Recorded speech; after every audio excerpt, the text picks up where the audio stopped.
Hey boys, we should be live, I believe. Let me post this on Discord.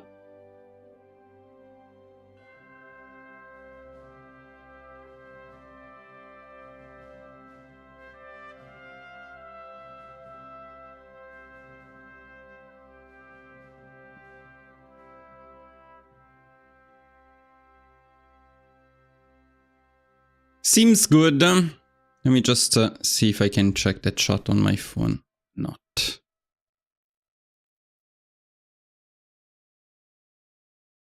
I can see the chat. So that's good news. Hopefully you can see it too. And by the way, even earlier than yesterday. And by the way, this is a lie. I'm not going to play Bulgaria right away because first I want to test something. So the first thing we're actually going to do is we're going to go straight back into the Navy test from yesterday.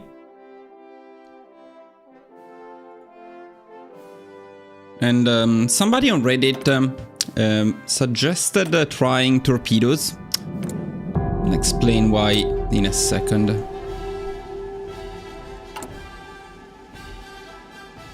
So the problem is I'm not very experienced with torpedoes, but I do believe we have some special projects for them. Let me check.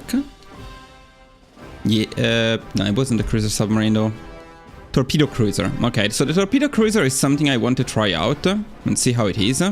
And if not, the other thing I want to try out is the destroyer with torpedoes. If you join now, you'll be like, where is Bulgaria? We will do Bulgaria too. The idea is that this testing will not be too long, so then we'll do that. Now, how did I give myself breakthrough points? Completely forgot. Yeah, okay, I need to check.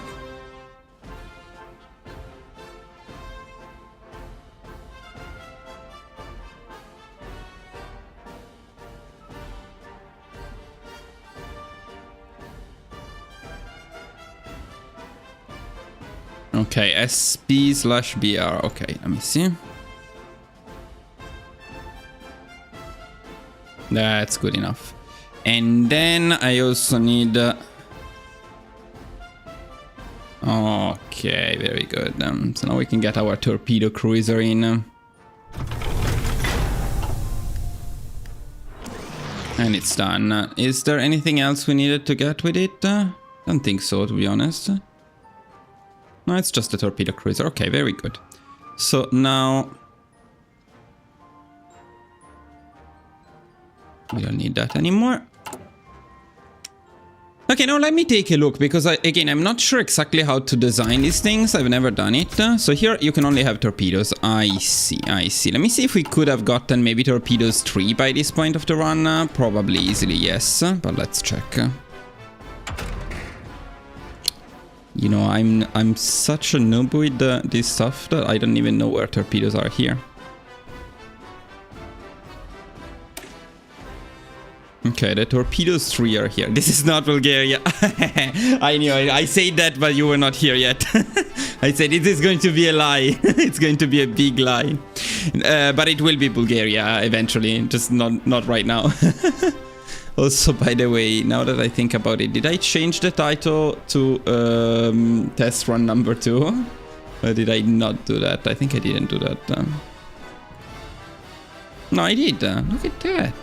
It's impressive. I'm just not playing it, but the title is correct. So, since you're joined now, the idea is I just want to test very quickly torpedoes in the same Navy scenario as yesterday. And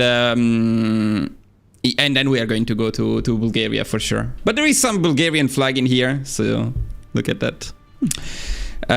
So what I want to try is torpedo cruisers and torpedo destroyers very quickly. It doesn't look like Bulgaria, I know. Just to know, by the way, yesterday, so I don't know if you stayed until the end. Do you know the ending of our Navy testing? It's the most obvious of all endings. So the super heavy battleships did not work. And the light cruisers worked, struggled. The UK is death stacking, so it's very difficult. But in the channel, when you can get a couple of good engagements with a full light cruiser oriented fleet, it works. So, but not, but it can work with super heavy battleships, but not as well. And considering it they're more expensive, take longer to get. I know you told me, but it was the obvious answer. Everybody knows that light attack light cruisers are the best. But it was worth a shot, and now we know for sure. And by the way, so today, before we go to Bulgaria, what we're going to test is, and maybe you know something about that because I don't know very much about it, but I want to test the torpedo cruiser and a torpedo-oriented destroyer. Now, this is not random though, because one of the patch notes that we did not check is that they increased by a lot. It's considered a bug fix, but the hit chance in the Navy scenario, so navies are more likely to hit. One of the biggest disadvantages of torpedoes is that they have very low hit chance, so this change to hit chance might make torpedoes a lot better. So it's worth a shot. I just need to design them, and that's a bit of the problem because I don't know actually how to design them, but I think it's gonna be probably pretty obvious. So I'm assuming we just go with a lot of torpedo launchers and maximize the torpedo attack. Maybe that's even a bit too much though. Interesting, you can even have this stuff. So, but doesn't this make it a heavy cruiser then? Probably yes.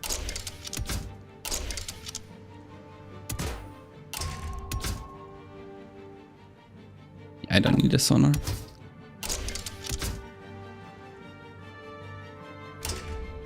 So this is more or less like a light attack oriented light cruiser. Yeah, the fire rate, it's both low fire rate and low hit chance. The combination of these two things usually make them not ideal. But again, let's see. Because maybe now with the changes they are more viable. So this one increases the detection by a lot, but I think... No, my bad. Mines are useless anti-air. I don't think we need anti-air. So if we want to test it, it's probably worth testing a fully torpedo-oriented one to see how it is. Now this is maybe a bit cheaper than the other one. I'll check in a second. And I think we still stick to the raiding shipbuilders, I assume. I'm not entirely sure. But I don't think anything... Incoming torpedo, no, that's not the one. HP, so yeah, probably the raiding one is good. Baltic countries, yeah, I would like to, actually. I would like to. Okay, so let's save our torpedo cruiser here. Let me compare it to the light cruiser. So the light cruiser is this one, it's 28 light attack, 5,000 cost. This one is... 96 torpedo attack, a bit cheaper, pretty much similar in everything else. And then the other thing I want to check in terms of torpedoes is also some basic destroyers with torpedoes. So let me take a look at that too. And I'm pretty sure we would probably have a better... Okay, so you can actually get quite a lot of torpedo attack on just destroyers in case you wanted, which is interesting.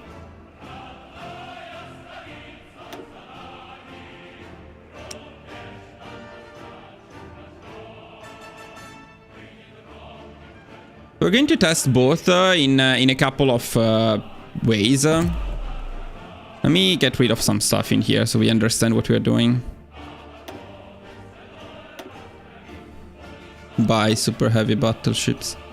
I also kind of wanted to test the heavy cruisers. And somebody mentioned them, but the heavy cruisers, I don't think they will be good in battle. I think they're only good. They're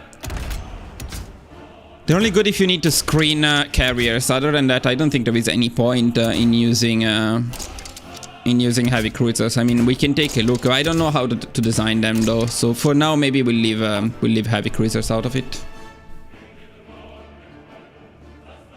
Okay, so torpedo cruiser, torpedo destroyer, we're going to maybe combine them with the light cruisers, because the idea here would be the light cruisers destroy the screens, then the torpedo ones destroy the larger navies. And that's okay, I mean, I get the point. At the same time though, if you need a lot of light cruisers to fully wipe the screens, and once you fully wipe the screens, you will also wipe the larger ones regardless. That's what is not convincing in my opinion about this strategy. But I'm curious to see. Maybe I'm wrong. So maybe, first of all, we try to just make torpedo cruisers instead of light cruisers. We see how many we can get. which is probably a little bit more than... so I was giving myself 8 light cruisers. Let's do maybe a better calculation here.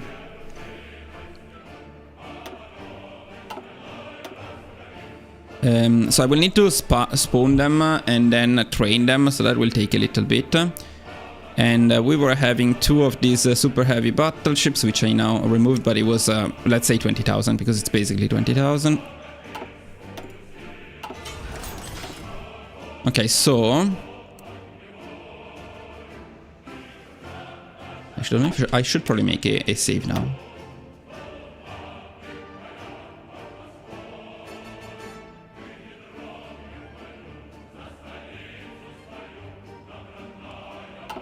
Okay, I need a calculator. No, it's not a very difficult calculation, but... Okay, so 20,000 divided... It's pretty dumb. 4,000.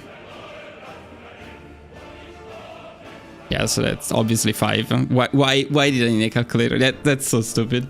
So 10, and I'm going to spawn this other one, and then we're going to give ourselves 10 torpedo cruisers. Okay, with the raiding shipbuilder. Okay, so 1.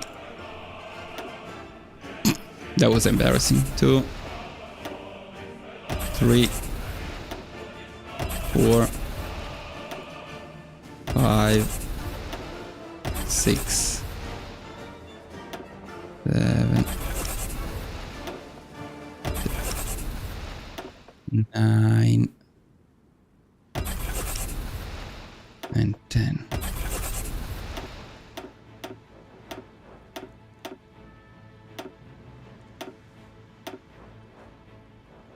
Okay, so 10. I hope I counted right at least now. 3, 4, 5, 6, 7, 8, 9, 10. Yeah, 10 torpedo cruisers, and then we are going to finish this one.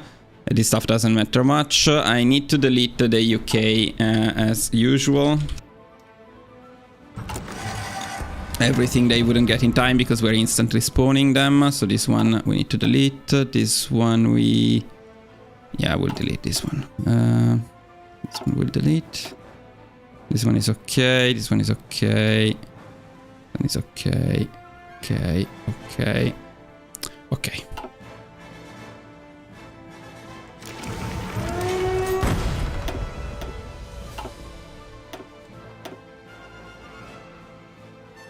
Whoa, what's that? Did the EU Napoleonic France guide still work? If so, is there any major changes? So the EU Napoleonic France guide works, but it's broken. But the Germany I is broken. So check the latest version. I mentioned all of the issues there. It's basically RNG. We cannot do anything about it because Germany gets broken and does not often, I would say maybe 50-50. They do Danzig for Slovakia. They don't invade the Benelux, and if they don't invade the Benelux, you cannot take it, so you cannot form the EU. And that's it. And there is no way around that. So no solution to that. You need to be lucky. If you're lucky and they invade the Benelux, if you get in that 50%, then you're fine. Unfortunately, there is no way of knowing what Germany will do until they do Danzig or war. So that's it. Okay, boys, let's go with these. Let's spawn these navies. Perfect. I see off. Now let's gather them.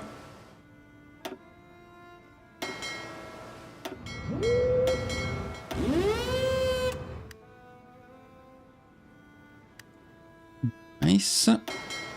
Now, there is no reason why we wouldn't be building more at this point, of course. So I would say maybe if we are investing full in them right now, we would be building more torpedo cruisers.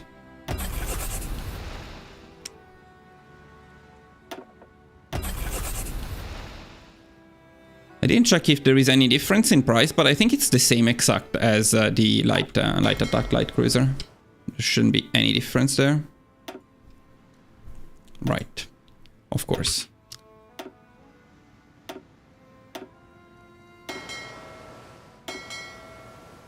Okay, yeah, it seems good. Let's train them, then I will make another save and actually test them.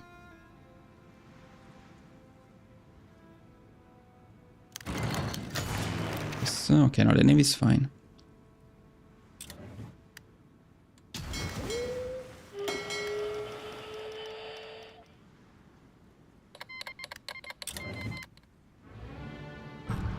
I don't know if there is anything that could be refitted to those ones. But in any case, it's fine. The test, in this way, the test is more similar to what we were doing yesterday. It's more or less the same thing, but with torpedo cruisers instead of light attack light cruisers.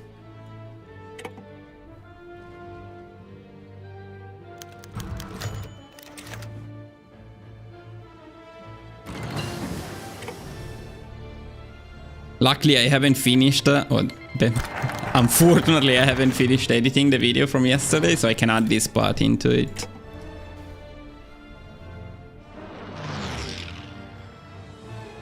Oh wait, these are the support ships, fuck.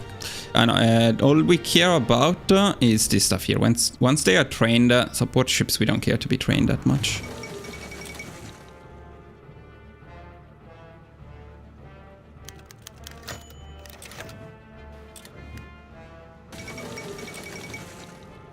Okay, looks like we are good to go. We'll stop training them, let's make sure they are repaired.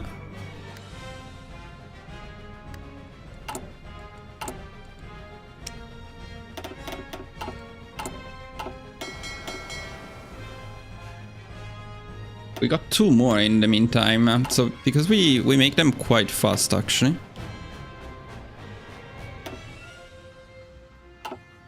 We are not going to train them, but interesting.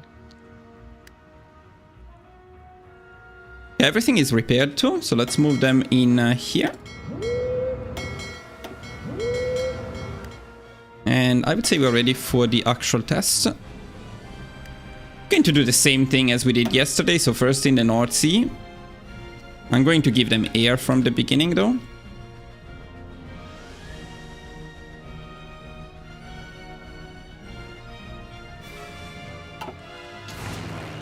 So for the air, well, the only thing we can do is this one.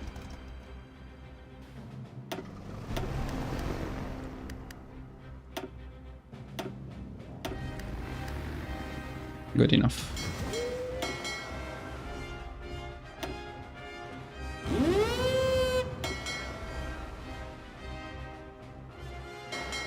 And I will do it with the destroyers on patrol and the rest on strike force. Very curious to see what's going to happen. Let's see.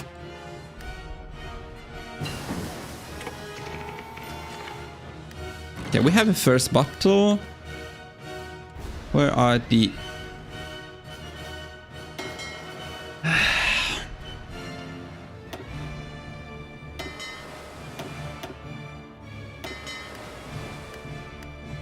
That should be fine. Okay, very curious about this one. So the problem here though is that the screening efficiency is at 100%. So I'm not sure exactly what that means for our light cruisers. But let's see. Well, so this is a win, but it's basically the same exact win as we always get in the first battle. We always destroy their 6 light cruisers. We need to see what happens next. That's going to be the important one. This thing is going to... It's killing me. You go to fucking Holland. That's clearly the closest harbor. Why would you go there instead? Okay, we have another engagement. And this may become the big one. Let's see. Okay, so this is usually the big one. Yeah, that's the dead stock. The usual dead stock. And it looks like they are completely destroying us. So let's see. We always lose the pride of the fleet. Yeah, consider the win, but honestly, I'm not so sure. It was a much faster loss than normal.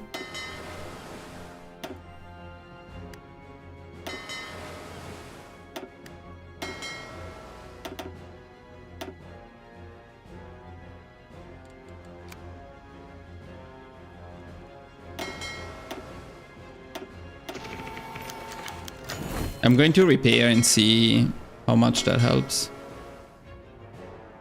We didn't destroy much of their fleet.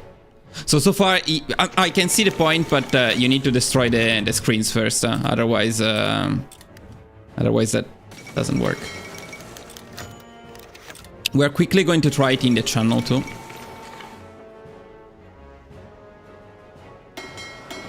We'll go for one more engagement.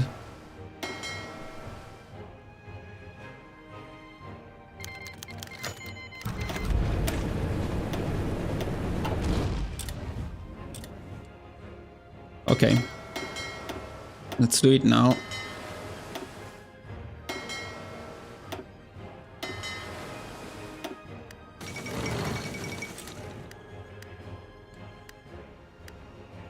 Like we have another battle. This one we win. Let's see some of the stats. No, we're not gonna see any stats because the game is crashing. Well, the beta is showing some issues. It crashed yesterday too. Let me see. When the Romania guide is coming out, with the patch, I would say. When the patch is official, I will record it. But the Bulgaria patch will, the Bulgaria guide will hopefully come out first, if we can put some progress in today.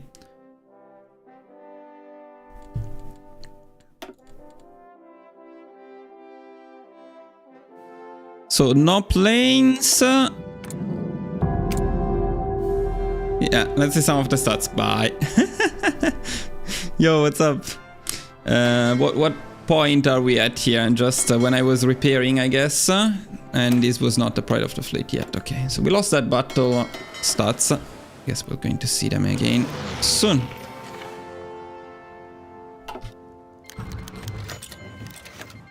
Let's do it again. See if it's going to be the same or not.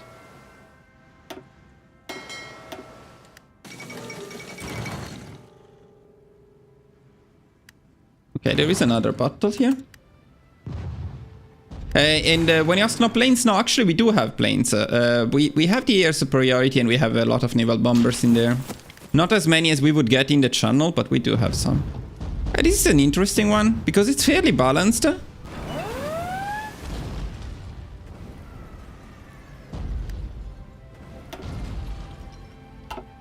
This one?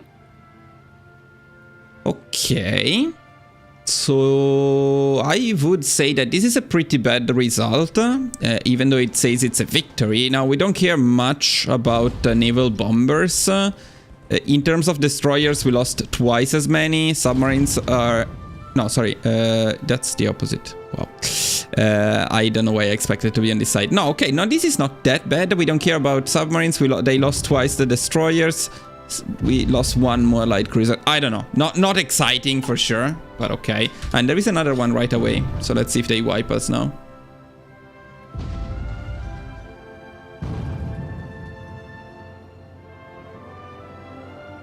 Now, it must be considered that these cruisers require a special project, unlike the usual light cruisers. This is the previous one. This is the new one. The new one, I would say it's pretty bad. I would say this is pretty bad. Lost a lot of light crew. Here it's pretty bad. Let's see if we can check the stats without crashing the game. We can.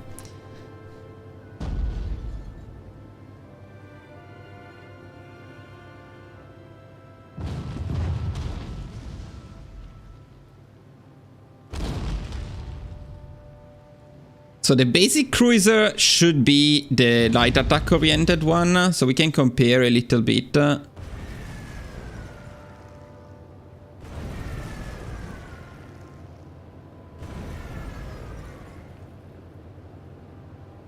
They don't seem to be terrible, but this is a loss and the navy is almost completely destroyed, so it's basically the same result as normal. So let's try them in the channel this time.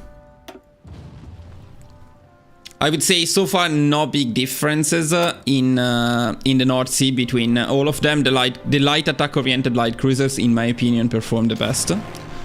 So now this is a bit of a mess, so let's fix this.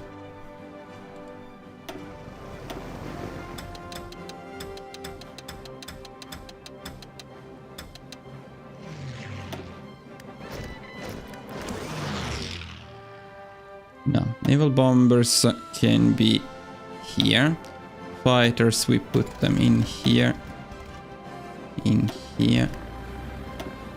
In... here maybe. This guy's out of the way. Out of the way.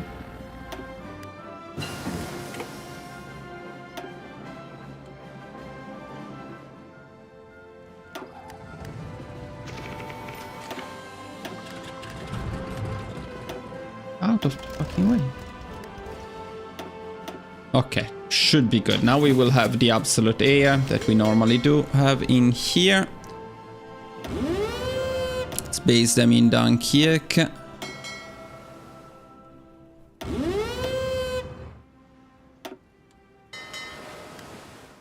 Okay, split off destroyers.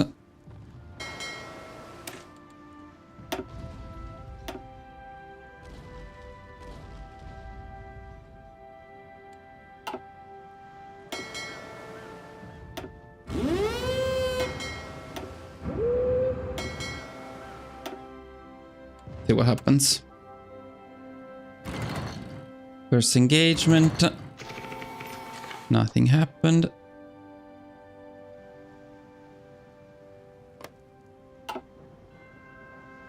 I'll check the chat in a second. I'll just finish this test, and before we test the torpedo destroyers, I'll check the chat again.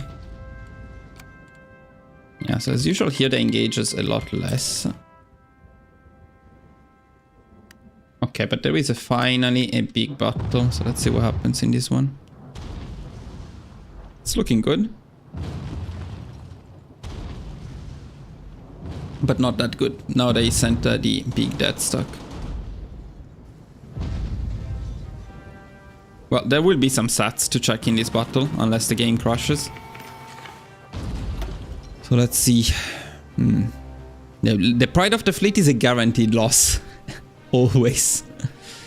I don't know, honestly. The thing is, torpedoes are supposed to deal more damage to the heavier ships. And...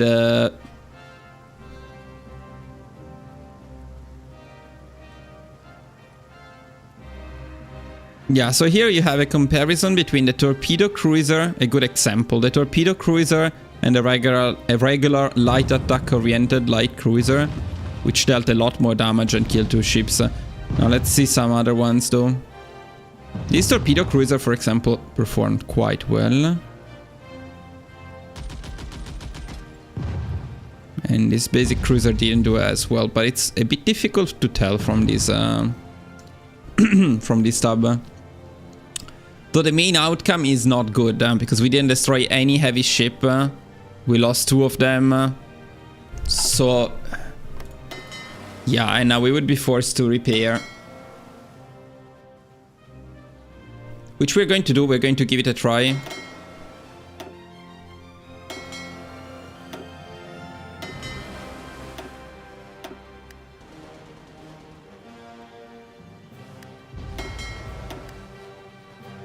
And then while they repair, I can check the chat a little bit.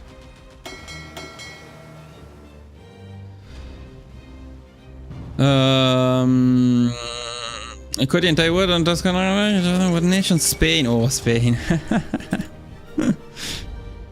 I hate playing against the UK. Have you ever thought of doing an anarchy spawn? No, Spain, no, Spain. I have flashbacks about Spain. I did Phalange Spain is still the worst nightmare. So I'm okay. I don't think I need more Spain for now. I suffered enough. Can we go to repair in the various harbors, please?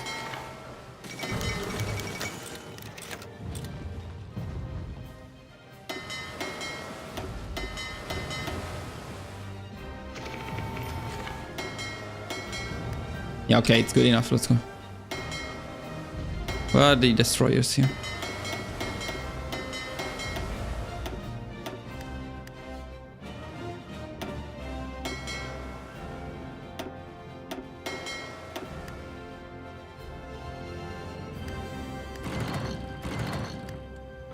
Okay, another battle that could be interesting, because it looks like we're very much winning this one. Okay, well this is a good one. This is a very good one. Maybe they had a bit less screens, but this one, it's a devastating loss for them. I wouldn't say that the torpedo cruisers are performing better than the usual light attack-oriented light cruisers, but oh my god, guys, what the fuck? Can we play? It must be something related to the Navy, but yesterday it wasn't happening. Maybe torpedoes are breaking the game right now. Keeps crushing. It's insane. Well, it's the beta. I'll give them that. It's a beta. It must be the stats that kill the game. Yeah, maybe. Either way, it was interesting because that was a very well won battle with torpedo cruisers, which is something I didn't exactly expect. So, I'm very curious to test the destroyers next. But maybe we get another chance at that battle now? Maybe. Maybe we don't. Let's see.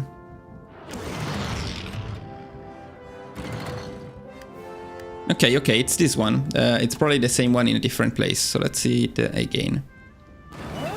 Well, we're wiping them. We're wiping them big time here.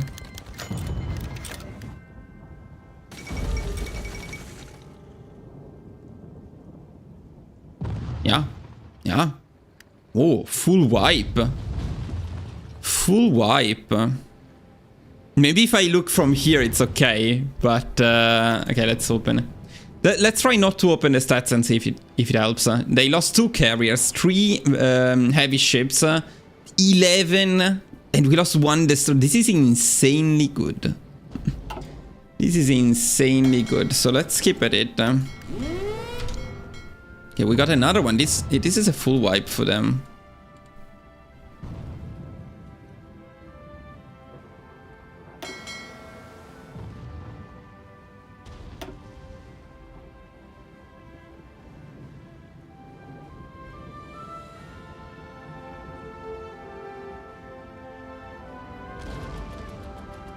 And I don't think they, after a wipe like that, I don't think they engage anymore. Now, this is after Italy joined the war, so there must be, that must be said. So the UK sent, definitely sent some of their fleets in the Mediterranean Sea. Maybe we can check something from here. You know, from here you can see the history, you can see what the various ships destroyed. It's not easy, because it doesn't say much about the damage.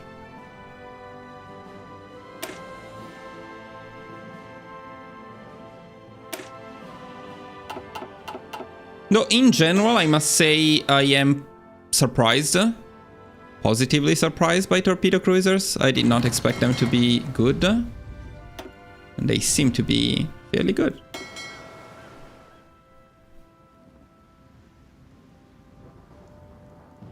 Let's try a more aggressive approach here.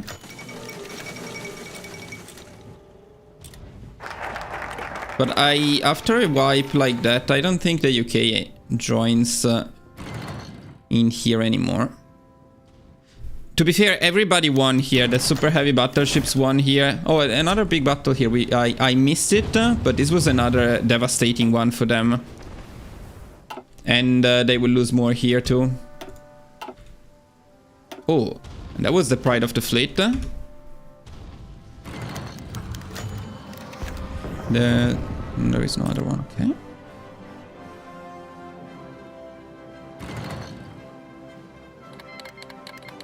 That's still a win. Okay, we'll get to the end of the year, and then I'll check the UK and see.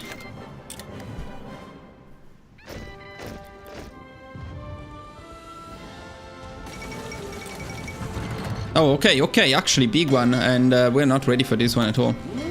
So here, my fault if we lose it because I was not repairing, but let's see.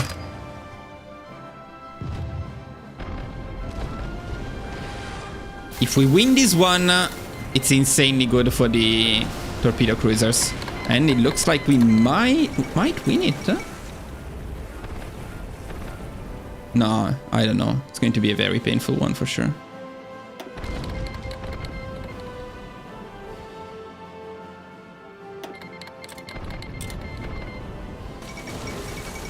Yeah, this is one we want to check for sure. Oh, this is awesome, but this is not the only one. There must be another one in here. This is the other one, which is not awesome. Not terrible, to be honest. Not terrible.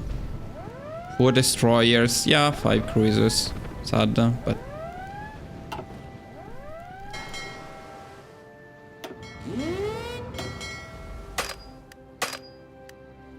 You to go there.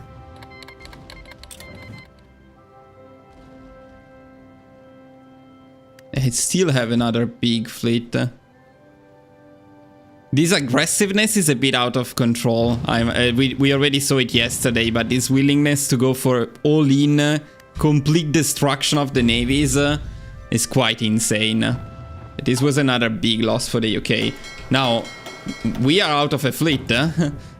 Our fleet is destroyed, that's for sure. Okay, and it's January, so it's a good time to check what happened to the UK and the Royal Navy. Let's see. So, yeah, the usual ships in there. They're sending... These ones look like they had a fight. They are damaged. These are only destroyers. They didn't have much in the Mediterranean. This is the last big fleet they have. It's a good one, but it's not trained. I think in the UK we completely wiped them. Yeah, the Royal Navy is almost completely wiped. The only good fleet they have is in here, and it's probably one that we could destroy. Okay, guys, so it works. Torpedo cruisers, maybe it's not entirely efficient because you need two different things. I still have the impression that going light attack oriented light cruisers only is the best if you invest in them. But torpedo cruisers prove that they can indeed work quite well now. Let's try the destroyers, because if the destroyers work, that's very easy. You go for light attack light cruisers mixed with torpedo destroyers. That could be devastating. Let me check the chat a bit.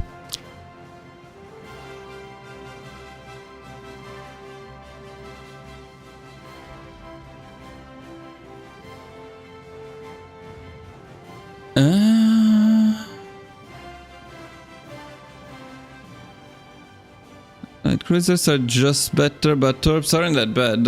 I agree. Oh, greetings from Chile. Your country. Can you please stop being a major in every war?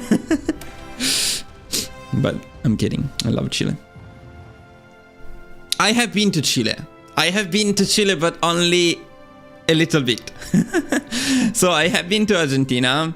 And I went to a place called San Carlos de Bariloche, which I actually don't know exactly where it is, but I think it's not on this map. It's somewhere in Patagonia, probably down here. And there was a place where you could briefly cross the border, so I crossed the border somewhere in there, but but not really visited your country yet. Lovely country, when it's not a major in HOI4. Okay, boys, time for the other stuff. So,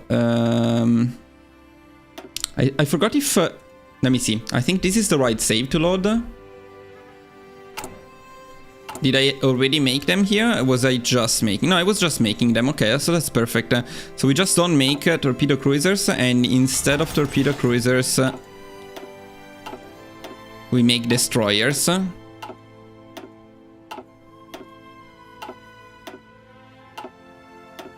So in this one try, we are going to use just torpedo destroyers to make a comparison. And then maybe in the last test, we are going to mix a balanced fleet of light attack light cruisers and torpedo destroyers, which in the end might be the best performing one. Okay, so now it's time for some more math. The torpedo destroyer is this one. Now this is significantly cheaper, so I need a calculator. This time I'm justified, come on. 20,000 divided 1,400. So that's 14.2. I'm going to round it up to 15. So now we need 15 torpedo destroyers.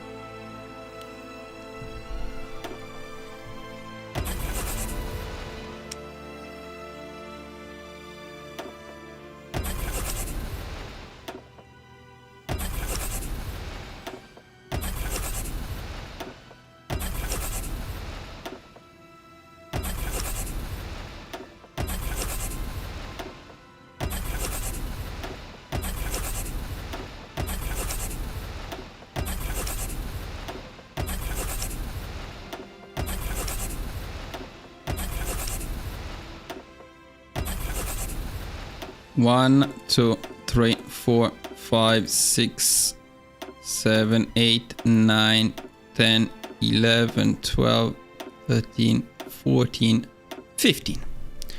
Awesome.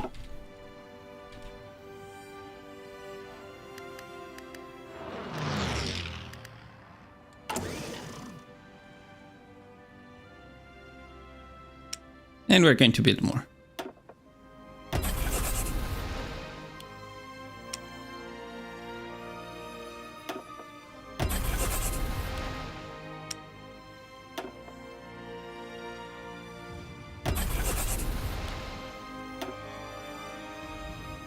God damn it.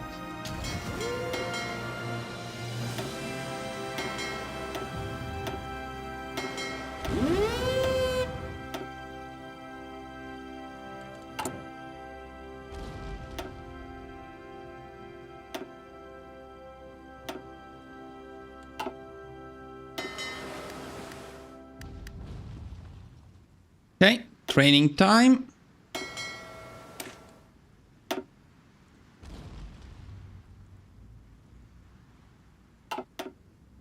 Let's just hope the game doesn't crash right now.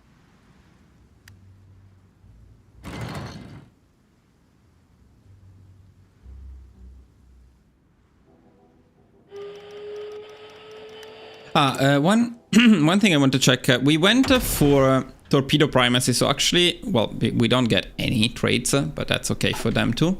And one thing I didn't do earlier, I could have done, is this is very important. Fuck.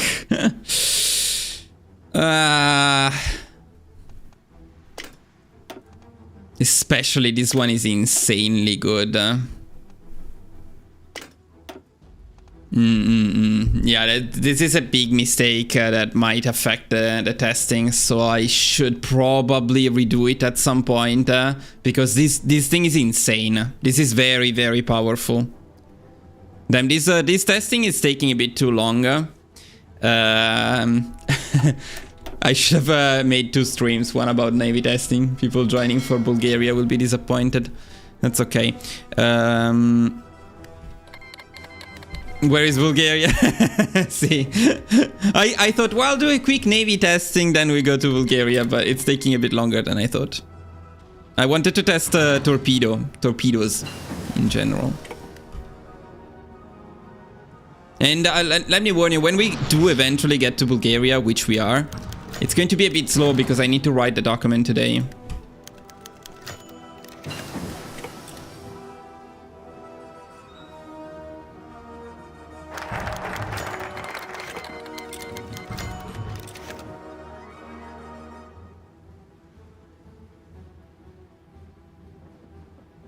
Now, since these are destroyers, I'm not entirely sure what to do with them in the sense of the strike force and patrol. Maybe I'll split them.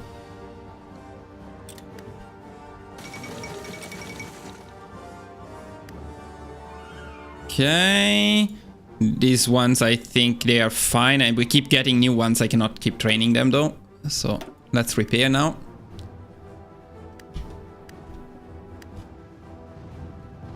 Looks like everything is repaired properly, so let's move into the usual position.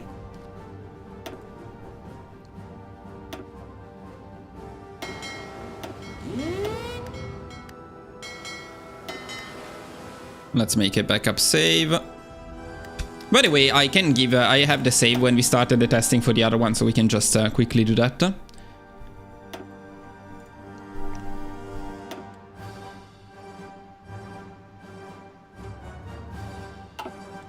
So yeah, the big question is what do we do in terms of splitting the navy now, because we have a lot of destroyers. Maybe half of them. Either all of them and we don't care. We just set them all on patrol.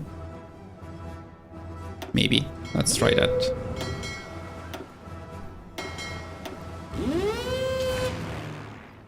Navy is something, air is something I should have done a bit earlier. Otherwise we need to do it every time. Okay, let's see. I have the first engagement here. The easy one. It's one less light cruiser this time, but that's the same one as always.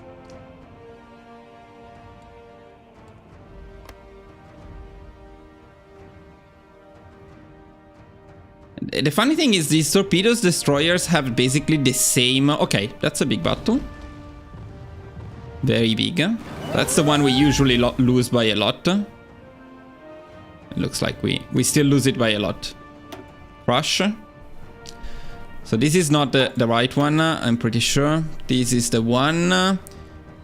Honestly, not such a bad trade. The problem is we cannot really afford to lose that much. Not terrible.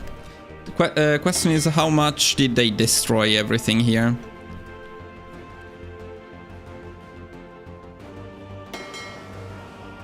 It's not fully destroyed.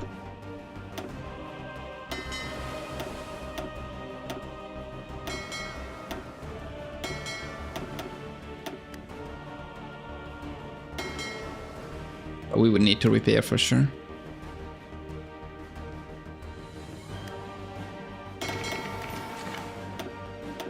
Can this be done in a better way, in an easier way? Why does it take forever? Well, this doesn't help for sure.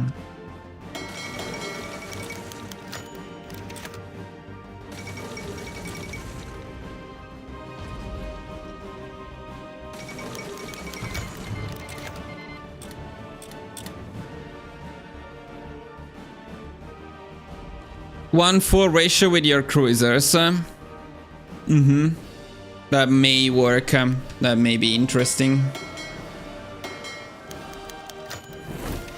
For the final test with the optimized one, we're going to try that. And maybe we're going to try that against, again, the full light cruiser one to see. Because after all, it's effort to build different types of ships and so on.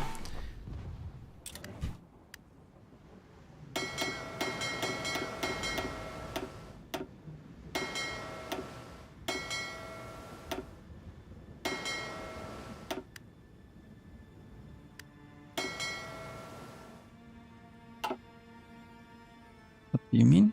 What's the problem here? You see you're repairing, but you're not repairing, so what the fuck are you doing?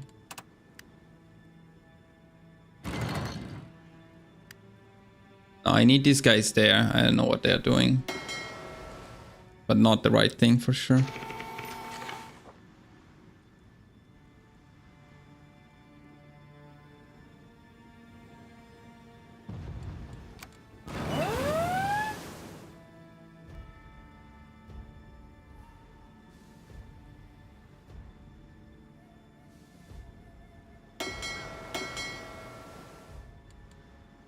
This was a bit painful. Okay, there is another one there. This is an easy win in theory. Okay.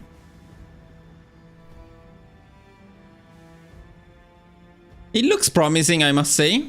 I think this is the only time we had some luck in the North Sea, including dominance.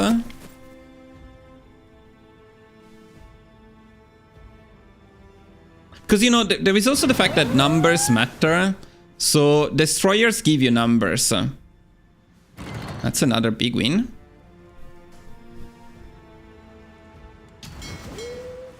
If we win in here, this is the only fleet so far that was able to do that. So let's give it a try.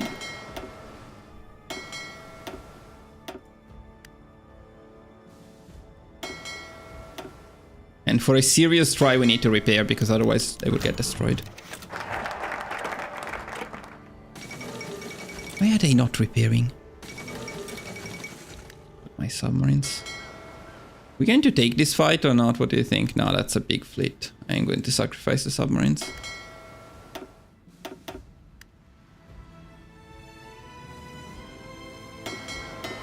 Okay. It's totally okay. I would like these people to fucking repair. Lose this stupid fucking. Why are they not repairing?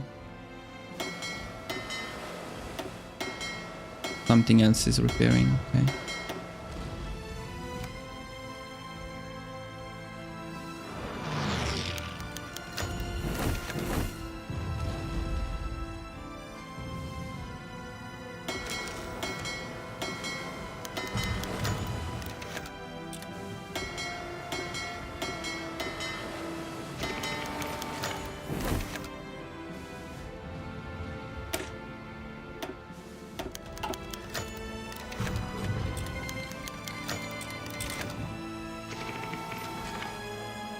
Yeah, per capital, but we are not going to do it per capital.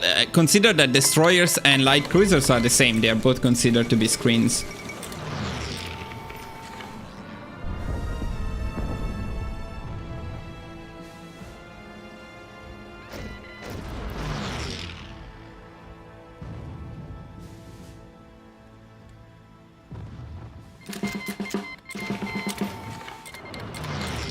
Repairing is taking literally forever. Come on. Stop annoying.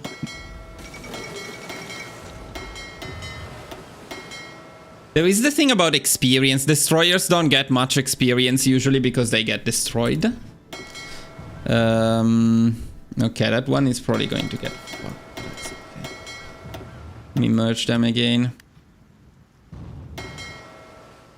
I think I'm going to use the submarines to bait them this time.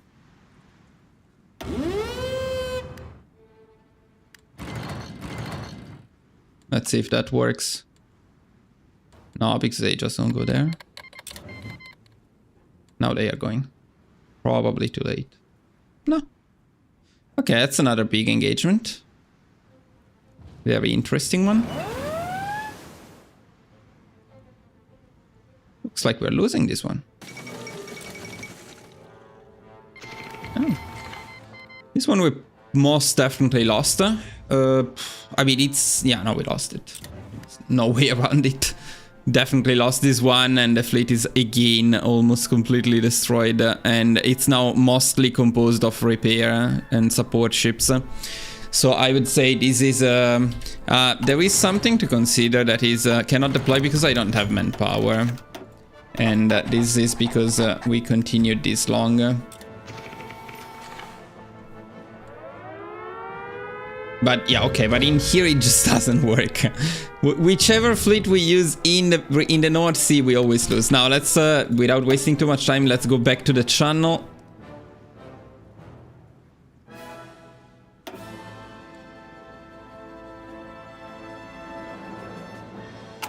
Port strikes, I found them to be quite disappointing, honestly. So I don't find them to be super worth it in general. You do some damage, you lose a lot of naval bombers, and you don't deal as much damage. I mean, you will not destroy the enemy fleets that way. You will damage them or harass them a little bit, maybe force them out of some areas, but not enough. So this time though, let me get extensive conscription right away. You just joined what's going on? I was going to do a quick test with torpedoes in the game, but it's taking a bit longer than I originally planned. It's okay though, because we're almost done. Just going to test a couple more things, and then we're done.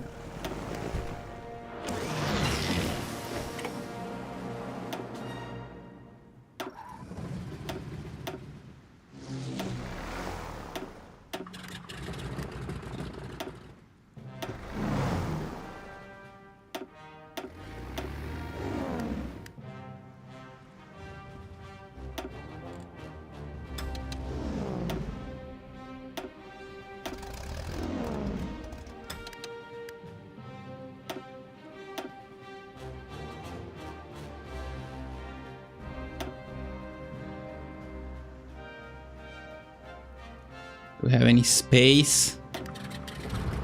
It's fine like this, I guess. Okay.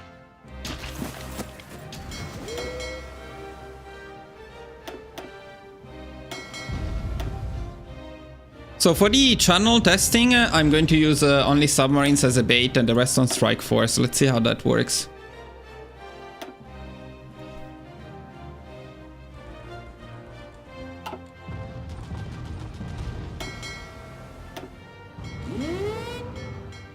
So split them around a bit, maybe that's better. Let's see.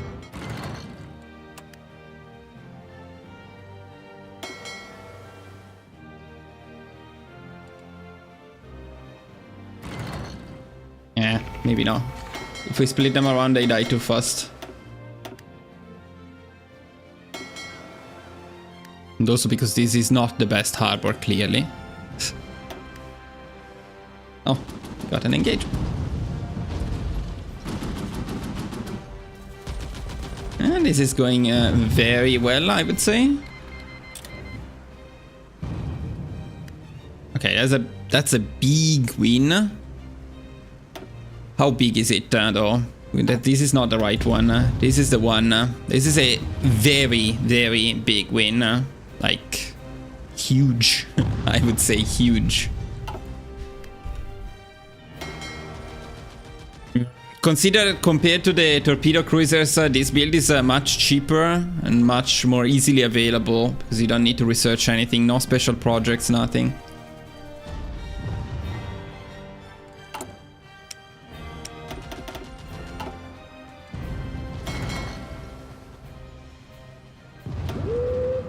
No.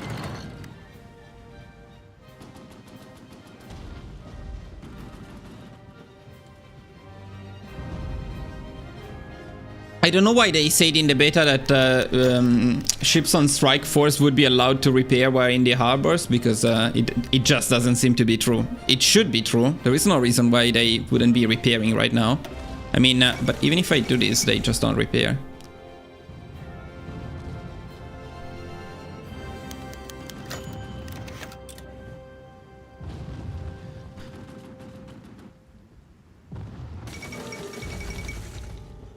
You want the cheesy invasion of France, the Roman Empire?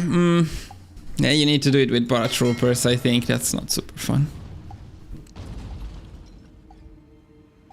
Well, in 1939 made 100 USAs, and it worked well in western approaches, spamming cruisers and destroyers, and a few battleships took out a chunk of the Royal Navy. That's an investment, though, eh? That's a big investment. But yeah, submarines work very well, that's for sure. Yeah, I don't know, we can never engage, it seems. Yeah, we got one here. Either that big battle destroyed the Royal Navy completely. I have the feeling they changed something with how the dominance is gained. Oh, that's a big one. This one we should lose, in theory. Let's see.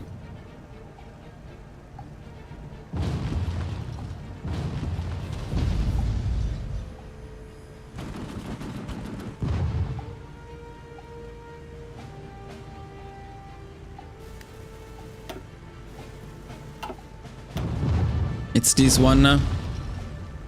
No, we didn't lose it at all. I would say this is a fairly good one, actually. Fairly good one. So then we would need to repair now.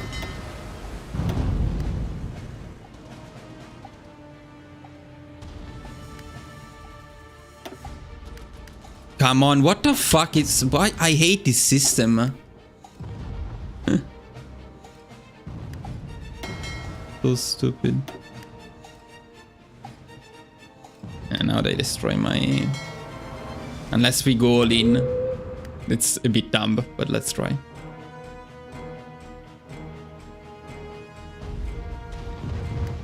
Problem is, this is not a surface battle.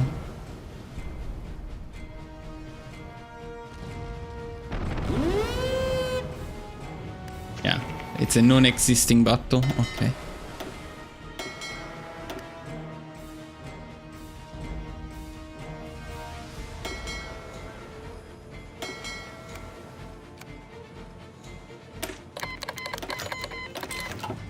The only thing that always regularly happens is we lose the pride of the fleet. It's like guaranteed.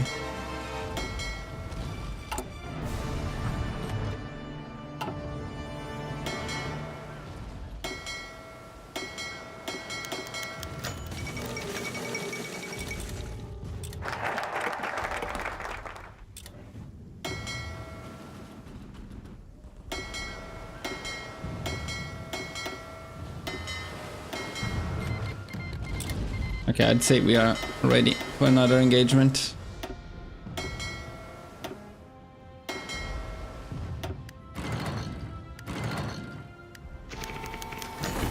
Like we got a good one there.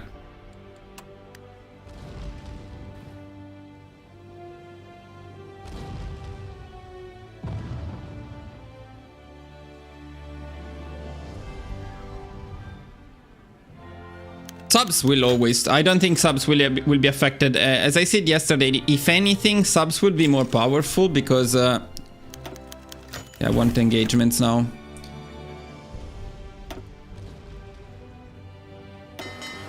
They will be more powerful because if the UK becomes more aggressive and they engage them, they only have some fuel, more fuel to lose. So that's always going to be better. So this build too, like most other builds in the channel, worked.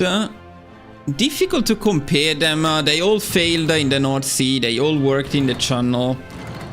Okay, there is another battle here. Let's see this one. Why don't you help them though? You fucking...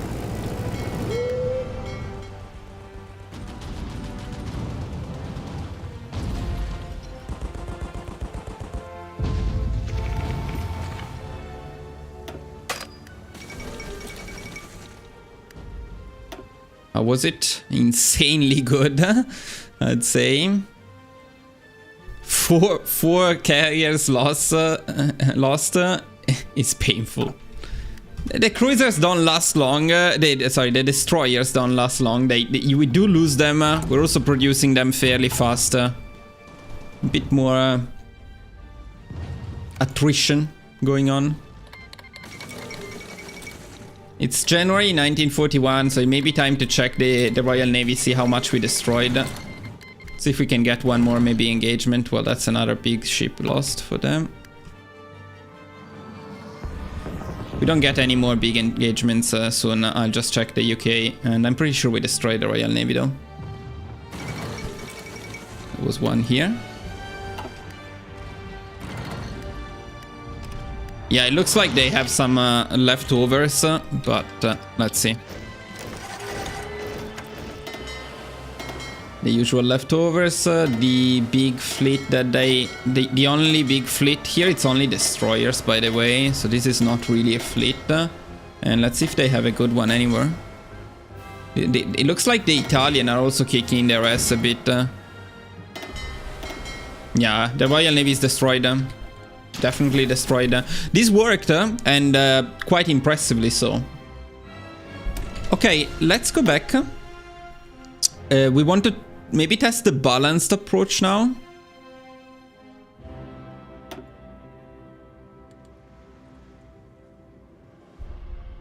I don't have any radars, no. I'm testing this all without radars, without radar technologies on the ships. So, you know, it's not an optimized Navy build. But what I want to simulate here, what I wanted to simulate is a normal run in which you don't heavily invest in the Navy. Like, low investment in the Navy, what do you need to win, and what helps you the most to win? What I wanted to check is the difference between... so why would you go for a torpedo cruiser? That's what I'm trying to understand. Why would you make a torpedo cruiser rather than a torpedo destroyer? Because destroyers are known to be fairly bad, but in terms of torpedo attack, 72 to 96. But the price is less than half. Of course, the cruiser has better overall stats. It has some light attack, but I don't see that to be being particularly useful. It's a bit slower. Yeah, so in terms of combat capability, because of the armor, the torpedo cruiser is surely a lot more resistant. Let me test one. Let me test one last thing quickly before we do the combined one. So I want to test the channel with torpedo cruisers, but with the traits, because last time we didn't give them the traits, and also with manpower.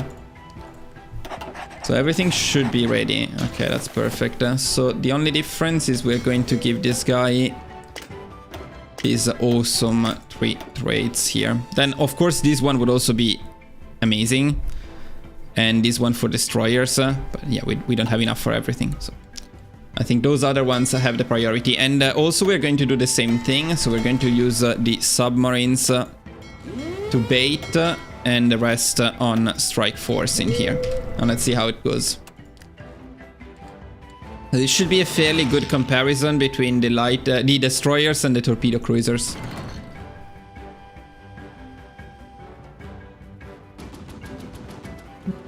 Escaping, I see.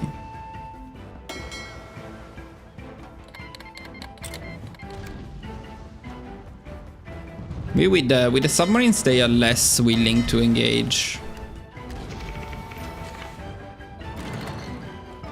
Come on, that one, maybe? With the radars now, we would be able to spot them more easily and engage them more easily, but... I would need a fight, UK. By the way, guys, this seems to be a pretty decent tactic. I don't know what they changed here, but... if you put submarines on patrol and the rest on strike force, look at this, we can even get dominance without engaging. So this is very interesting and something that might be worth testing in general. If you keep your entire fleet on do not engage strike force and just submarines on patrol, it might actually work now. I feel like they changed something because strike force fleets gave very little dominance. Okay, we need to do something to engage though, because this is not working. UK, what's going on? Why is the UK now not engaging anymore? No, something. Italy is already at war? No, Italy is not at war. The Royal Navy should be entirely here. Where is it?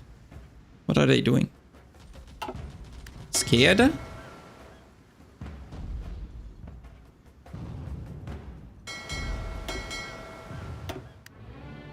Let's try this way. Okay. This was enough.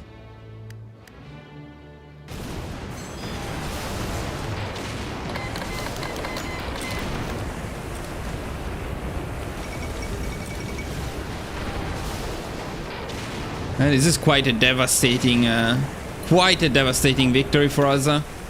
Wow. That's quite impressive. Guess those 2 traits really make the difference.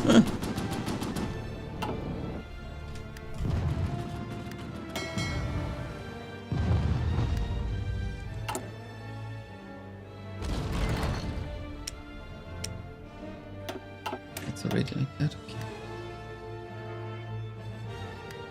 You know what's very dumb? That the whole setup for the Navy is made so that they shouldn't repair unless they repair all at the same time, because now they leave out my submarines to be destroyed, and the rest of the fleet doesn't intervene. So you need so much micromanagement to keep them under control. It's very annoying. Need to do something like this to repair them all at the same time. So I want this to be the pride of the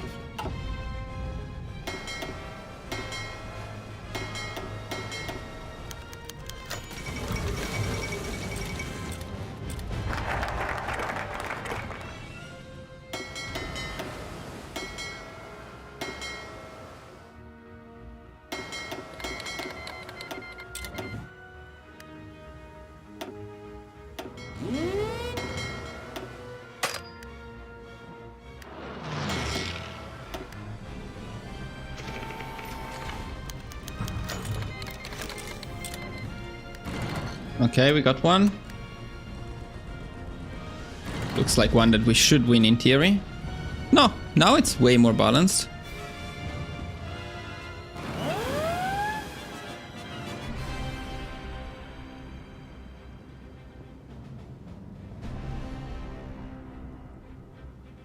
Ooh, boys. Could it be that torpedo cruisers rule now?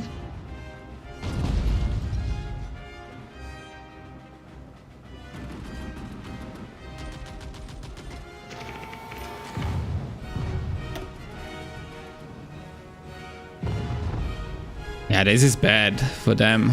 This is bad for them. A huge win.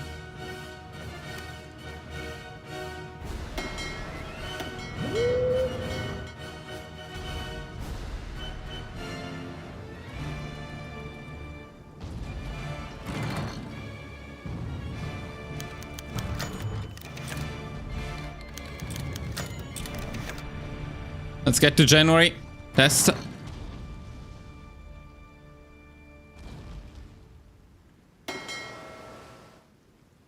I have the feeling that we already wiped the Royal Navy defending the UK.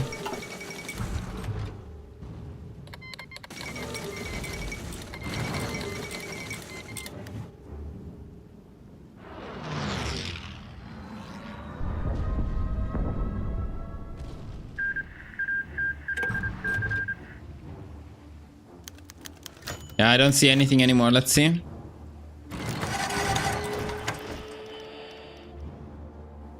Yeah, the Royal Navy in here is completely gone. Wiped. They have the usual one in the Mediterranean, distracted by Italy, but the rest is gone. Yeah, both torpedo cruisers and torpedo destroyers seem quite good right now.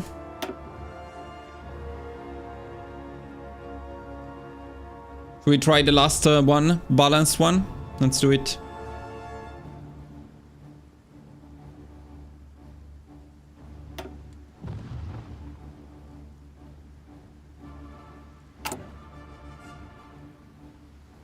Okay, so for the last one, we have available a budget of... by the way, these repair ships were built... we had way too many of them.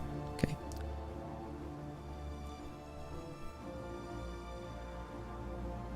So we want to mix not torpedo cruisers, but light, attack-oriented light cruisers and destroyers. 1 to 4 may be a decent kind of... or maybe... Maybe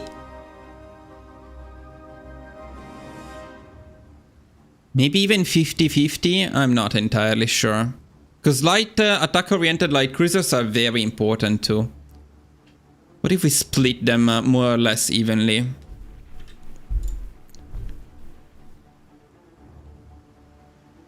So the budget is 20,000 and we spend 5,000 for the basic cruiser and 1,400 for the destroyer. So this is how we need to split our budget. So basically we could be doing maybe two light cruisers for 10,000 and then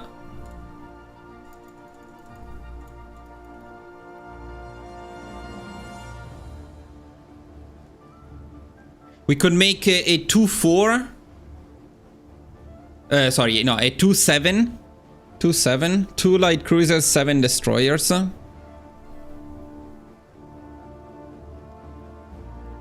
Or we could make 3 light cruisers and then keep 1 production line on light cruisers and the rest on destroyers. And as you say, destroyers will come up a bit faster. So let's see, 5,000 at this point, 1,400. It would be 3.5, I'll round it up to 4. So let's say 3 light cruisers and 4 destroyers. Okay.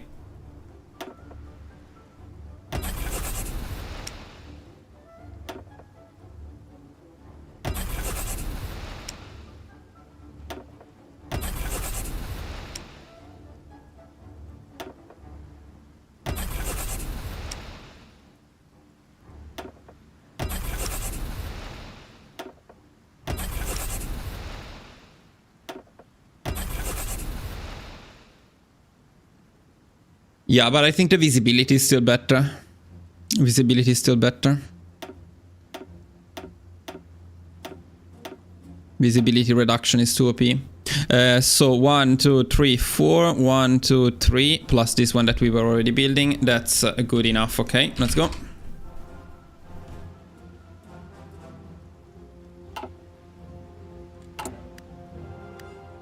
Done.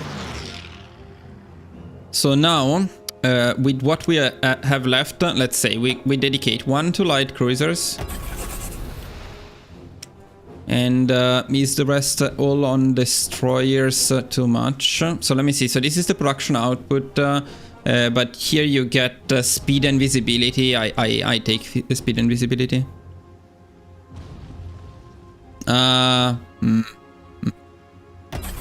I see what you mean. Which, by the way, yeah, no, but okay, I cannot be bothered to do it now. So, what else do we have here?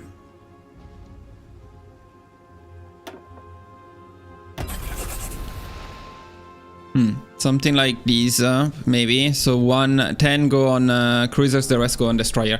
Let's not make it. It doesn't need to be that precise, so that's okay. This is good enough.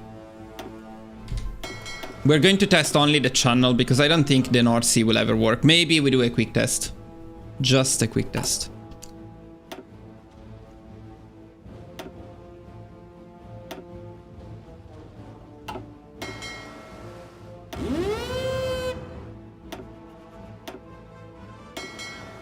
Let me set up the air for once, so we don't need to do it every time. Would have done it earlier though.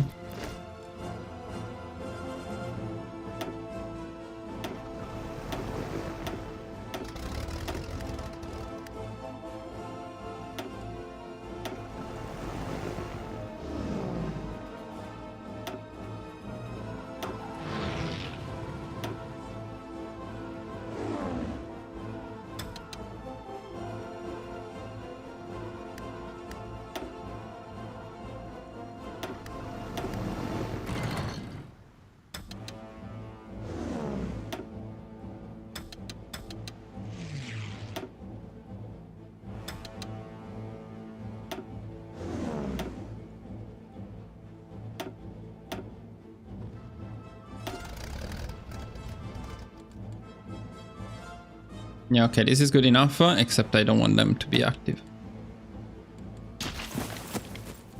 Actually, right now I don't want anyone to be active. Okay. Training. Rates.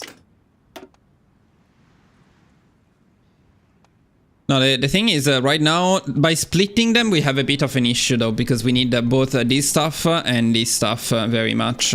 So, this is not ideal about splitting. I don't think we have another capable of admiral for that, so... yeah, let's go. Yeah, and you're right, I tricked you all. This should be a Bulgaria, this will be a Bulgaria run. I promise. I'm just taking way longer to do this testing than I should.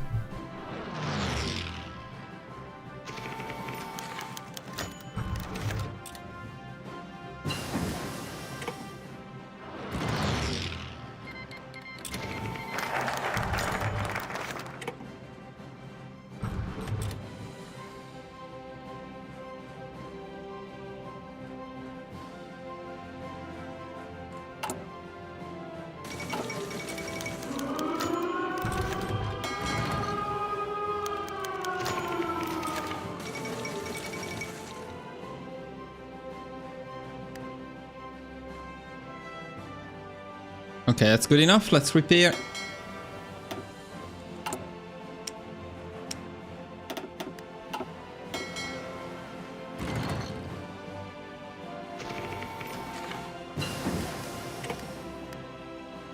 No, stop training. Okay, I assume they are repaired. Go here. Go here.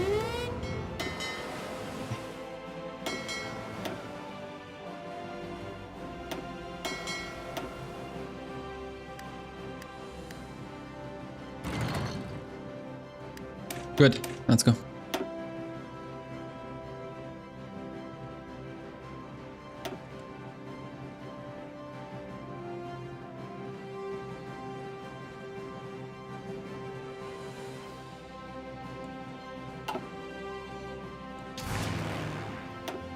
So I decided I'll give them a chance up there again. And also, this is the perfect time to test this strategy. I'm very curious to see if we can get dominance without engaging with just the submarines on patrol. Looks like submarines on patrol are not countered as hard as... Where are they going? What happened? Why did they suddenly go up there? Okay, we did get an engagement. The easy one. Okay.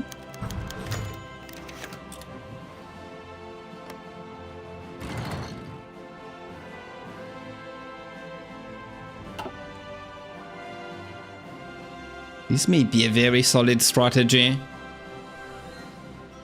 One boop, it's a fake Bulgaria stream for now, but it will become a Bulgaria stream soon.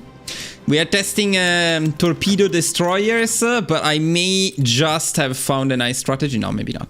No, this is a big engagement. Okay, let's see how it goes. That's the usual dead stack that we always lose to. We're going to lose to them. We are going to lose to them, I think. Yeah. Yeah, that's a bad loss right there. Not this one, but this one is a bad loss.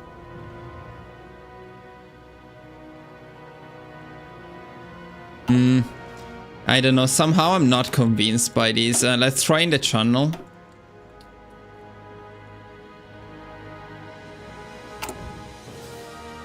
Let's try in the channel.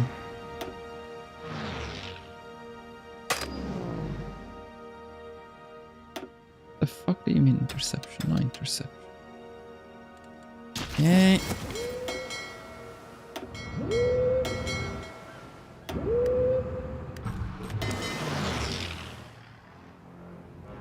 I don't know why it wouldn't work as well, but I feel like focusing entirely on one type may give better results in the end. We're going to try like this. If they don't engage, I will split the destroyers off. Okay, we got the engagement there. Definitely the overwhelming air superiority is what seems to make the biggest difference.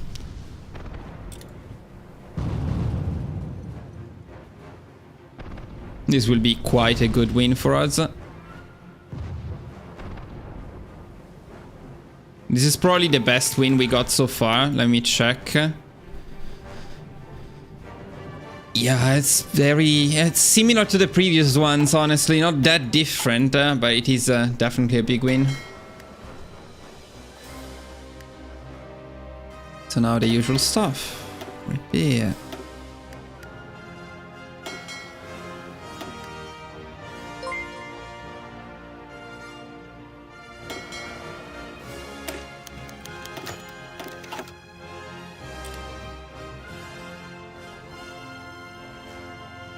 Yeah, we did. The light cruisers are more devastating in terms of the light attack light cruisers. Definitely are more devastating in terms of destroying the light ships, so destroyers and so on. I mean, that's the whole idea behind light cruisers. So, if I have to give you my opinion, I think we'll try maybe the last one again. I keep saying it's the last one. We'll do one more, in which we focus on only on the light cruisers with the right traits, and we check. The feeling I have is that some torpedo destroyers to wipe the heavier ships after the screens are done can be helpful. But I would focus still mainly on the light cruisers, because destroying the screens is the most important thing. Yeah, no, it's fine that we're doing a Navy test, but I should have called this Navy test, not Bulgaria run. I just thought, okay, I'll do it for 10 minutes, but it's never 10 minutes. It's never 10 minutes. Okay, let's gather them back. About manpower.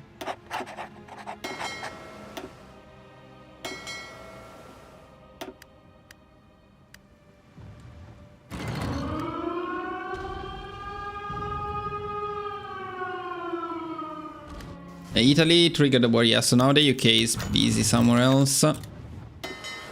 And that always helps. Okay,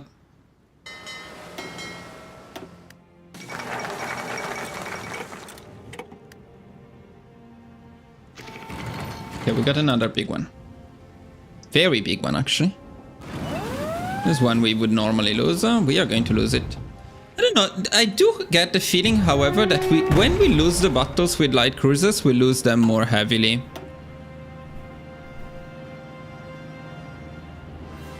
It's more balanced than it looked in the end, because it's 15 destroyers to 13, 2 subs which we don't care about, 1 heavy cruiser, no light cruisers lost, they lost 5.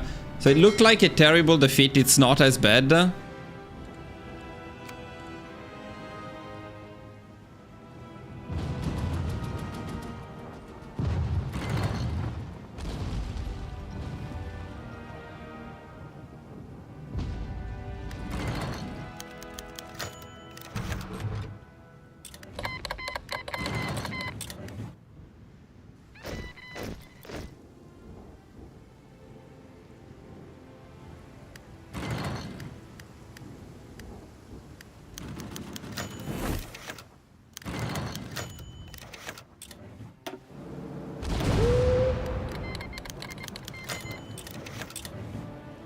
So the best way to, I guess, to make a strike force work is... no, it's not.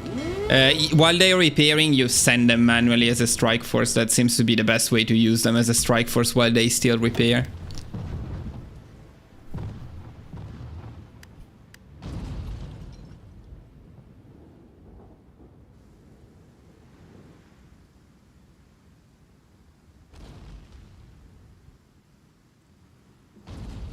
So what I'm definitely not convinced about here is the traits. If we go for a build like this, I think it's better to go ideally concealment expert and then cruiser captain, not to take the torpedo stuff.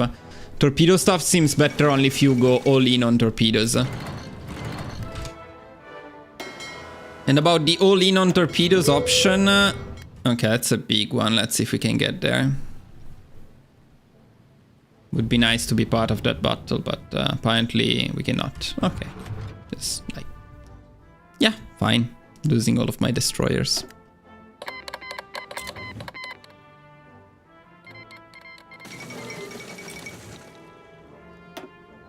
Fuck it, let's go out on patrol. I want to engage.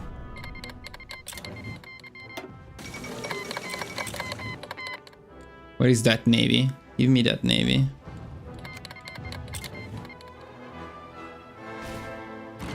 There it is. Just need to keep them together. That stack is always the way. Now here we kick their ass. Yeah, well, this is quite devastating. We lost only naval bombers. 23 destroyers, 8 light cruisers, 2 heavy cruisers, 3 battleships lost. It's painful.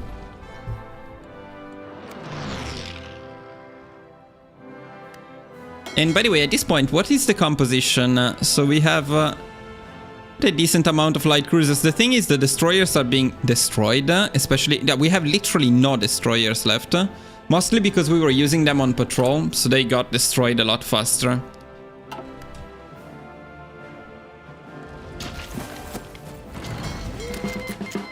There's another big one there, I think. Or no, not so big. Okay, let's tag the UK. Let's see if they have anything left in here. They don't. Okay, so we wipe them as usual. Last one. I promise this is the last one.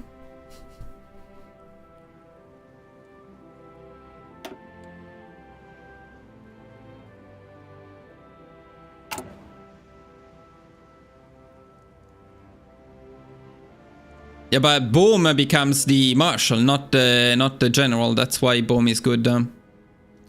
And then Bohm is insanely good. So he compensates for anything. This guy here. I mean, yes, he has that, but he already starts with something like this, which is very, very good. And then he is also a brilliant strategist. Where is Fedor? Yeah, Fedor is also a brilliant strategist, but then other than that, he doesn't have the traits. I have to promote him, yeah. But he's better than Fedor. Isn't he?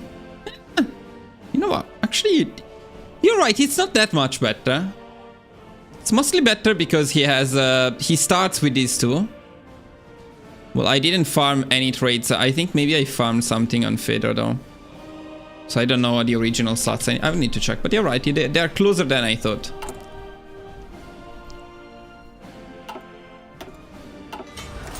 So last test, back to only light cruisers. I want to see if we see any differences. So now we have a budget for 4. 1, 2, 3.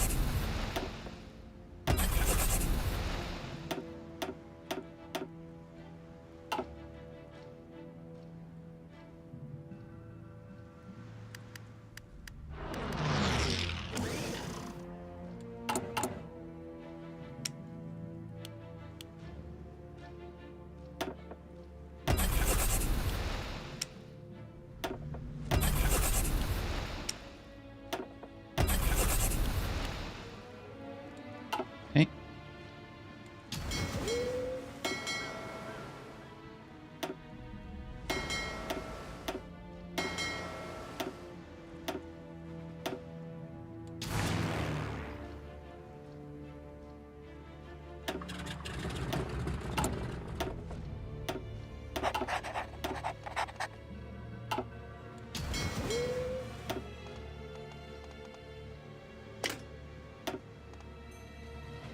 It's so sad that we cannot give him, if we could give him Concealment Expert, maybe we should test it with Concealment Expert, but I guess that would benefit anyone, so it's okay. Yeah, sadly, I don't think we have much more, maybe safety first.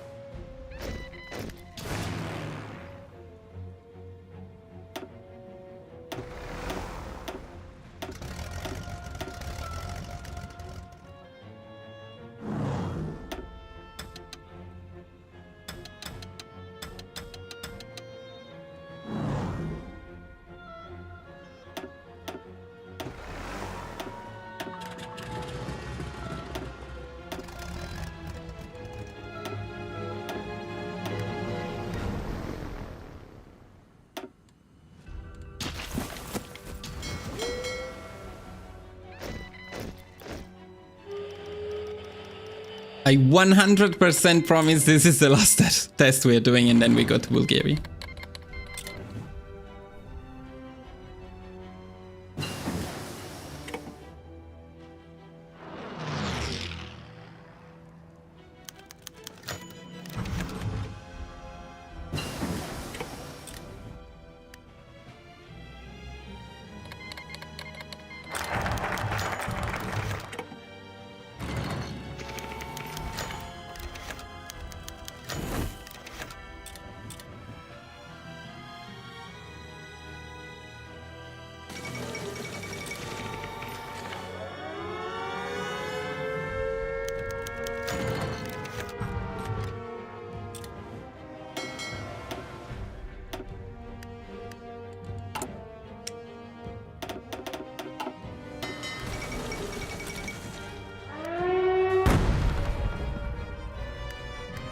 Okay, repaired. Let's go.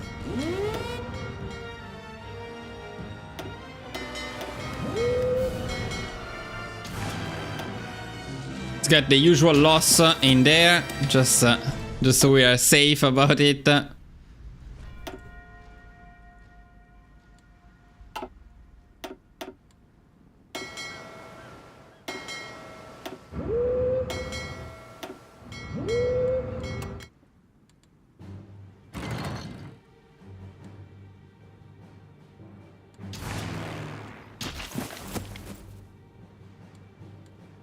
The 6 light cruisers. So it's the first. Oh no, actually now it's a big fleet already. This may be the biggest loss and the fastest loss we get in there. Completely wiped. And this is worse, honestly. Maybe just luck.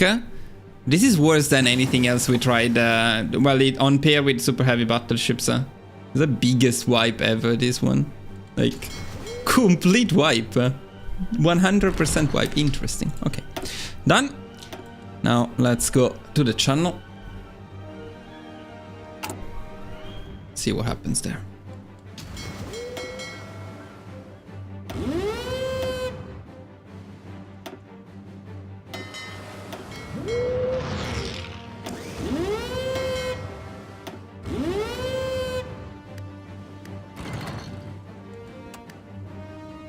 They are more willing to engage our light cruisers for some reason.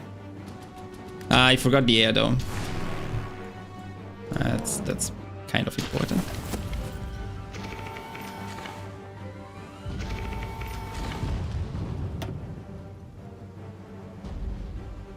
Well, turned out to be a pretty big win. If we go there, we may lose though. Ah, fuck.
Yeah, okay, I think the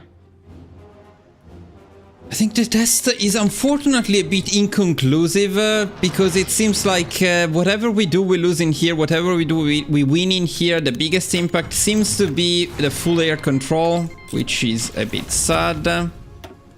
Maybe one thing we can test. So I keep promising fake stuff. Is no air. Channel, but no air. Let me try, but at least now it's faster because we have the... Okay, torpedo DD channel. I want to try the torpedo destroyer channel strategy. Let's see, but with no air.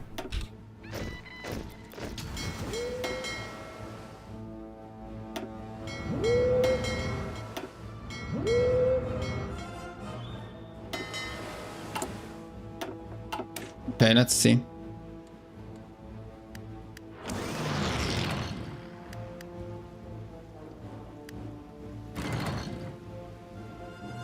I don't know, guys. Maybe the torpedoes. Maybe the torpedoes are the real winners here. It may be.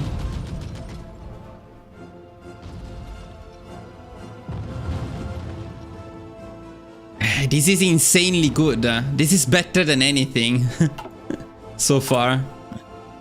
Considering they're also the cheapest and easiest one to build.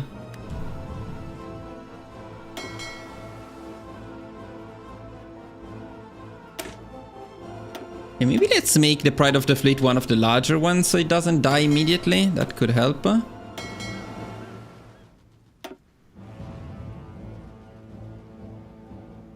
was such a big win.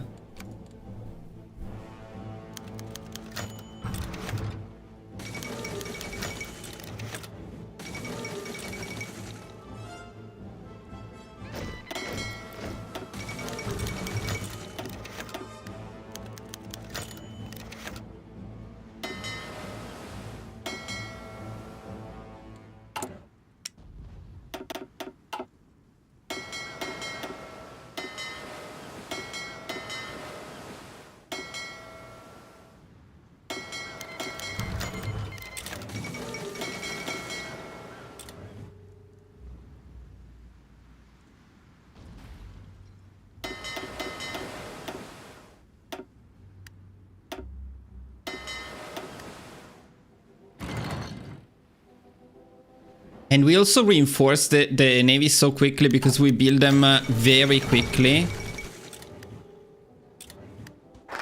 We get large amounts of them in no time.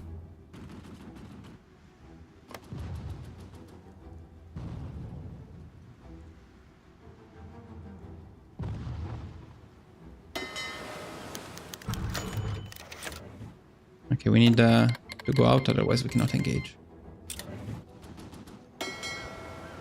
Okay, we got one. Oh, okay, this is a very big one and potentially a bad one, and we don't have air. We need to lose this one. If we don't lose this one, it's definitely going to be destroyers for the win. No, we're going to lose this one. Okay, we're getting destroyed. I mean, it's not even that badly, but we lost it.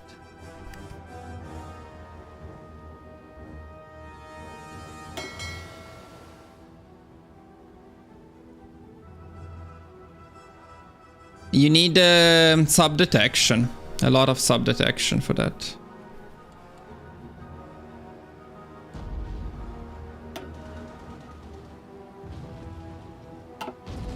And now without repairing, we're going to lose them.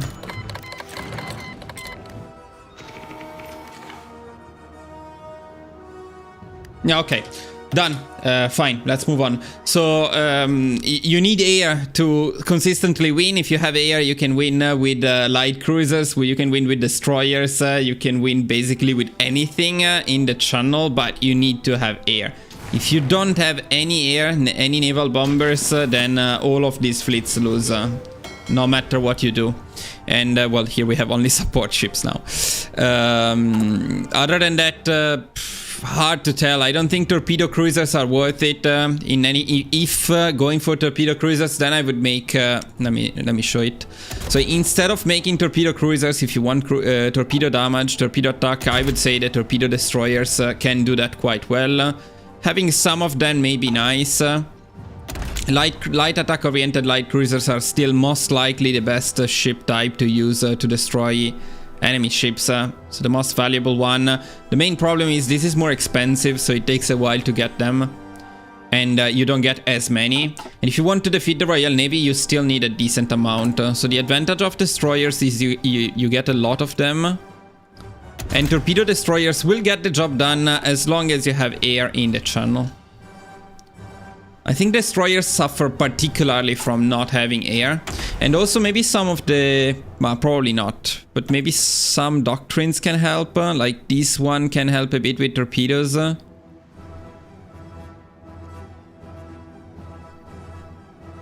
This would also help. The problem is you need the special projects for it.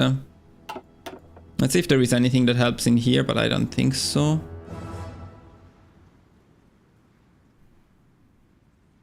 No. And line of battle is most likely the best one in there. Yeah. And torpedo primacy is most likely the best in here.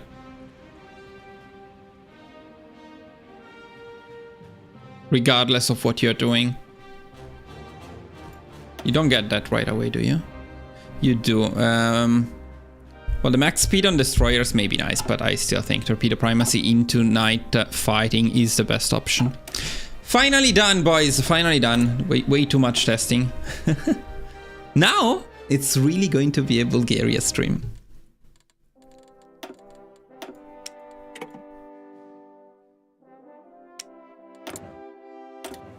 Only 2 hours later.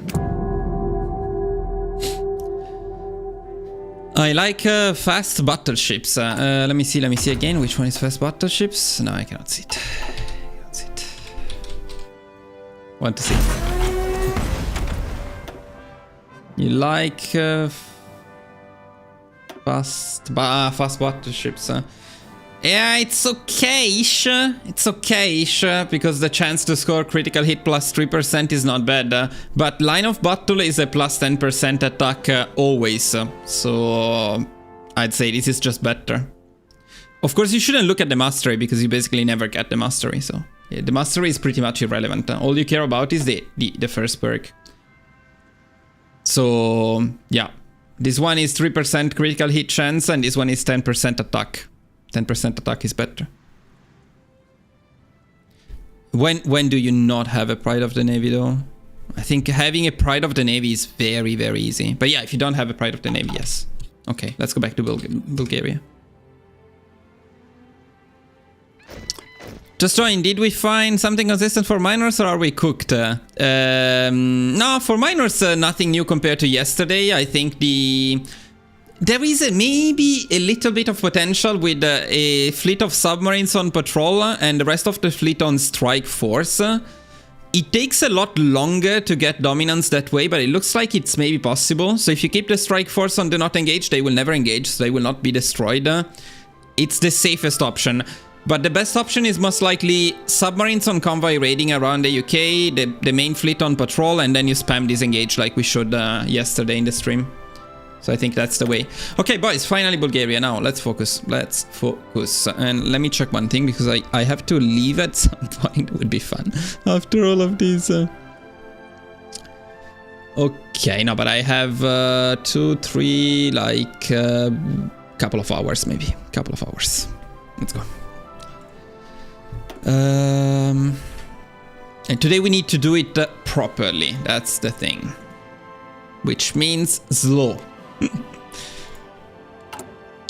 And Vades, I'm happy that you're here because you had some suggestions as well, so that's very good. So basically, I don't have time to experiment with the other ones. I want to record this ideally next week, so hopefully everything will go more or less smoothly. We focus on optimizing the Tsar path, and so the goal will be in this run most likely to defeat the Axis.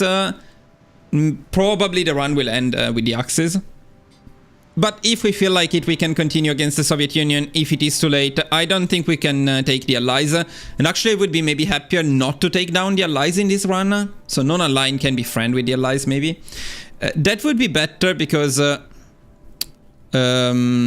least whatever they do with the Navy, we don't care. If we don't go for naval invasions. Yeah, so that's... wait a second. Yeah, that's the idea. So Axis, maybe Soviet Union, but mostly Axis. So what we need to optimize is the timing for this path here. One thing that I wanted to ask you, maybe somebody knows, is at some point we get rid of this stupid faction system. I couldn't figure out when. Like, do we get rid of it when we crush or integrate two of them, any two of them, or do we get rid of it at some point in here?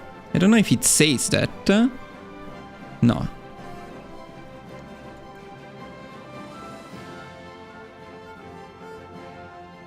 But I didn't do them all last time, though. I'm absolutely sure we didn't do them all last time. At some point they disappeared. So last time we destroyed the socialists, I remember that. We integrated the Agrarian Union, and I think we destroyed the Zveno. But the last one we didn't do anything about it. Why is my phone turning off?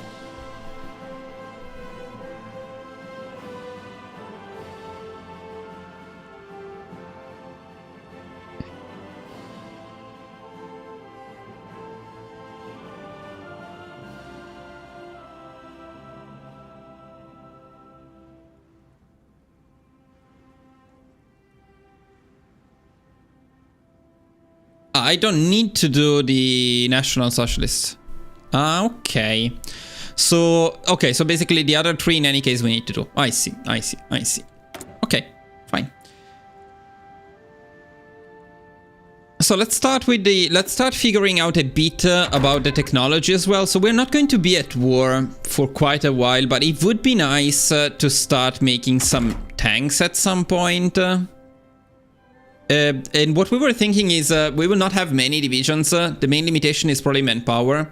So I was thinking special forces. We have mountaineers unlocked, I believe. Yeah, special forces, mountaineers plus SPGs should probably be the build we're going for. So for that, we would need at some point to get the tanks. I don't think it's worth going for the interwar ones though, because we are not probably going to use them in time. So electronic is fine. Basic machine tools is fine, I would say. The third one is a bit in doubt. Because we could go construction and it probably would make sense, but we also need the interwar version of both artillery and tank. Wow, Bulgaria is one of the very few countries that starts without artillery. I probably had never seen one before, maybe someone in China. So power to the Tsar must be the first focus, I would say.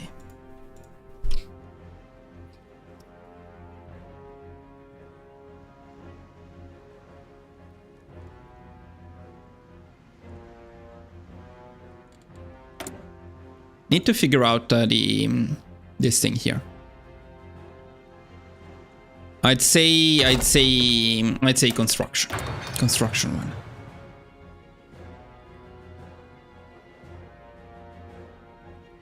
And that's good. Then let's focus on the buildings. We'll get to the production.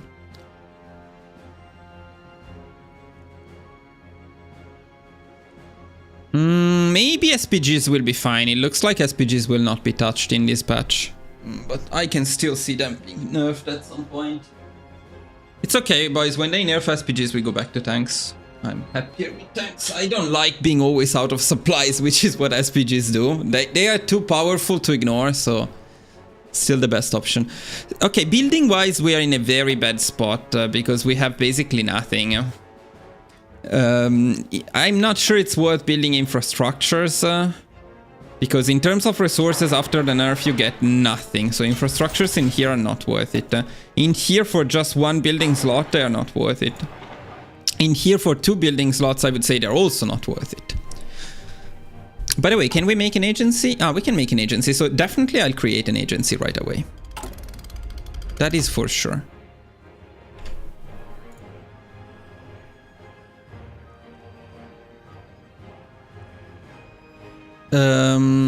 So I'll write it down.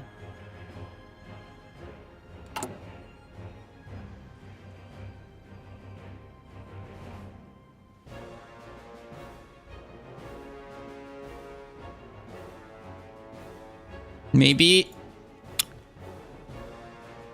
it would make sense to just upgrade the agency and build nothing. Otherwise, because we're on civilian economy, anything we build will take forever. Last time I used normal tanks, I had a hell of a time with them though. Maybe it's because SPGs were that much better, but I found myself feeling this. No, the tanks are still fine. They're just a bit less soft attack, it's okay.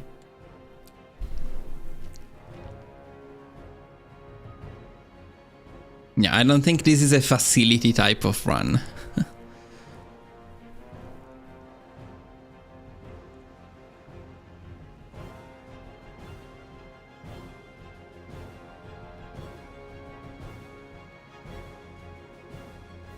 The thing is, once we start annexing people, we'll get a lot of civilian factories because the AI always builds more civilian factories. So in terms of civilian factories, we're going to probably be fine. I cannot think about any useful building. How many do we have? 2 after the...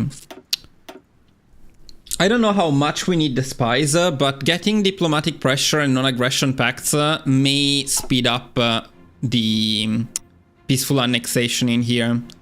I think that could be a good idea, and maybe 2 spies would be a good idea.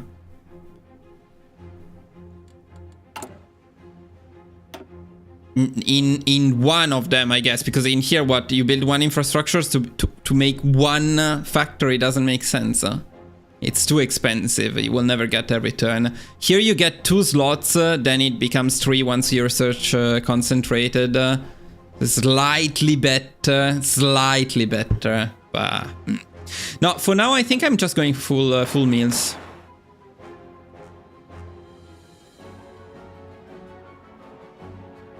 So in Burmoy.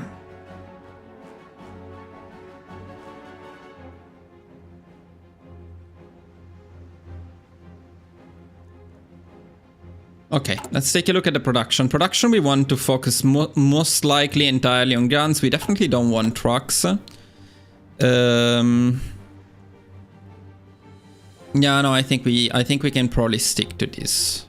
I don't know about trains, but I feel like we probably get some trains at some point. I don't know. For now, I'll not produce them. Then if it looks like they are needed, we'll make them later. For now, sub 1 inf all.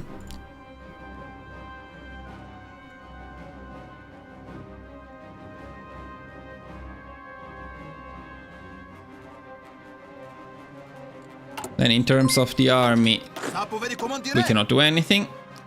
But I don't think we're going to train them.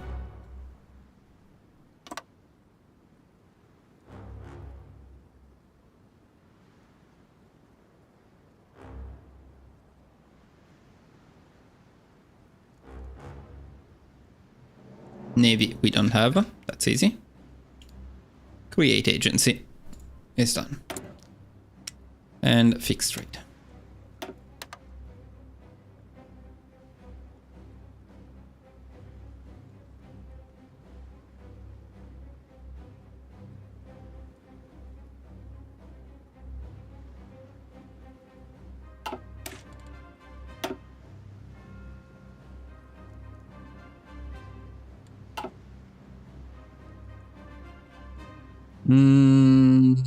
Okay.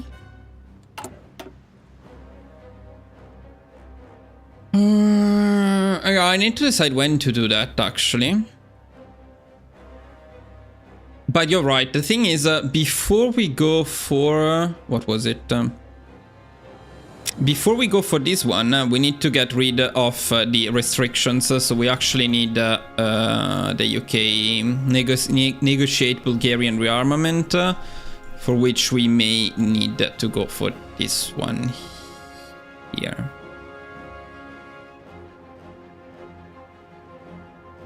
Yeah, I guess that makes sense. Okay, yeah, I agree. I forgot where the positioning is, though. It doesn't say it here, right? It doesn't say it anywhere. No. So I remember they were in here, somewhere in here. Did they have to be somewhere else? If you remember the exact place, otherwise we'll write it down later.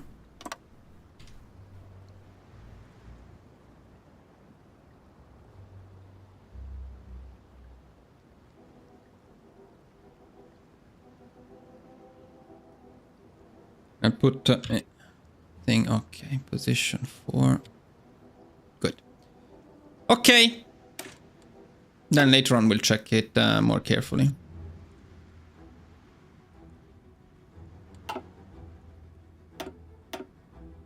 It's okay. I'll check it and write it down in the spreadsheet when we get there.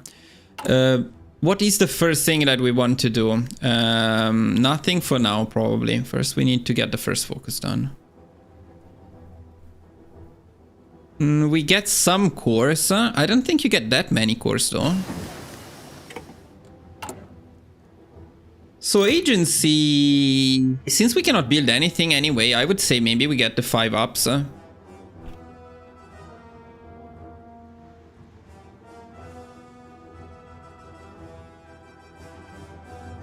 5 ups with diplomatic training.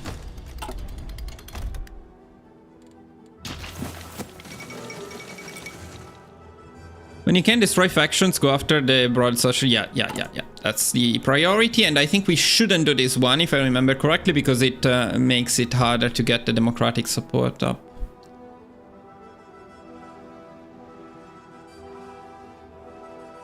I'd say we go for 5 ups, so we get 2 spies, though.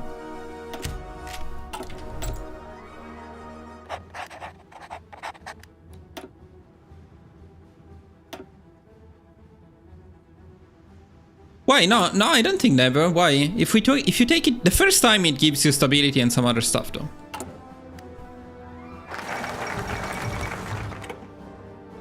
Okay, so now we have two priorities. Correct me if I'm wrong, but we need to discredit the socialists and start destroying them. So that's one of the priorities. But the other priority is, as soon as possible, we need to get the democratic reformer.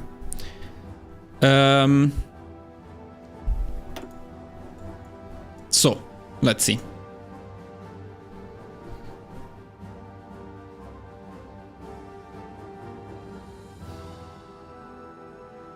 So this affects the loyalty of many of them. Yeah, so you would start with them, right? With the first political power we get, right away we destroy the socialists. I think if we don't do it right away, we get a bad event at some point. In terms of focuses, though, what's the priority at this point? Here we get some political power, which we may be able to use to get democratic support. And here we get some more political power. So political power, we get a lot in here. Well, I think we can probably ignore these ones. There is some popularity of democracy here, but probably we can ignore these two. The goal is to get this one as soon as possible now, right? But before getting this one, while we wait for the democratic support, we can pick this one, we can pick this one, and we can pick this one. So we need to check the timing in here. I think it's too early to go straight for that. So I think we go Tsar regime first. Get the political power and get the democratic support in. Let's try. The Tsar regime.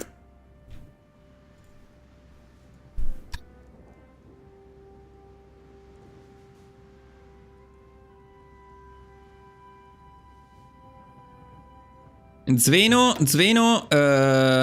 which one is it? Zveno, you would destroy or you would cooperate? I think we destroy them. Because I also like the effect of destroying them, which is more army experience gain. You want to cooperate? I don't like the cooperation one that much, though. The best for what?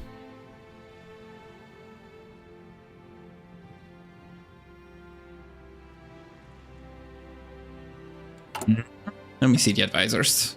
Because I remember the advisors being all bad.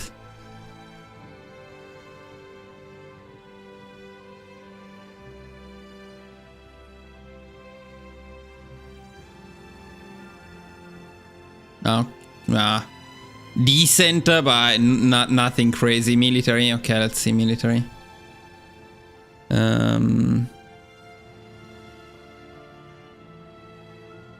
So the infantry expert, and the armor expert. Okay, just one we need, but yeah. Maybe here. And the army offense. I see why.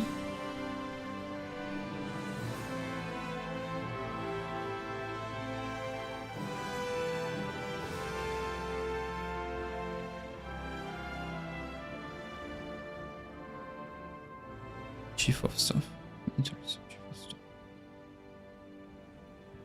Okay, fine. I see the point of cooperating with them. I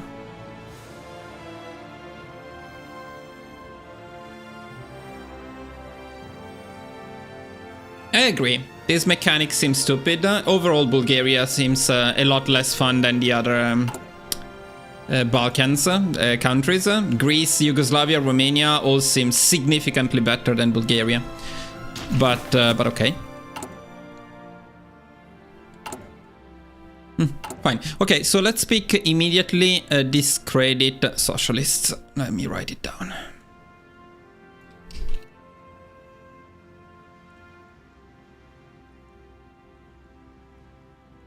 That's what, 20 political power.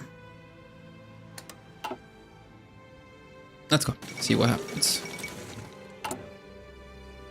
So I need to keep this page open. Fuck, it's immediately that I need to pick it, like...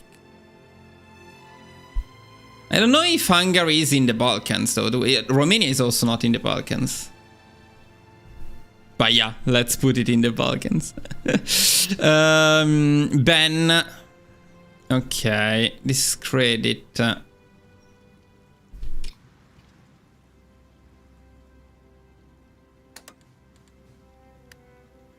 Ban.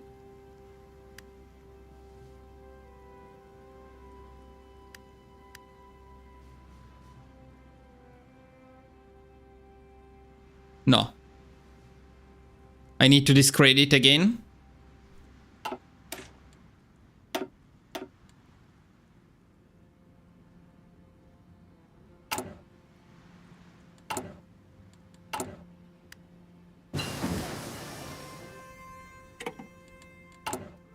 Second here.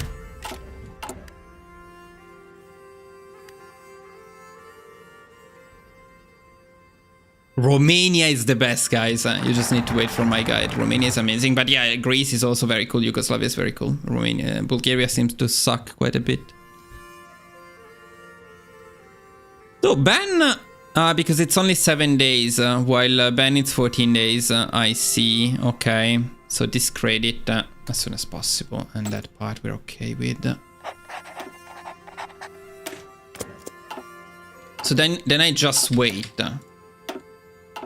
for it to be able to discredit again.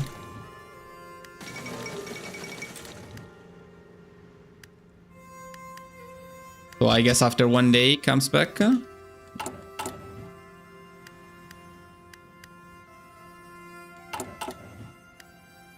Takes a while though. Okay, there it is.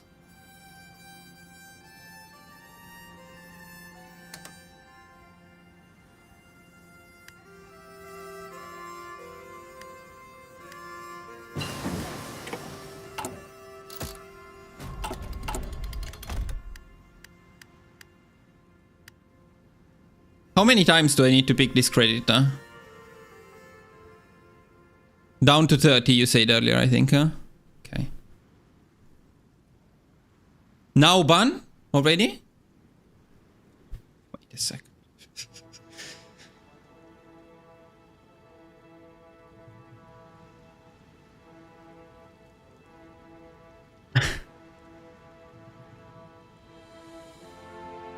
But they are at 40, they are not at 30.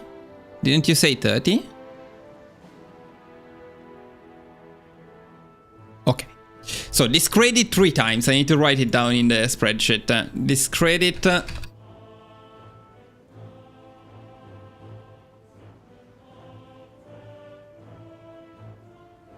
It's 60 political power.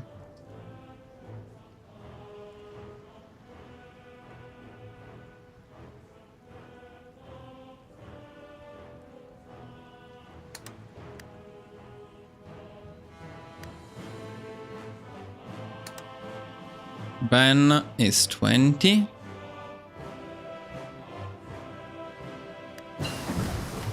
How fun this mechanic already. The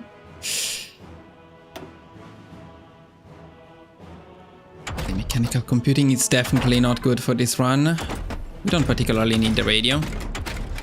I think this is the time where we start going for tanks and artillery maybe. So interwar tank.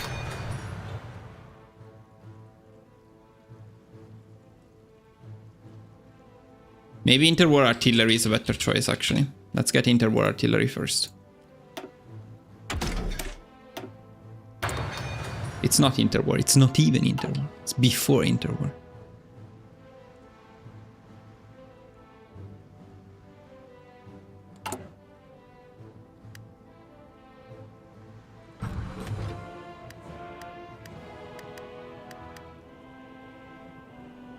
Okay, now we have rally and imprison.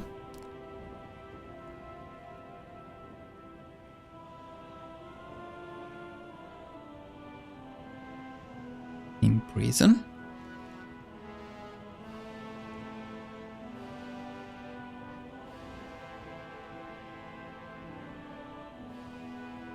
I need to write them all. Okay, well, let's do imprison first and let's see.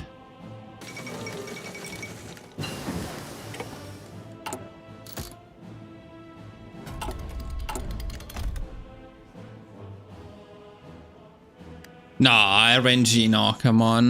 No, RNG, please. Yeah, that doesn't look like I got that option.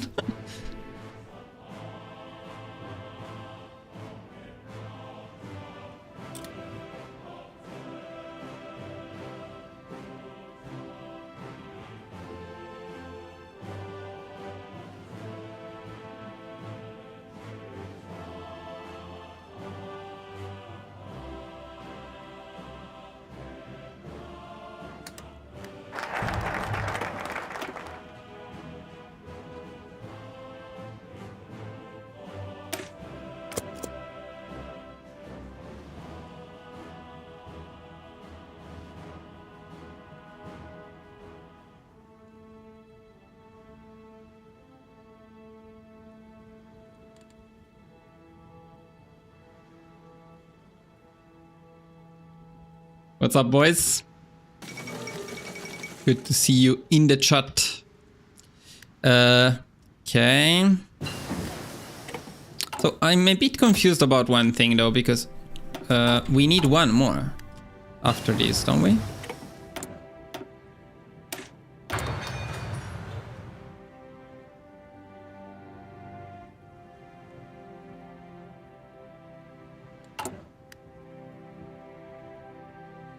Lovely.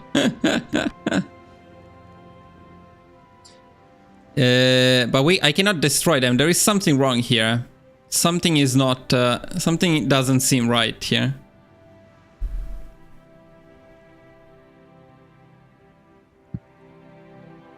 Yeah, but I mean, I have no other option. Rally and then destroy, I guess.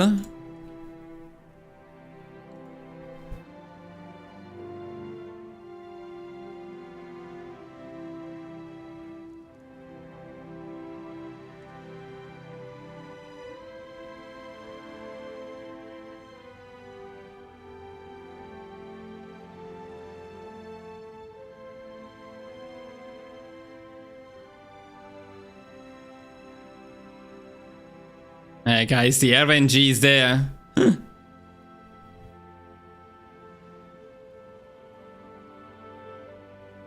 I'm going the Tsar path, so this one here, and then the Fate of the Balkans, and then this shit here. But if this is just RNG, there isn't much we can do about it. Seems like recently they're all broken, the Paradox games. I don't know, I somehow feel this wasn't optimal though. I'll try it again, I'll try some other options.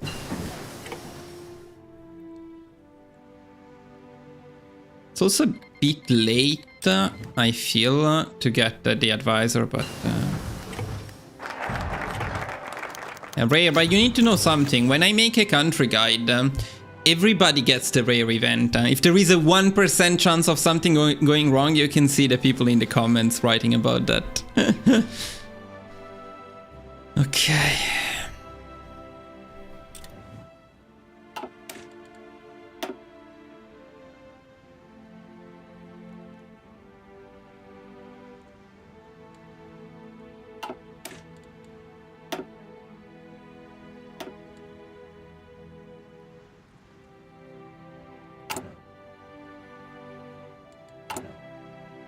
Ah, fuck, I already picked this credit money.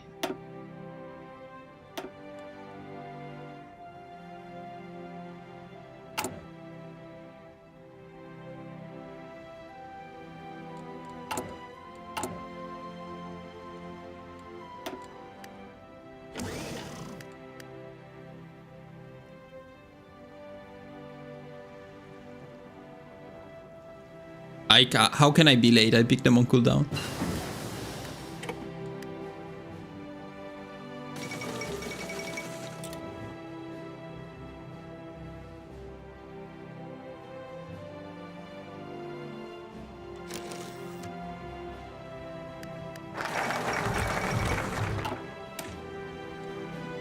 Okay, but that's RNG. I cannot rely on fucking RNG at the beginning of the fucking run.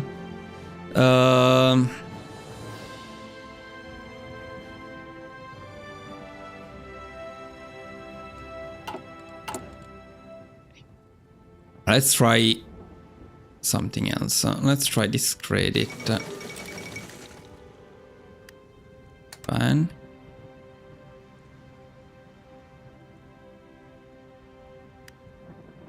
This credit is no longer there now. Random shit.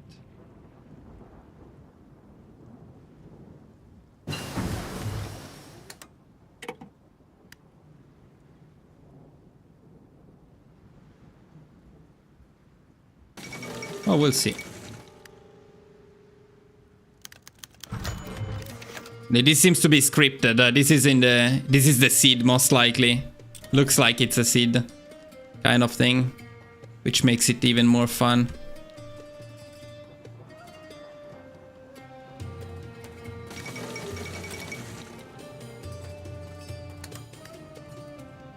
Yeah, this is pretty bad.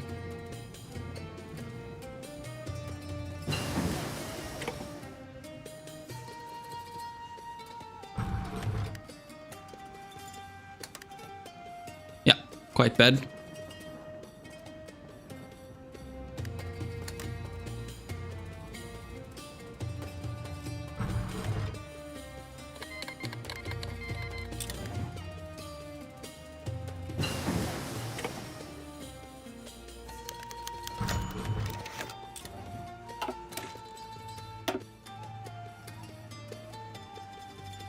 Honestly, it's not entirely... we destroyed them on the 1st of August, now it's the 2nd of August, so it's basically the same thing. Huh? It's a 1 day difference.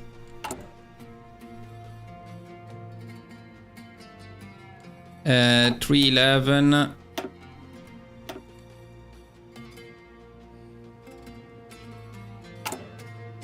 Yeah, it's exactly the same thing. It's exactly the same thing. Let's try one more time and see if it's seed or not. But I have the feeling that's seed. I'll try again with the discredit one. Because it longer cooldown, but you cannot pick it right away. It's like 1, 2, 3. Like 5 days have passed. So at that point...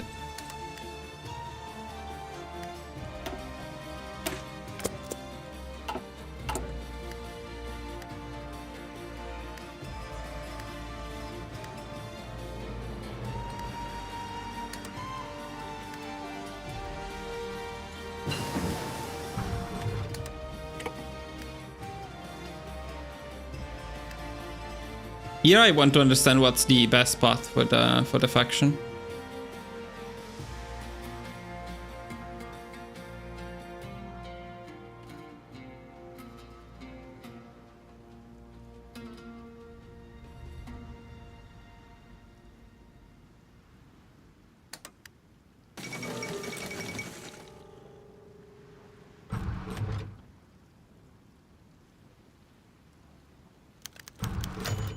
Yeah, scripted, 100% scripted.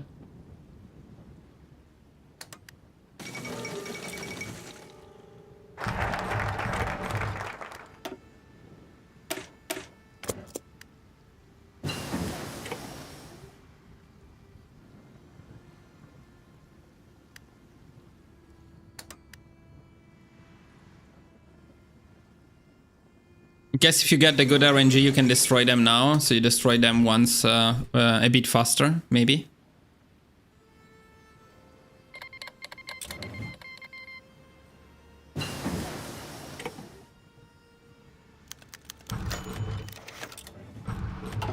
I want to test something else now.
Now, if it's not seed related, this may change it because we changed the timing a little bit.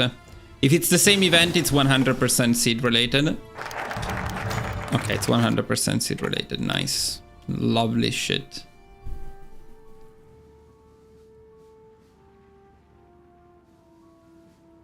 And I'm guessing this is when you would probably go for this one.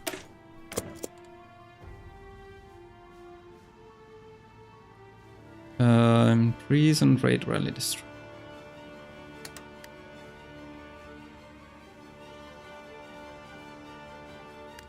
Isn't there anything that decreases their popularity?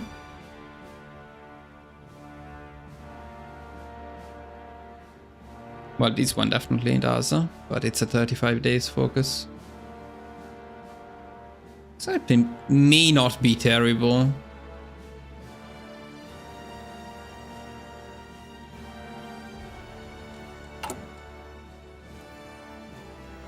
Yeah, but for the rearm, don't I need to get rid of the IM whatever the fuck?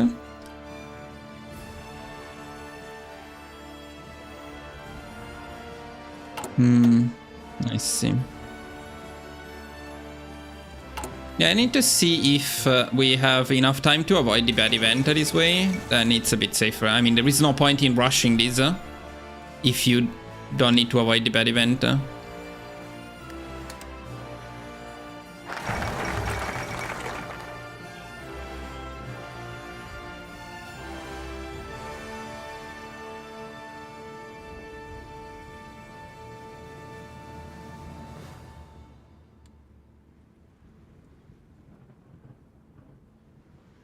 So we go for this one, but in any case, this will make it more likely than the UK accepts, right? So we need to go for this one, then acquire modern tools,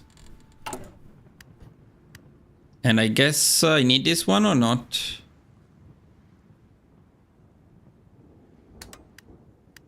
Yeah, because then I need to pick this one. Okay. And maybe I don't need that right away, but yeah.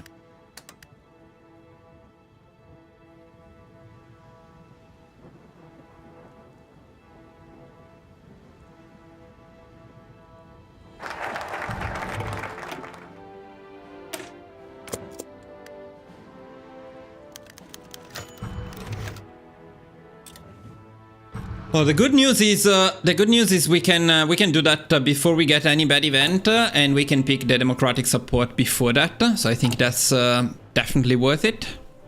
Definitely worth it.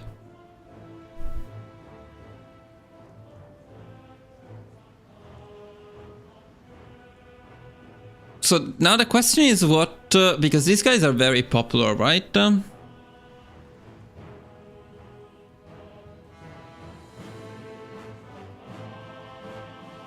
Do we get them? Destroying them will take forever, I have the feeling. So they are not very useful. It's actually the same exact thing. It's 70%, 70 loyalty and 70 popularity that we need to get rid. So it's the same amount. But we gain less loyalty than we remove popularity. So maybe it's faster to destroy them. But wait, that's Sven. What did we want to do with that Sven? You wanted to take them. Okay, so let's discredit these motherfuckers.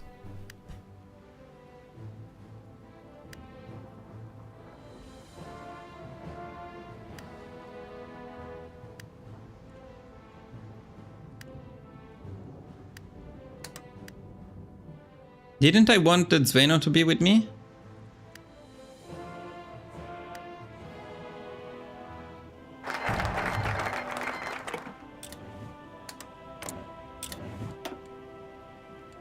Now we need to negotiate. Before that we have this one. Okay. So much shit. And yeah, right now at some point we would probably have gotten the army one.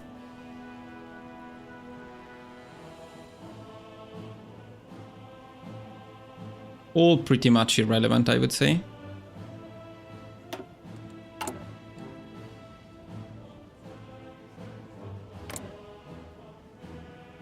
Doesn't want an aggression pact, but I guess I could use the spy for that.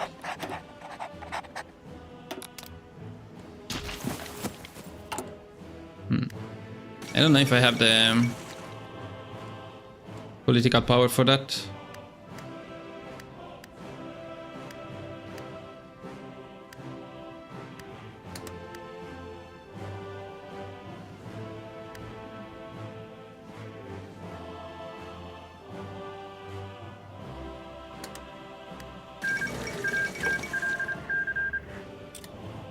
I don't think I need that.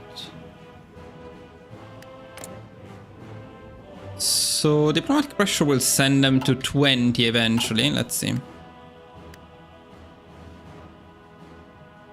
Okay, let's see if all of the imprisons are scripted. By the way, I forgot the focus. That's not very good. Because that messes up the... but we can already go for this one now. Okay, we need to do this again, but more or less I'm getting an idea of the path. I want to see what happens here.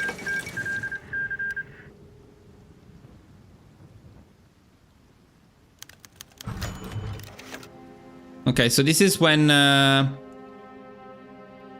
see. This is when you actually imprison them.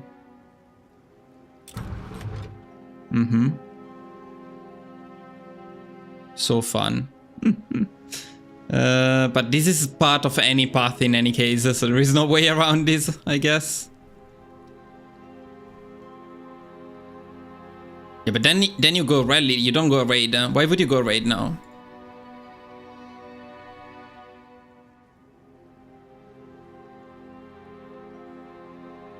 Do you need to pick raid?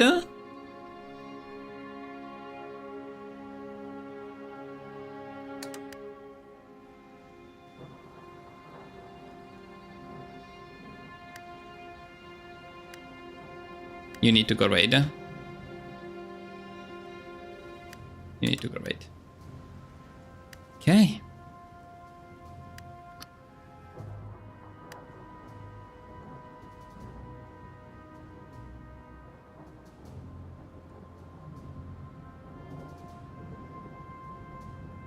Who is Bogdan Fino?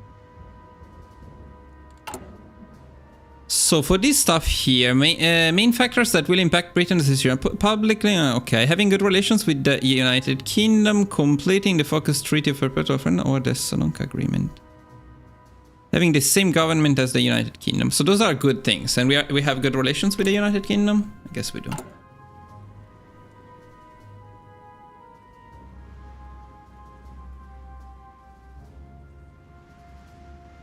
No, I don't know if we have good relations or not. That's very fun.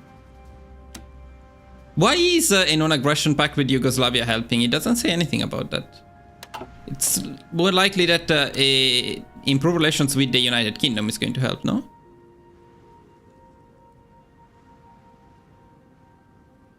Wait, where does it say anything about Yugoslavia? Having good relations with the United Kingdom, completing the Fox. Leaning towards the... No, there is nothing about that. I don't think that helps. Unless it's in the code and it doesn't say that, which wouldn't be surprising, of course. Knowing this game. Oh, there is also this thing.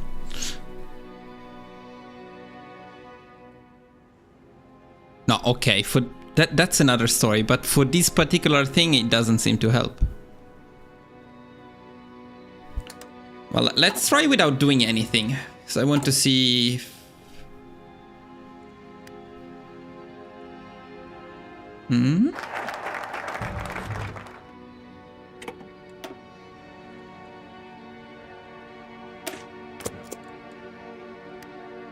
Trust you based on what, Mendo?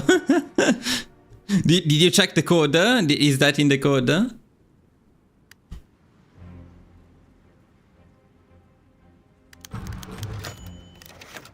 Okay, this is fine. Without having done anything, this seems to be fine.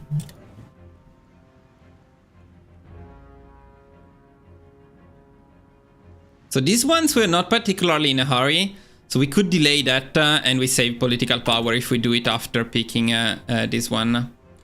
So I see that as potentially something worth doing. Now, I don't know about the RNG with this rearmament shit, because there is also RNG in there, probably. Maybe not as much, but there might be some. Now, I also need to get rid of this stupid dude as fast as possible, because I hate him.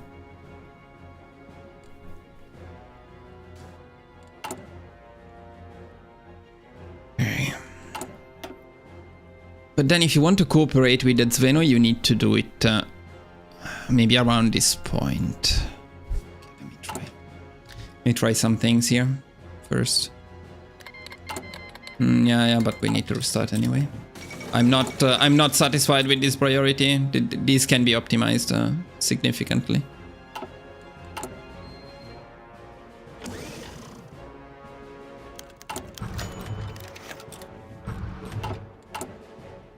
So I guess you use that to get rid of the idiot.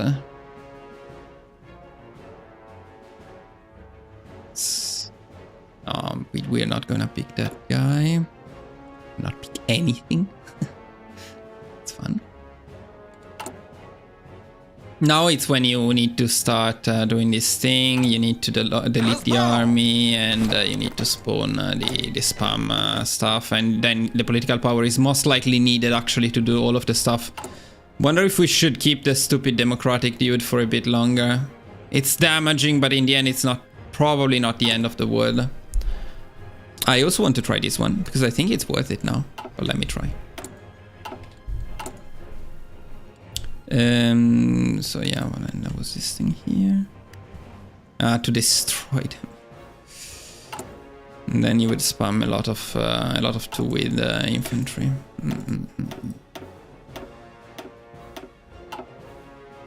We are going to restart quite soon.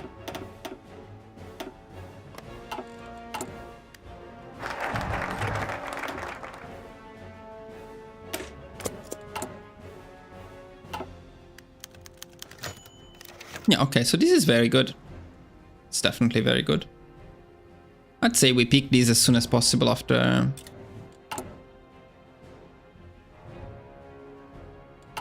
As soon as possible after this one here, for sure.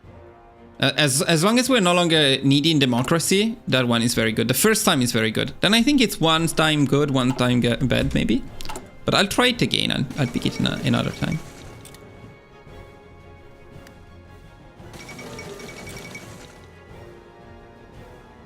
Wait, now the faction thing is gone. Go.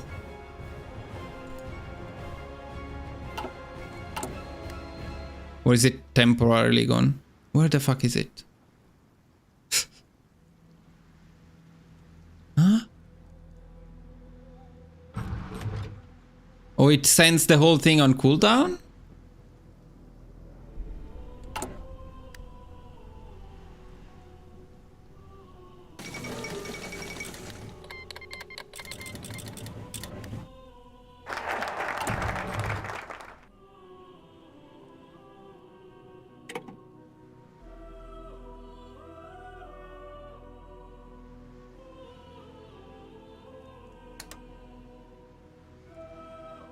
And this would help, yeah, this helps with this part here too.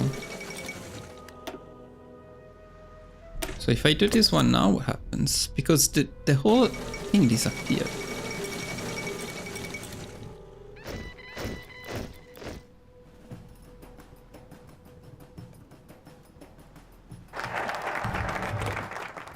Oh, now it's back.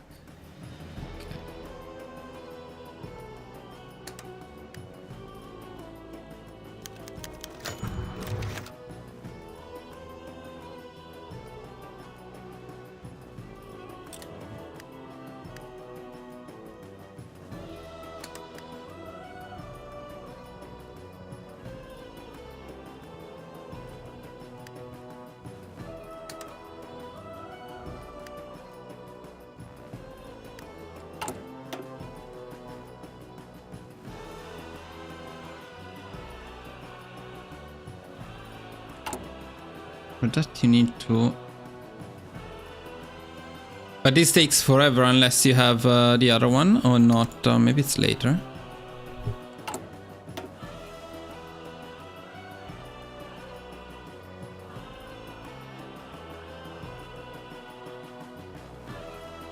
There is a space here to do something while we wait for the Tsar.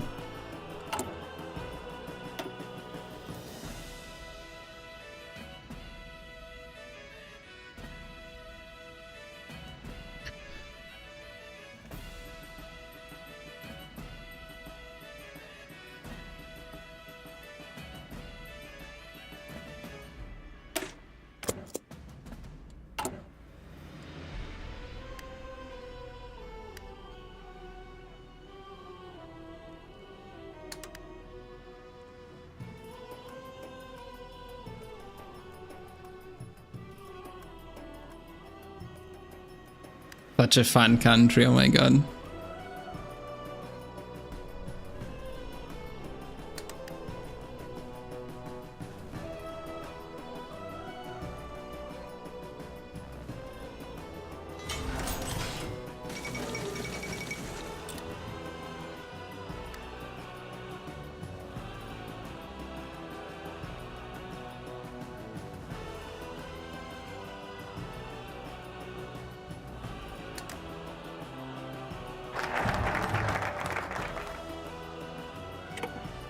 It's not even that complex, it's just a fucking pain in the ass for no absolute no reason. Just like extremely boring shit.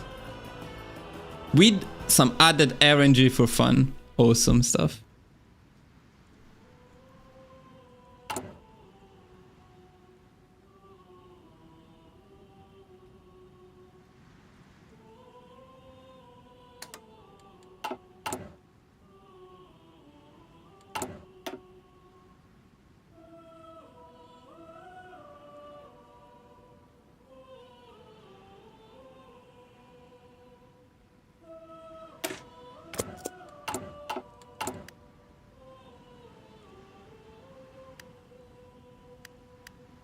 Fun doesn't seem to be great, huh?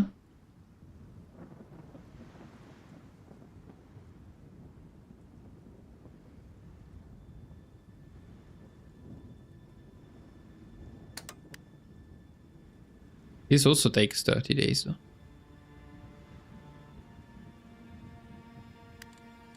Wait, this one? Why does this help in any way? Maybe for the political advisor?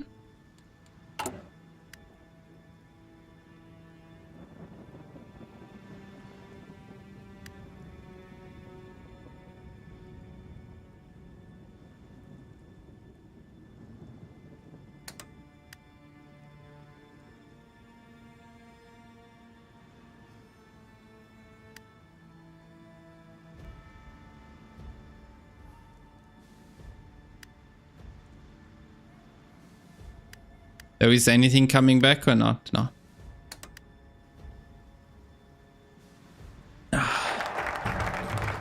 Yeah, Joint Duct was coming back. Okay. What a massive pain in the ass.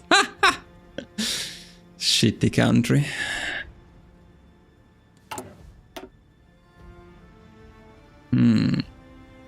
But there is no way around it. There is no way to avoid this shit. Right? Let me see something. Готов!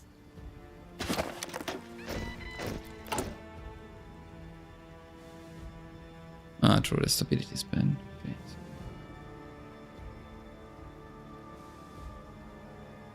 To see, but even if we go into a civil war, that shit doesn't disappear, right? Let me try.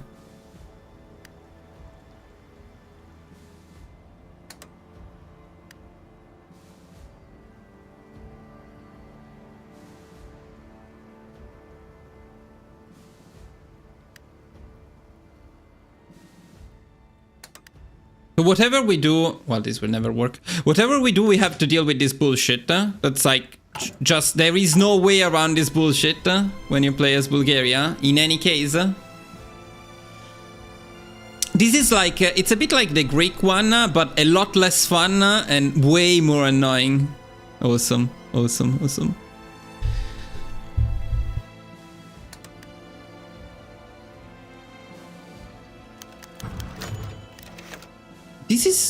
Is it pure RNG what that shit does?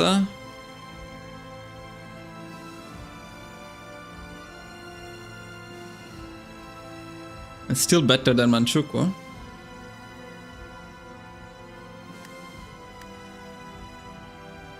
I want to try that event a few times. Yeah, exactly. The Greek one is totally fine. The Greek one is totally fine.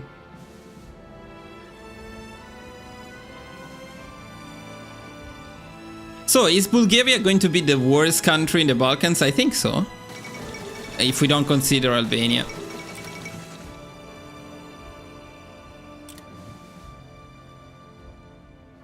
Yeah, so I don't know. That event appears sometimes randomly, then it comes back and so on. Okay, okay, okay. Yeah.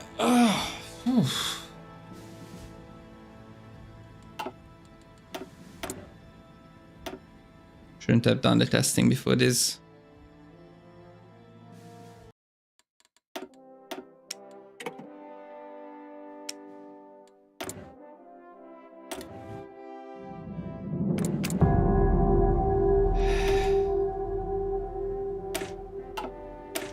Is there any path when you don't have this shit? Any path at all where you don't have this shit or not? But there are not that many paths, so I assume no. I would do anything. I'll go democratic if I can avoid this stupid shit.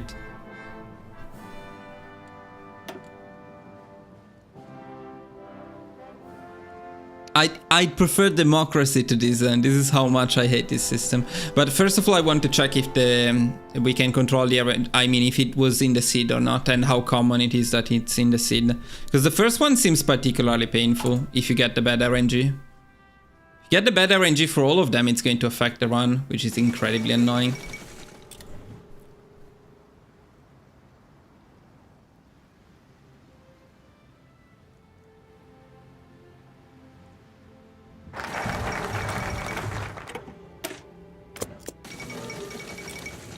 At least the focus priority seemed okay up until a point.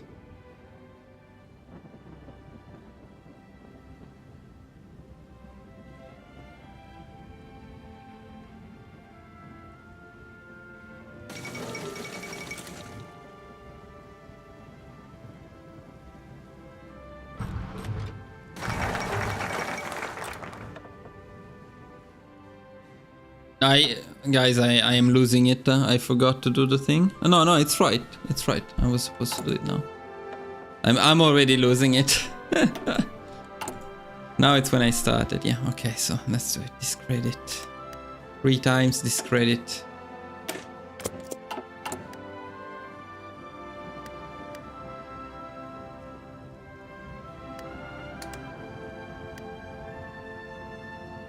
And no, if you get better in G, no, you cannot.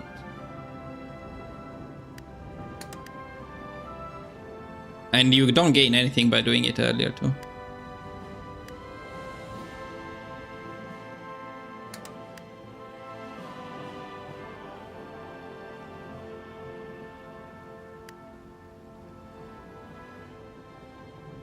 Ban, rally, destroy.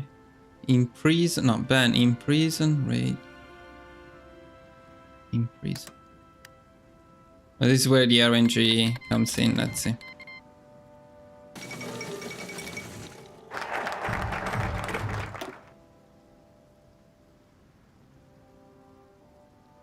So wait, let me write this down. So after this one we did, we were going to do this one or not? Probably this one. It also gives some political power.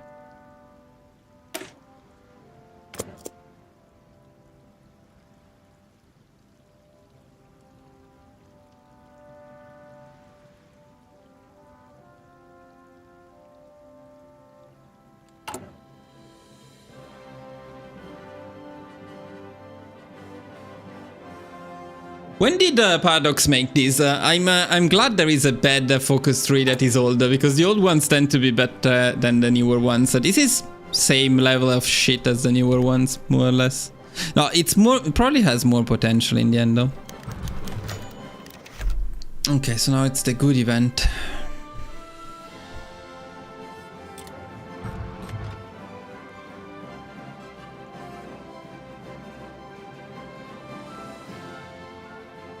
But you still need one more. either raid or rally. And rally is faster, so you do rally. So you only do raid if you get the bad event. No, I'm an idiot, because you need to do raid. Okay, never mind. Keep making this mistake. So you don't want rally. It needs to be discredit 3 times, then ban, imprison, raid, destroy.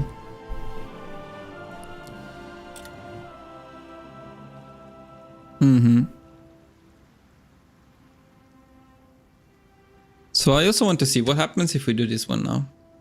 Now we get the bad one or not? No, we get a good one, but not at the best time because we need the democratic support. So right now this is damaging. I think it's... I have the feeling that's also pure RNG though at this point, because I remember it being bad before. Let me see again what you get exactly when you destroy them entirely. See if it's worth saying we do it early. Problem is if you do it early and you get the bad RNG, you're completely screwed. You cannot pick the democratic support in time anymore.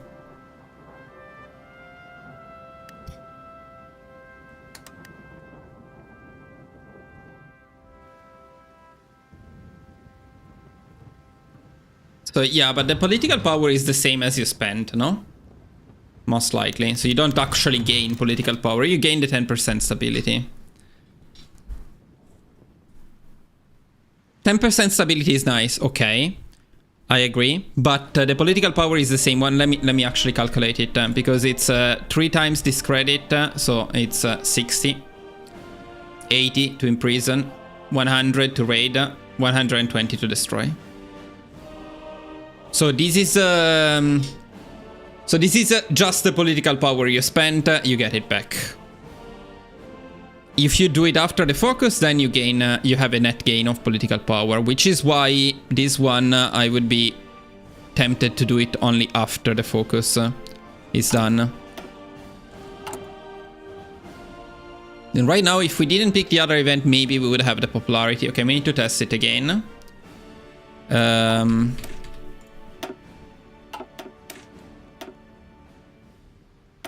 And let's start a new one because we need to see the kind of RNG it is. But I don't see why it wouldn't be 50-50, honestly. And if you make a backup save and you reload it, you always get the same one. But I have the impression it's probably 50-50 in the seed of the run. So let's try. And this time I'm going to try it right away. See the difference.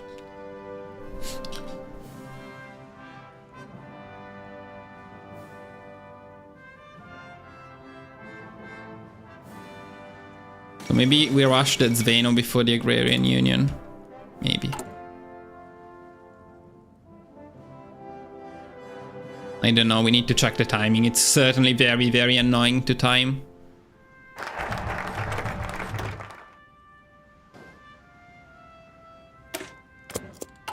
So we start immediately with discredit this time, okay.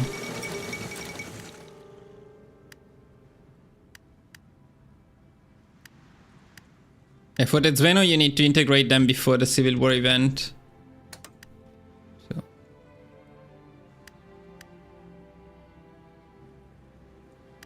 Right. Ban imprisonment.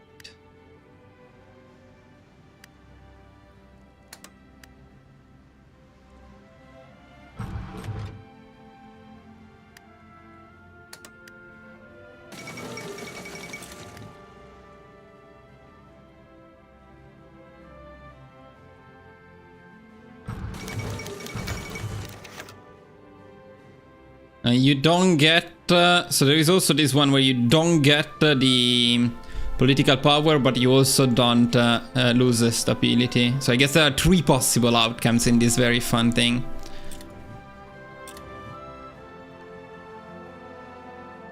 But raid is still enough. Okay. This would be more acceptable. We are late with the democratic support in this case though, so that's to be considered. So if we got the good event, yes, you could pick the democratic support now, but then the amount of RNG starts to be a bit too much. So let's see if being late with that will affect the... Because this is probably going to be a couple of months before we actually get him. So that's definitely impactful.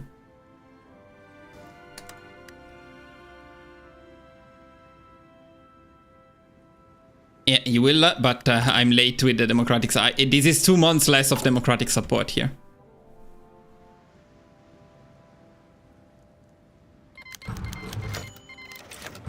So if we still get enough democratic support in time, that's totally fine.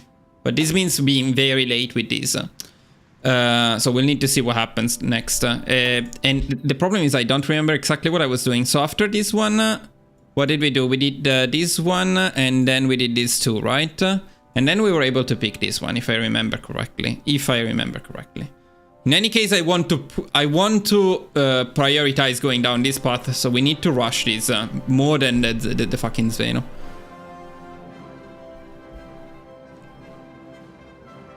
Manpower was always gone. You have no control over it. Divisions are locked. Cannot disband them, cannot change them, cannot do anything about it. So yeah, no manpower. For 35 days focuses, so that would be 1, 2... you would like 3 and 4. You will want all of these ones now. Before this one? No, I don't like it. I don't like it. Exactly. So if we can pick this one earlier, it's better. But let's see the timing. So now the question about these ones is a bit in doubt. It's definitely better to get rid of them than it is to integrate them, for sure. Because it's less. The main question is whether it's worth doing it now or better to wait until after this focus, because then it would be cheaper and faster. So we're going to wait. No, wait, only cheaper or also faster? Only cheaper, maybe? Only cheaper, not faster. Okay.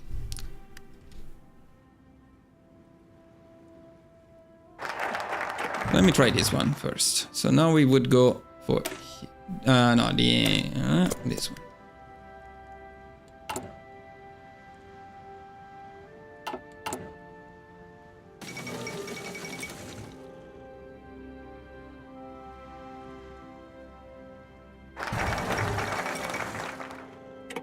Now we would go for this one, we would go for this shit here.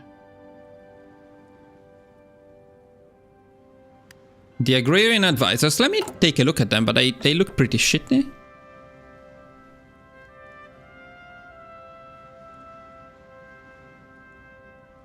Democracy is bad. Compliance gain is broken. Yeah. And the factories you get from subjects are also...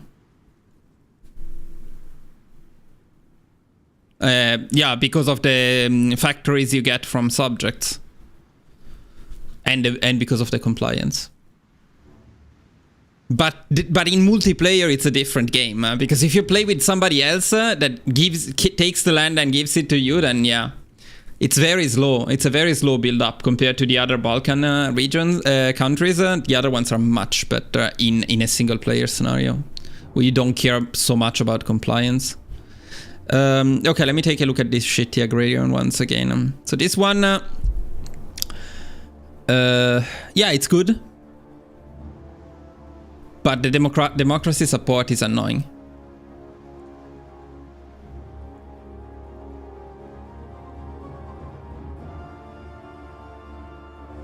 Is that the only one, actually? Is there another one? No, the military stuff is all about Sveno, right? Yeah. Maybe here? No.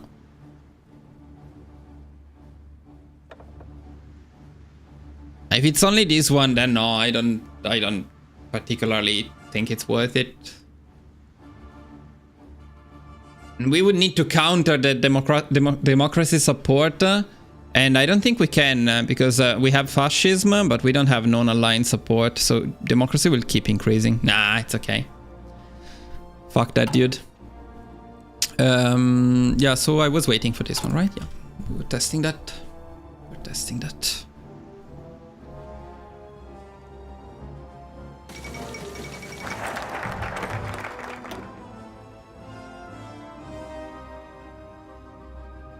So we would need the democracy support by the time we finish this one. If we don't get it, then it's not good enough.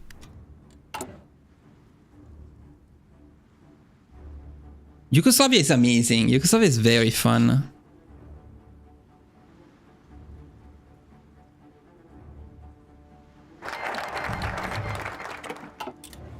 Okay. Very important check. No, it's not good enough.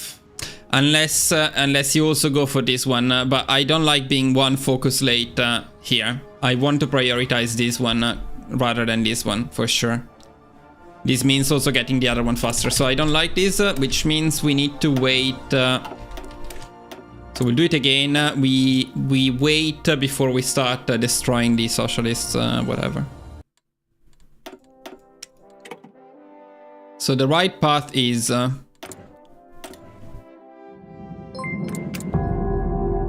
The right path is, okay, power to the Tsar, not outs. Then, first thing we want to do is we want to pick the stupid democratic reformer.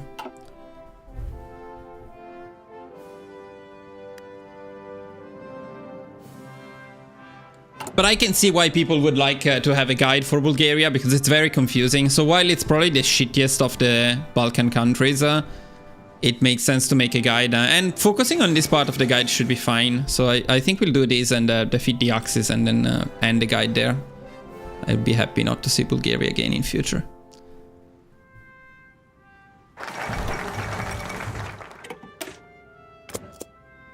So democratic reformer is the first thing here. Let me write it down.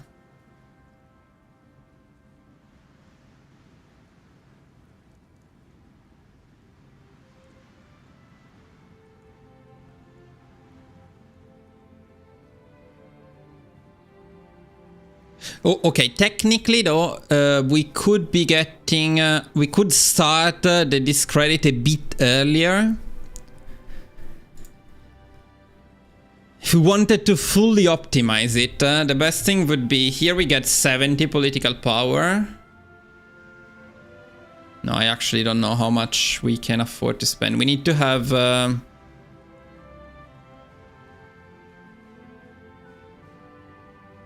don't know. I'll ignore it because it's easier, so... We could be starting a little bit earlier than when we are starting to destroy the socialists, but I don't think it's particularly worth it, and it makes the guide more complex in general, so I'll not do it. I'll get my mustache again. Okay, so democratic reformer. Thing number one to do. Then as soon as possible we start discrediting the socialists. Which is as soon as the focus is completed. Okay.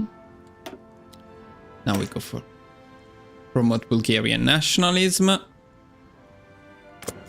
Yeah, that's good. We do this 3 times.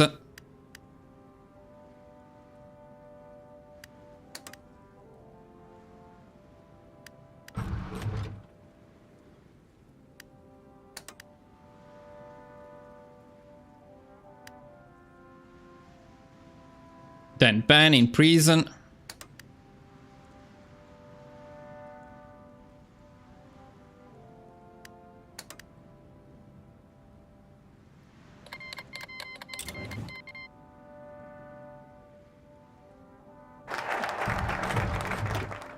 Now we go condemn Macedonian organizations. That's okay. Awesome. I'm so happy.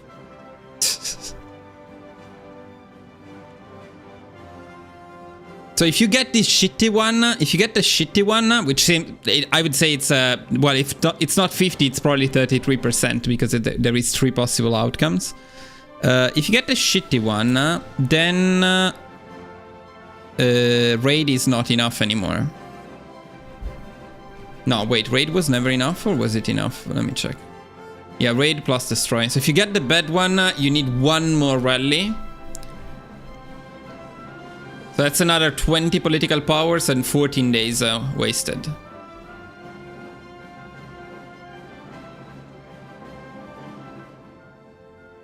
How fun. How fun. How fucking fun. This is such a well-designed concept. It's lovely. They should call back the people who made Battle for the Bosphorus to make the next DLC, because this is so fun. And maybe let them adjust the navy as well, since it seems to be a great job. I don't know, since it's so early in the run, maybe this is a point where you would say to restart. Like being fully in the hands of RNG with a 10% stability loss when you're already with shitty stability. It's pretty bad. It's pretty bad.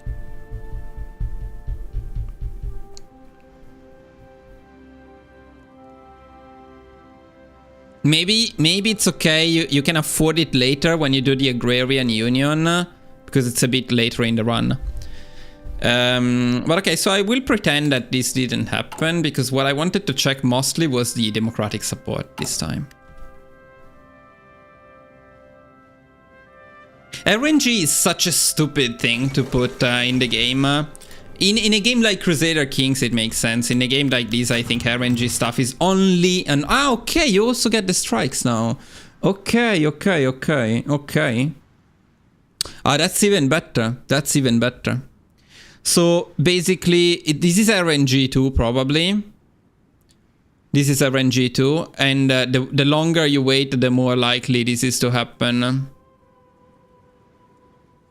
So it's a fucking nightmare, in other words. It's a fucking nightmare. So you need to do it earlier, otherwise you get a chance of this event, which is a run-ending event so early. Yeah, but earlier we didn't get it. So it's RNG when it happens, probably. And the only way to avoid it is to start with these decisions as soon as possible. And also not to get unlucky with that event.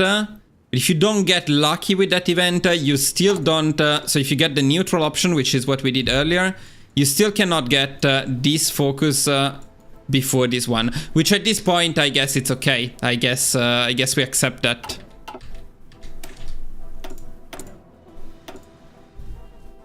Start again. Wow.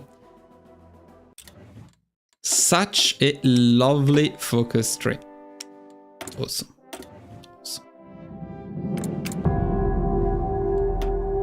More annoying, but still better than Manchukuo. Okay. How fun. Let's do it again. Let's do it again.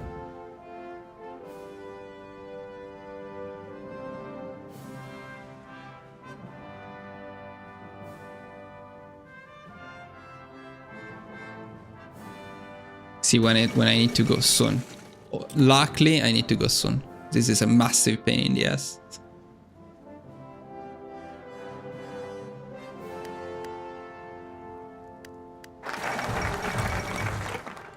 So you need to start with this shit. Then the setup for the army is better to do it later, as late as possible, so you don't need to do it every time if you need to restart.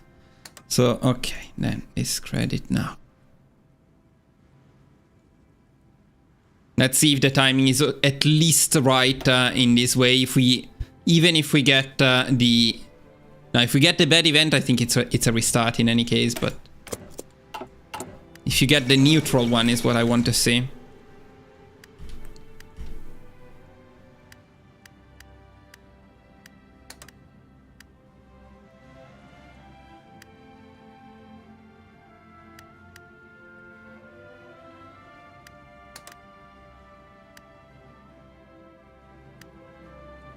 By the way, it says that, so this takes 14 days. Yeah.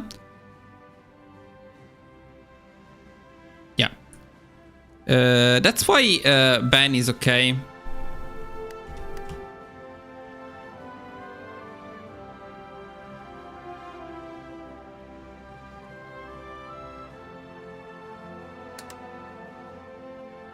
Ban takes 14 days, but the other one takes 7 days and then it's available after another 7 days. They remove the same amount of popularity, so that's why they take the same in the end. Same amount of time. The difference is this one reduces the loyalty less. I don't know if that matters at all, but yeah.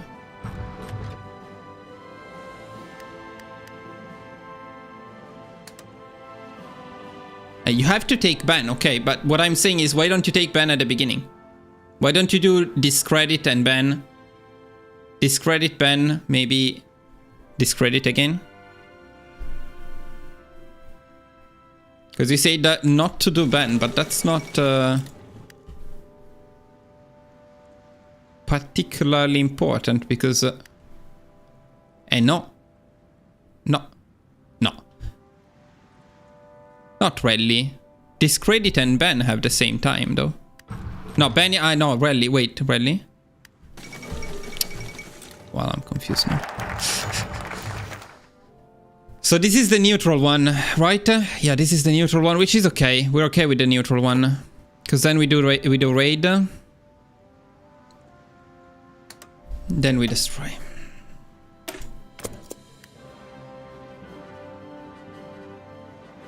You cannot discredit after banning?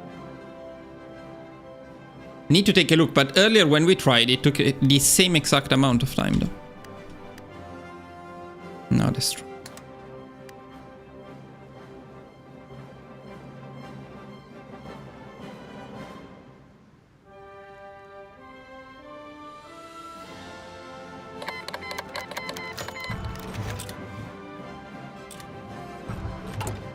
Immediately democratic reform, and now let's see the timing with this. That's the other thing we are interested in. Then we will need to figure out what to do with the fucking agrarian union.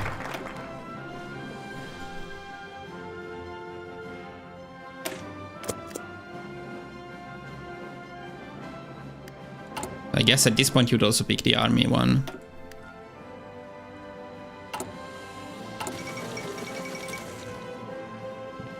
Yeah, that makes sense. Let me write it down though, because this makes sense. So after this, you go...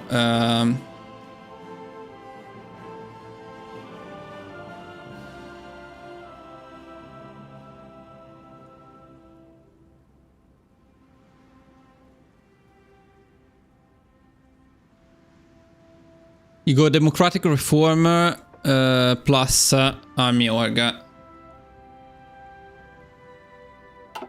Okay.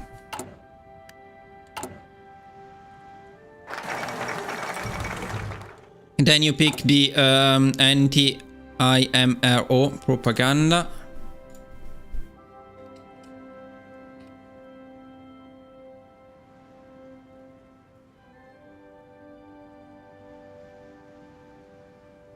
It's fun. It looks like they thought, why don't we make Bulgaria a gameplay where you just click decisions the whole time? And they put all of the possible decisions, faction management, this shit here, the other shit with the UK, all of the annexation, all of in one country, all of them in one country. Like Yugoslavia has none of them, Romania has none of them, Greece has a little bit.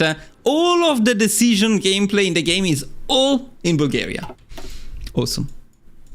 It's fine, I guess it makes sense. You want to play clicking decisions the whole run? That's the... Bulgaria is the country for you.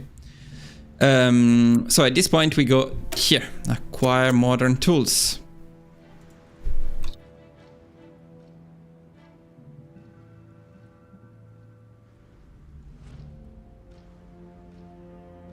And then we go negotiate Bulgarian rearmament.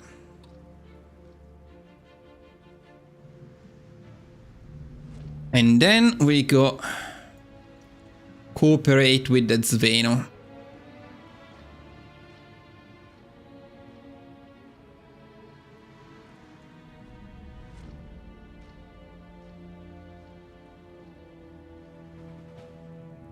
And then, if everything goes well, we go illusions of a non-partisan system.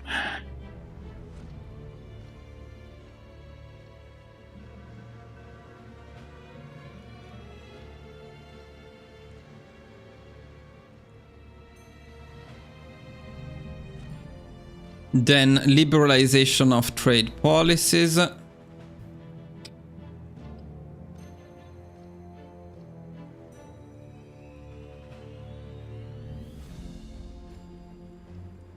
Then plot against Boris.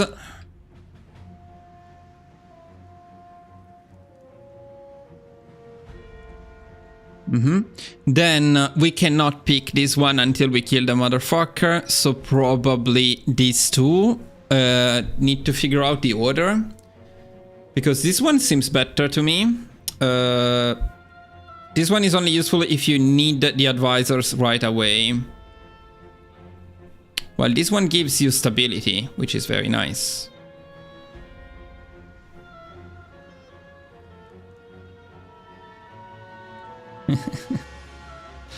Sorry boys, we got better RNG.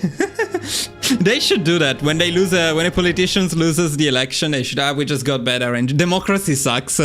We should have gone the fascist path. Got better RNG. Okay. Yeah, I don't know. One of these two will figure it out. I'd say Bulgarian irredentism first. Bulgarian irredentism. And then I would say found the Branik.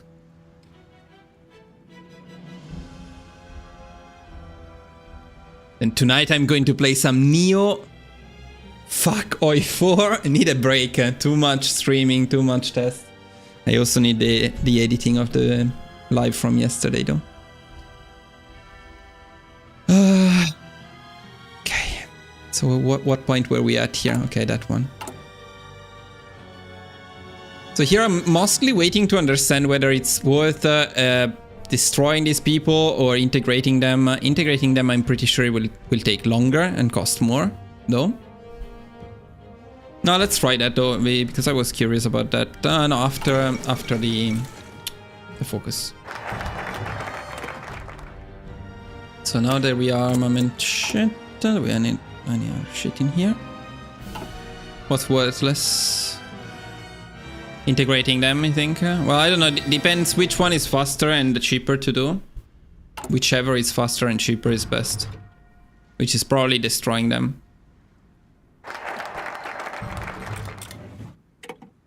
So negotiate their rearmament. Now what do we need to do? Demonstrate our policies of peace. So demonstrate our policies. 50-50. Another awesome decision.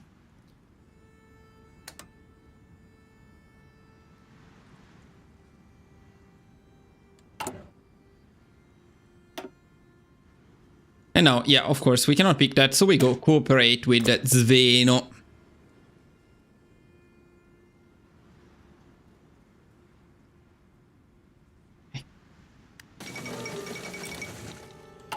So we would probably have the political power right now to pick this stuff here, but we can also save some if we don't do it. I don't know though, because if we do it, we get the 10% extra stability. We gain the political power back. I'm not entirely sure. Can we do both at the same time, or when you do one with one faction, you cannot do the other ones? I'm pretty sure you cannot. Okay, illusions of a non-partisan system now, it's viable. By the way, I would also pick at some point in here some political loyalty, because that's very good for stability. So political loyalty as soon as possible, probably somewhere in here.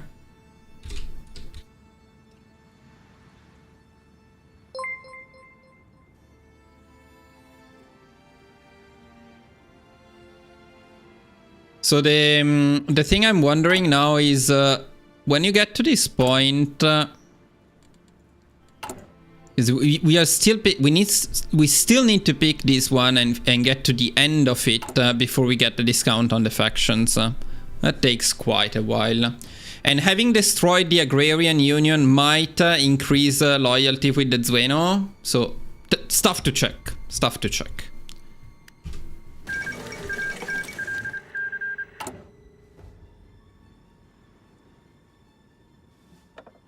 So in terms of advisors, everything is completely useless now. So I think most likely the best thing we can do is get rid of this guy. Ah, but this guy is free to get rid of. For some reason, I thought you had to pay to get rid of them. Okay, I'm an idiot. Then this should be done as soon as you get to 20% democratic support. Unless this helps with the UK. Maybe it does. But...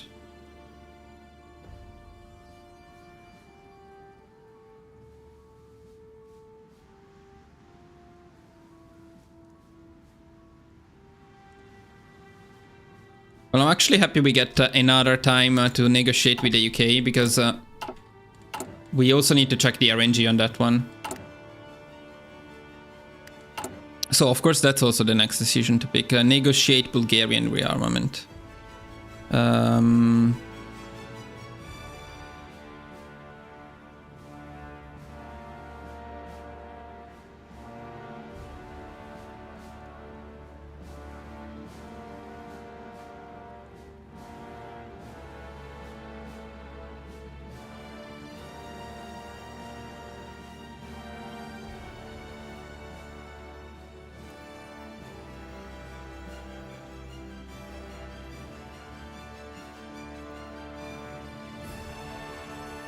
Once again, I'm trying to do the negotiate rearmament without having done anything for it in particular. Okay, as soon as this is done, it's time. So we would go down this path, but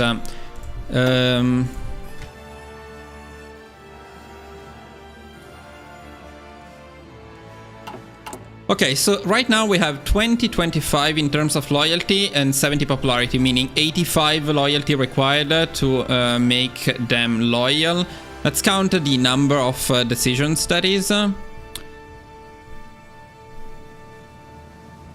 Or maybe just the amount of days. Yeah, let's just check the days.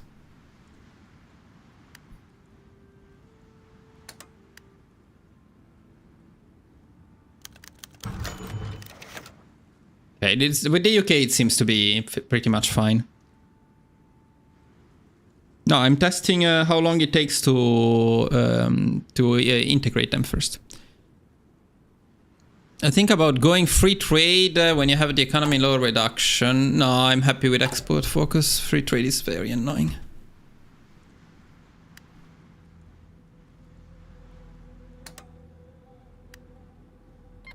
Well, not yet.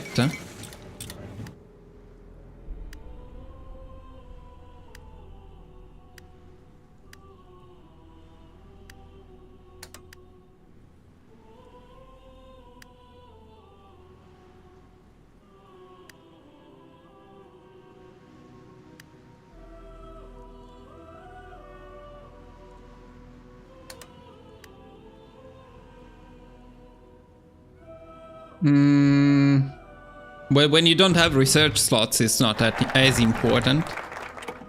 Also, this is not a fast run. This is a slow run. We will get into the war pretty late, so we don't particularly need extra research speed. I'm not probably going to pick more focuses now because it's all about this.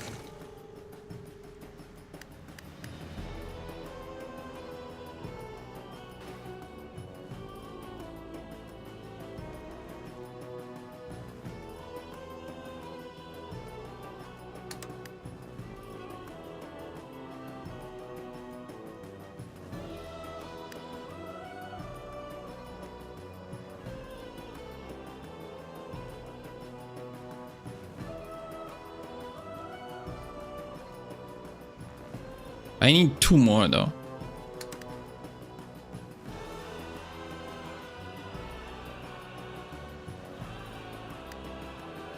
Joint act probably.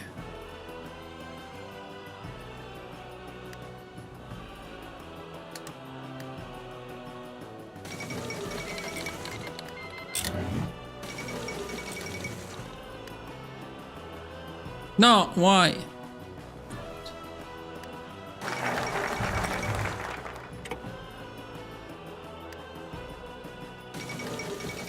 Where's the joint act? Do I get it back again or not?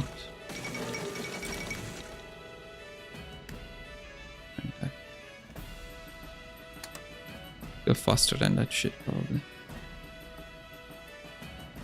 Yeah, that's the 5 loyalty we're missing. Okay, Zveno loses 10 loyalty, and the National Social Movement also loses 10 loyalty. So, looks like it's definitely going to be destroying this agrarian union, not integrating them. It's also taking too long, so I think we'll do it sooner. Because don't we have now the... Wait, we did the cooperate with Zveno. Don't we get a time limit when we do this one? If you don't integrate them in time, they do the thing.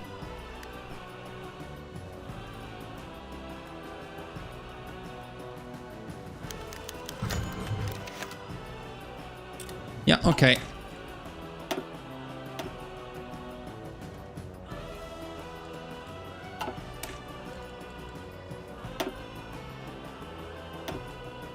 Now let's destroy them.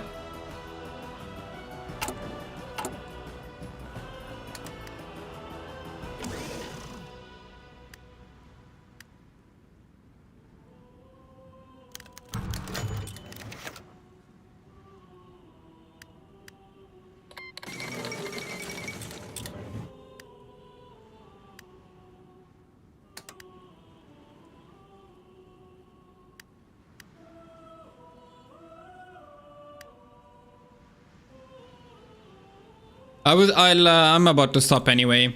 But Vades, maybe no, maybe not tomorrow, but next week, if you're available. So you seem to know a lot about Bulgaria. That can be helpful.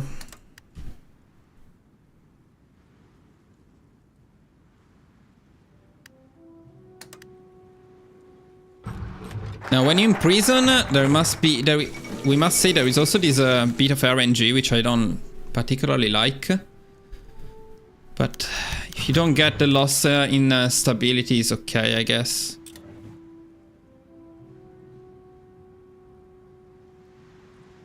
After imprison, you always need to raid and destroy. Okay, raid.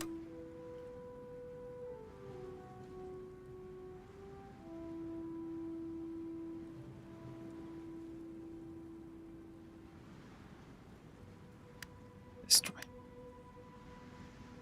To check the timing.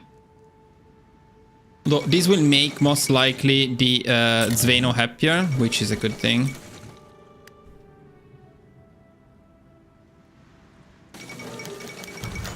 Yeah, so Zveno, in this way, both Zveno and the other dudes get 5 loyalty. We get the stability same way. So this is destroying them. Let me check.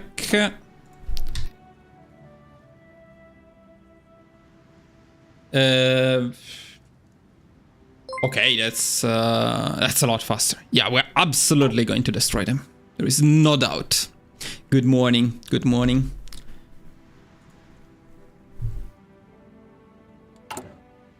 Okay, that said, I still find the timing to be a bit late. So, yeah.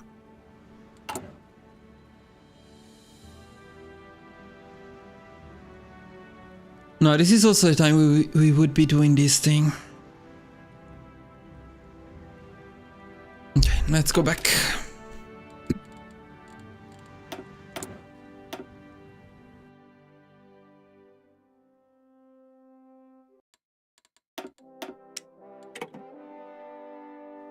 We can start piecing together some parts now. Still pretty far, but making progress at least.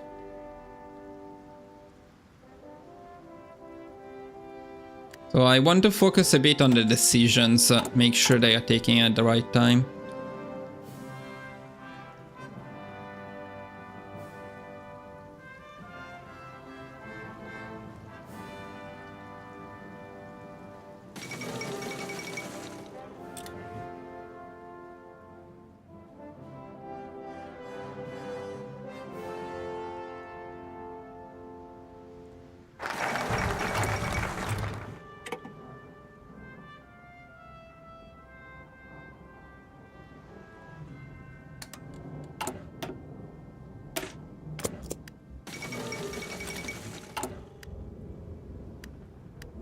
Why didn't they make a lot less that you don't need to spam and more impactful, like in the case of Grace? I don't know, but okay.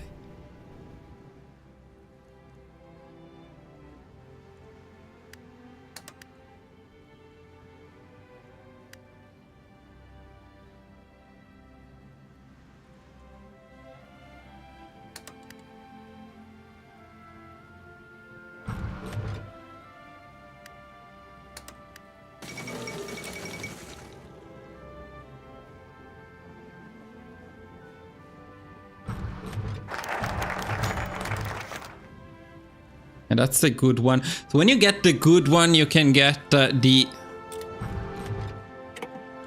democratic reformer right now, which helps. But I guess we're going to keep the same. Yeah, it probably will make it so that it doesn't make a big difference.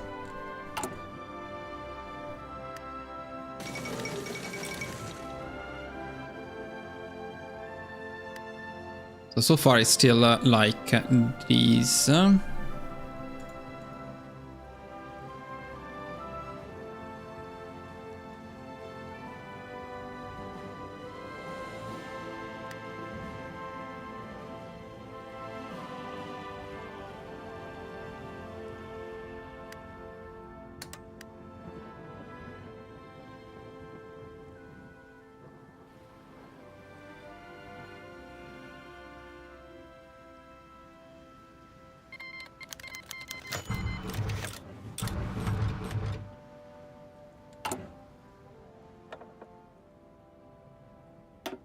And yeah, I'm an organization expert, and then I'd say at this point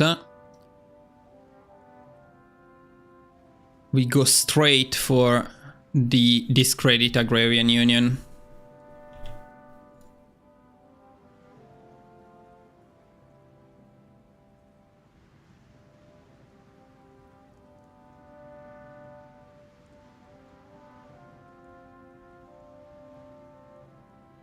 Except we need to do it more than 3 times now. We need to discredit them 4 times.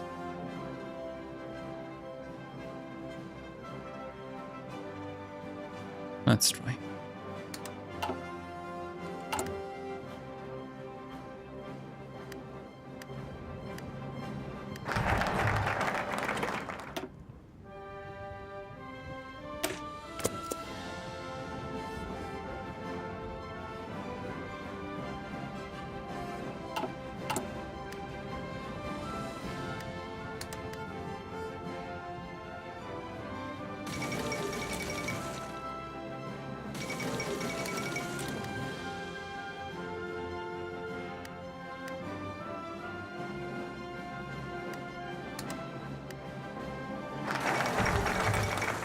Then we pick this one.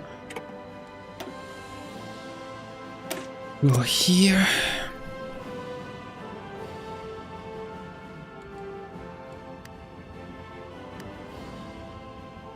Then we do ban in prison raid.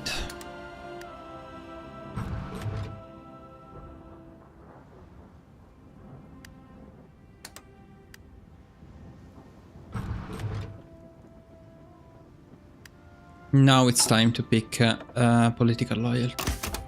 Nah, fuck, I forgot. No, I didn't forget. Okay, okay, political loyalty and... let me see then. Did I do the anti-MIRO propaganda? Okay, I did. Then political loyalty is about right.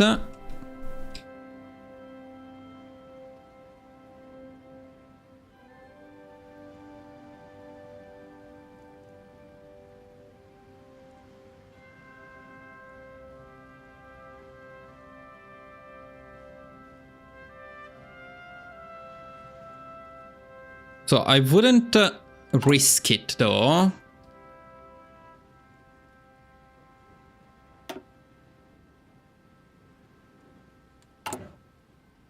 Because here we have Boris increasing it a little bit. So let's say maybe we want to be 21% to be safe. Let's try.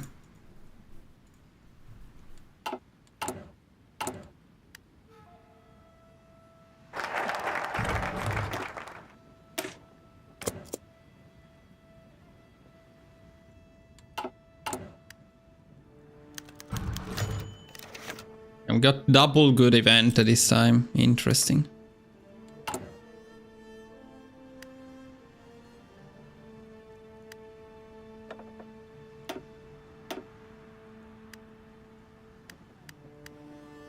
Decreases a little bit. Let's see.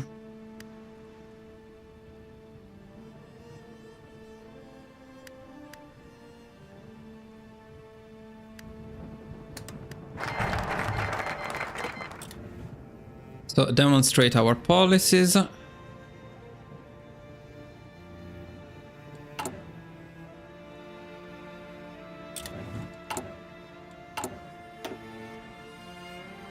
That one is fine, but we are assuming bad RNG because this time we got good RNG, so we go cooperate with the Zveno.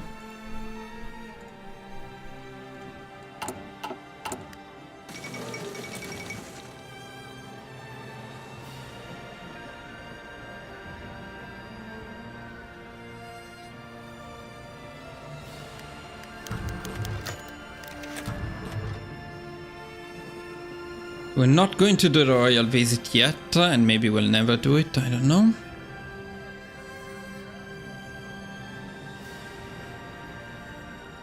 Well, now we have a window with political power, which we could use for something. So at some point, we will need to change to partial mob. No, not sure exactly when it's time to switch to partial mob. Because I think we may have other priorities.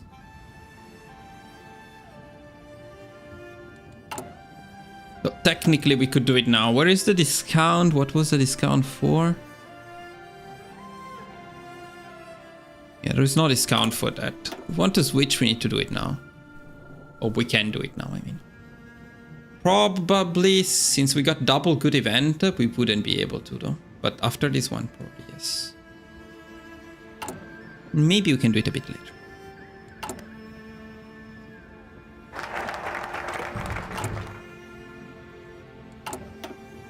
So now we would go for illusions of a non-partisan system.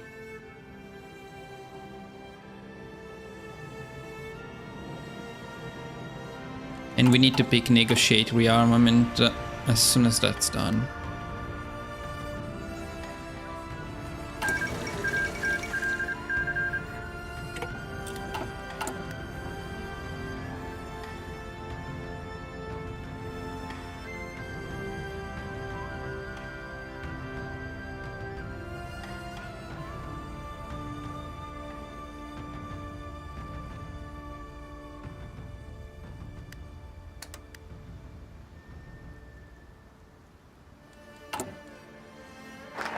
Then on illusions,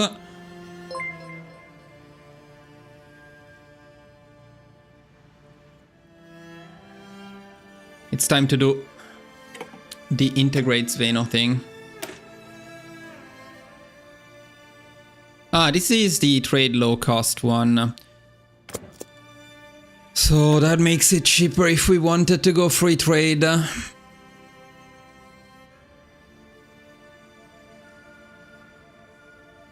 Yeah, I guess it's not a terrible idea to go free trade because we don't have resources. Free trade is good when you don't have resources.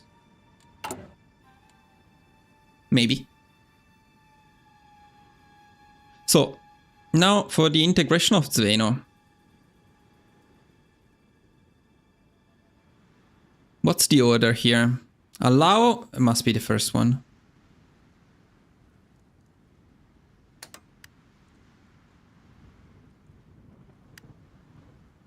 Then you need to do joint act, no? Allow plus joint act.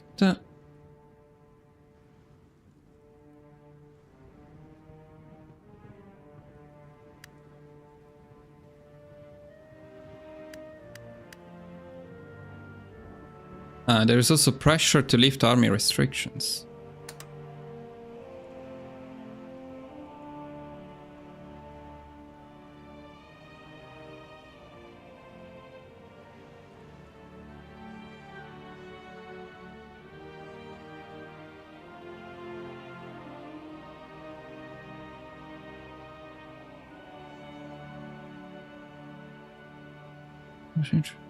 Yeah, that works. Ah, no, but you need to be lucky with the event, the imprisoning event. It's pure RNG. It's a 33% chance of getting the best one. So 66% chance that you get an okay one. 33% chance that you get the bad one.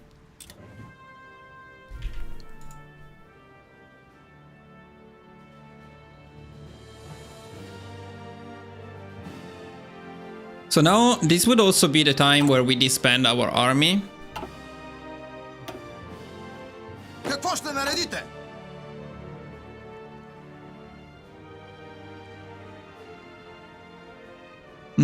Okay. Let me see.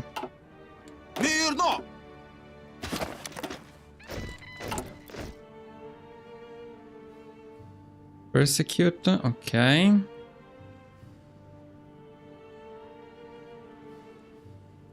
It's insane, by the way. It's insane.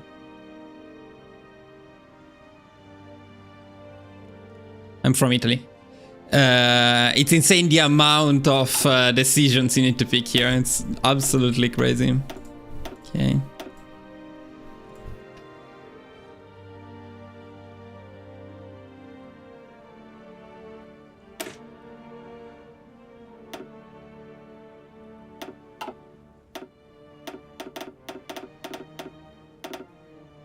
I'd say 48, but maybe less. Ah, you are Italian too. I live in Japan. So actually here it's 3:40 p.m. After all, you ask where I'm from, not where do I live. Okay,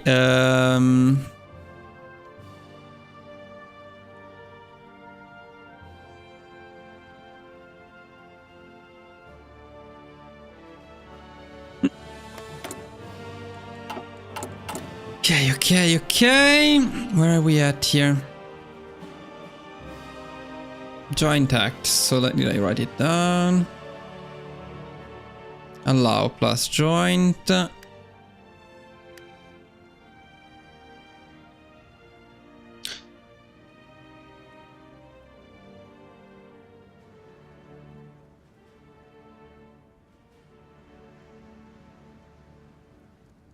Plus bolster, maybe?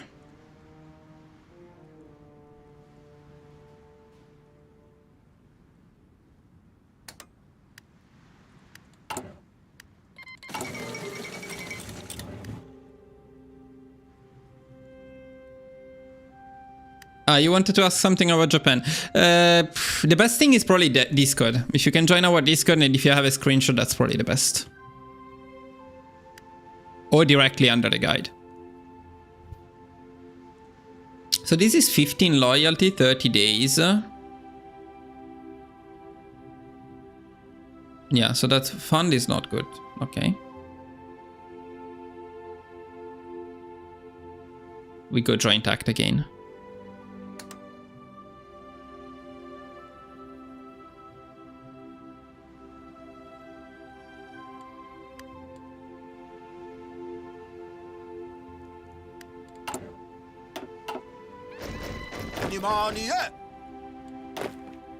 Look at this, 48 unicorns.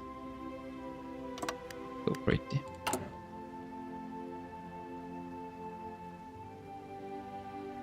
Didn't I do this one already?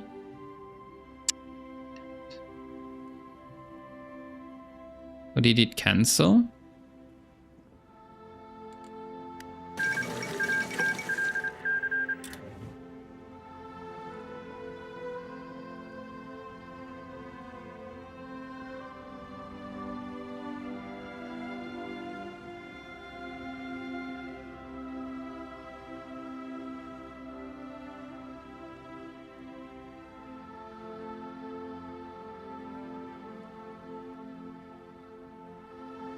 I don't know, I need to check this part. Establish.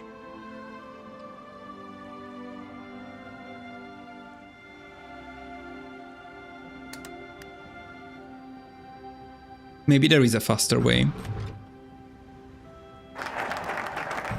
Probably like the joint act, but it's the same amount of time. No, it's it's not. Yeah, joint act is better. Didn't make a save, did I? I think I didn't. Should have.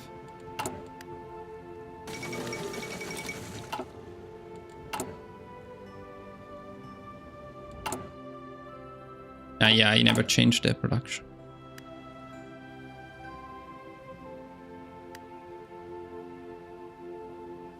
You still cannot do a point. No, I can. Higher then. Okay, joint act.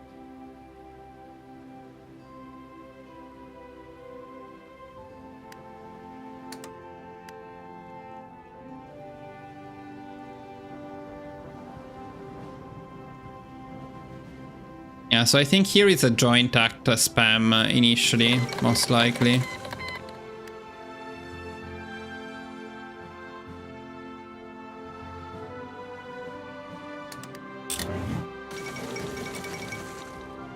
Before we integrate, before we do the other one and integrate.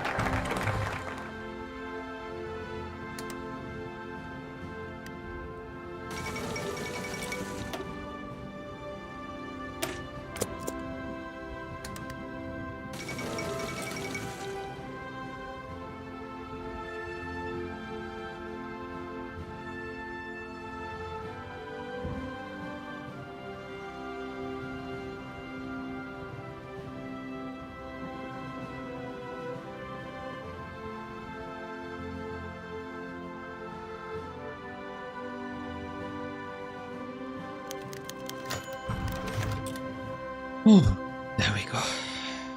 Done with this shit. Now let's see how much RNG is this thing. Probably pure RNG.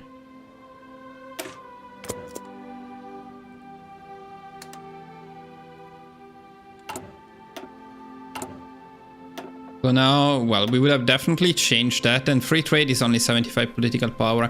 I'm not entirely sure about that though, because we need a lot of political power to puppet everyone. So this we may save.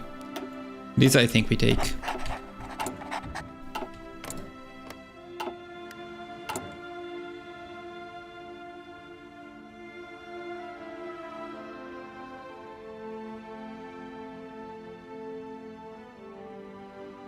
Few more minutes, boys, then we will stop. Because it's been too long already. we need a few more sessions on Bulgaria though. I hope I can make it for next week. If not, maybe I'll make a shorter guide just for the... just for this part. But no, that wouldn't be ideal. So I don't know. I hope I can find the time to make it work by next time.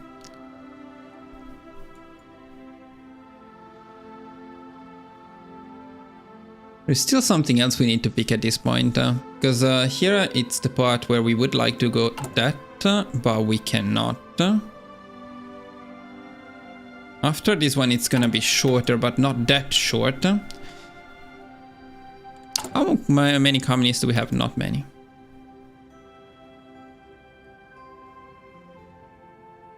It's not in the best spot right now, I would say so. I would certainly say so.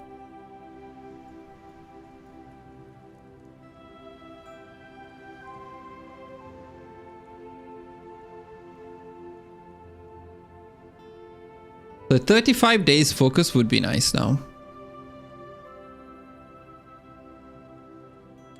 The faction system disappeared at this point. We got rid of it, probably.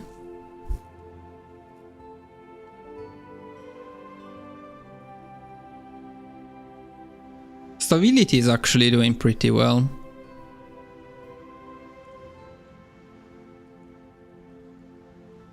What do we pick before we go there? Most likely something industrial.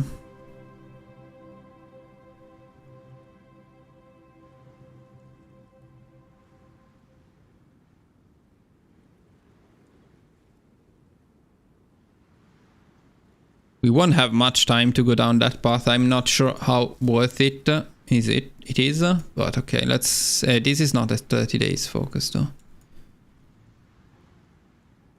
This could be nice. Honestly, this could be nice. Experience gain and the land doctrine discount that we need. So So let's see, National Military Academy maybe.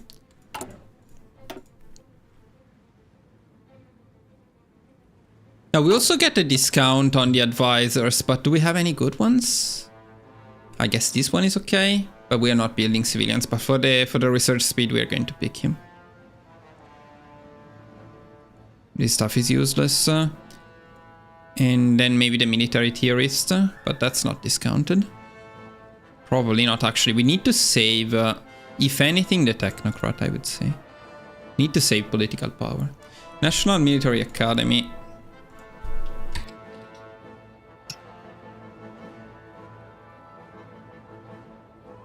No, 5% research speed on 3 research slots is not that big.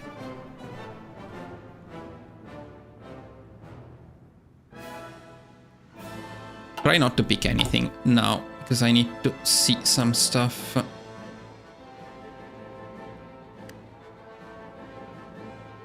So how long does it say? It's only 15 days. Okay, so if we do it this way, 15 days, so that's perfectly timed with the National Military Academy.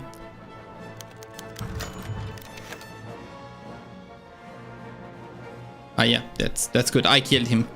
I was like, oh no, he died. And then I remember I killed him. Okay, we're good. We're all good.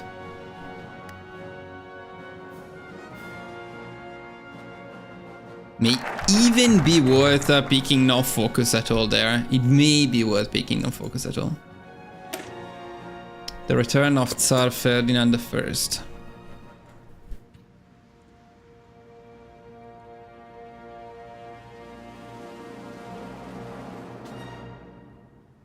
Fucking longer names for focuses? No.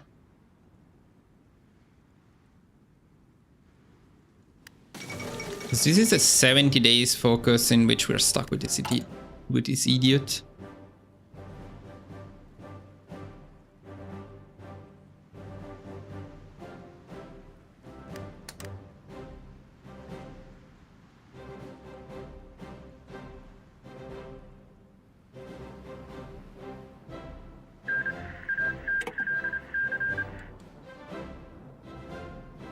Yeah. Leaning to no focus, although the discount for going GVP is nice as well. Don't know if we could afford an attaché to Japan, that would have helped. To Spain, probably not needed. We need to figure out how much political power we need in these to annex these people. That's the main thing. So then the fate of the Balkans.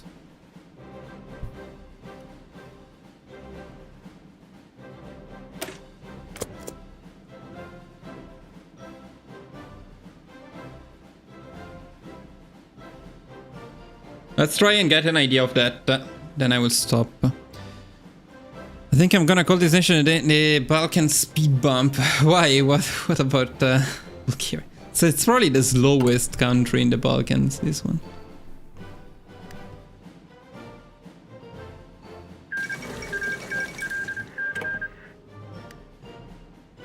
The favorite country in the Balkans, very difficult because I love them. So, fascist Turkey is, my guide is a bit older if we consider Turkey to be in the Balkans, which is arguably not. But I'll take all of these ones. I will not consider Hungary and Austria. I'll keep Hungary and Austria out of that. I will consider Yugoslavia, Bulgaria, Romania, Greece and Turkey. So I love mostly all of them. My favorite might be Romania. My favorite might be Romania, for which I still need to record a guide and I'm waiting for Paradox to stop messing up stuff. But Romania maybe first. Of course I love Greece. The Byzantine run was very, very fun. And Yugoslavia is also very fun. I mean, there is a little bit here. This bit. I'll pick it like, you know, like this. Okay, let's. It's easier. Let me remove Turkey. Let's say Romania is also not. If we were strictly speaking about Balkans, then it would be Yugoslavia, Bulgaria, Greece, and Albania. But So let's say no Albania because they don't have a focus tree. Greece, Yugoslavia, Bulgaria, and I want to consider Romania. I would say Romania first, Bulgaria second, Yugoslavia third, and Bulgaria last. Well, Bulgaria is the shittiest one for sure. That I have no doubts about. In terms of, at least in terms of enjoyability. It has insane power potential in some scenarios, but it's by far the least fun. And Romania is the most fun in my opinion. Romania is awesome fun. Awesome fun. Yeah, so that's it. What was I doing? I completely forgot. Now I was checking. I wanted to check more or less this thing here. Okay. Well, if this didn't forbid you from joining factions... No, please don't ruin Romania. Don't fucking touch Romania. It's perfect. It doesn't need anything. If they ruin Romania, I'll be so pissed. Romania is perfect as it is. No updates, please. So I don't know if we need to pick this one right now, but war support, weekly manpower, yeah, that's all pretty good stuff. So probably nationalist propaganda.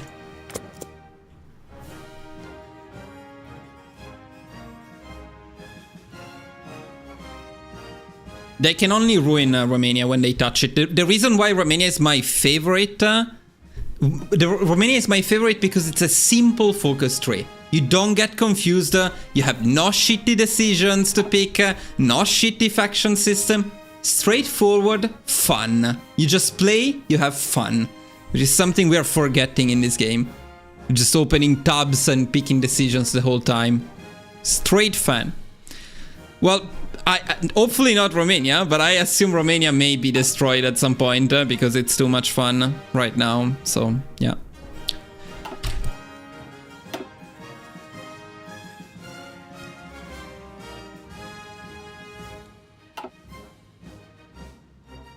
Yeah, and then completely destroyed.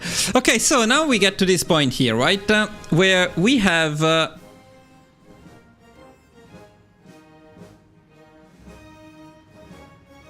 So the opinion, we already have the divisions. The thing is all about opinion and influencing them. I think influencing them may be needed. But this is the part where we want to test it. There is also the problem that some of them actually very much dislike us. Them being Romania and Turkey. Then there is the question about what we do with Albania and Italy, and probably we take Albania and we get attacked by Italy. Probably.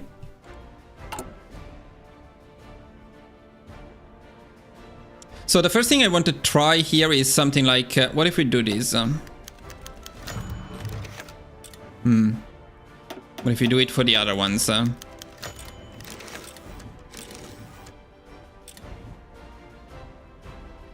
So,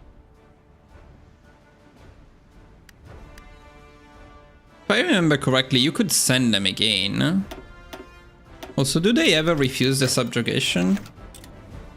So the subjugation seems to be something they never refuse.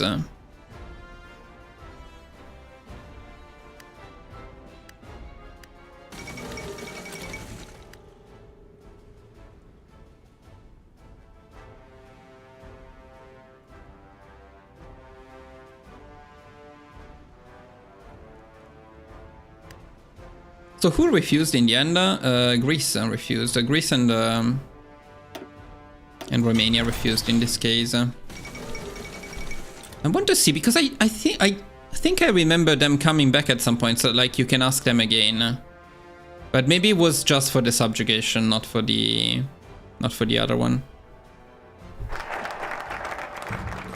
That said, in terms of political power, we need a lot.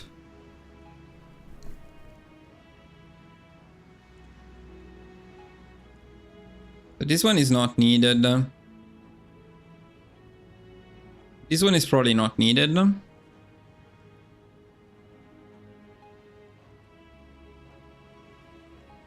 So here we're back in a position where we don't know exactly what to pick, except maybe we need the political power. So I would say restore the Tarnovo constitution, maybe.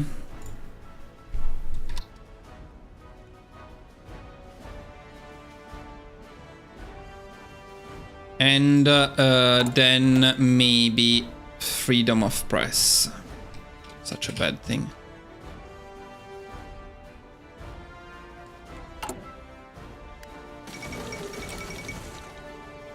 And also, that's the other thing I wanted to do, is can we take Hungary?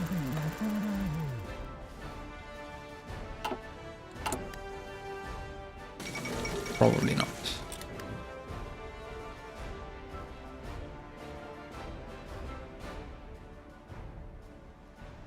Maybe after you influence them, you can do it.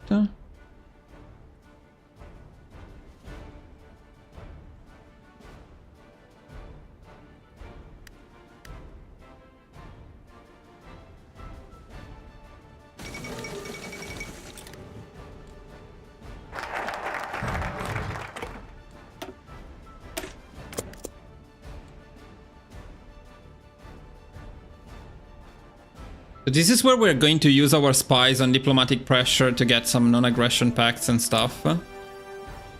By the way, I want to see something here. Would a non-aggression pact with Italy delay their attack? Or maybe with Germany delay their attack? Probably not. Because they don't attack me and non-aggression pacts are broken.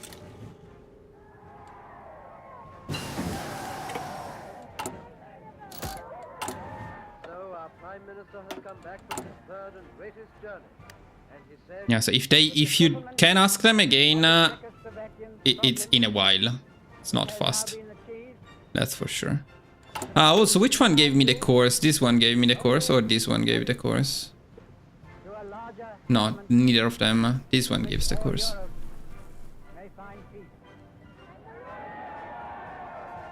And then there is this one too,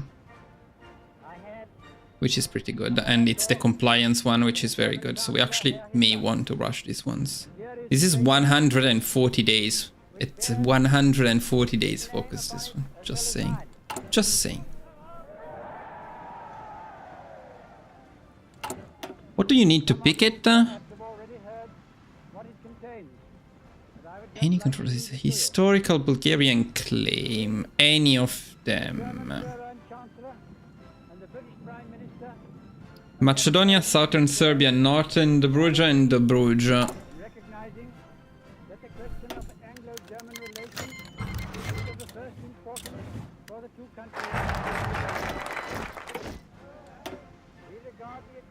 Now we can pick this one. I don't know about the timing.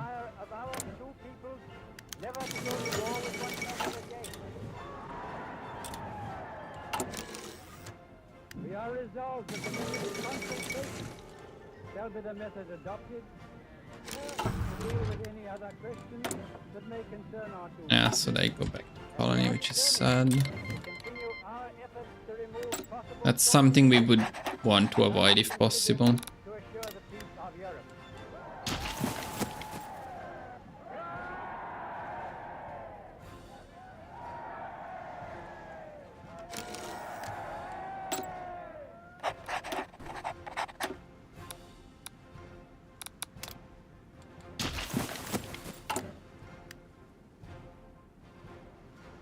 Yeah, it doesn't look like they ever get back to it. Maybe you can manually invite them to a faction that will they will never join.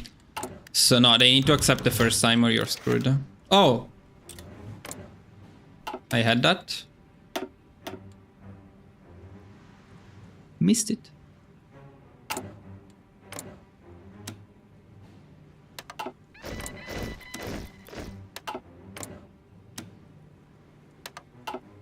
Строй се! Готов!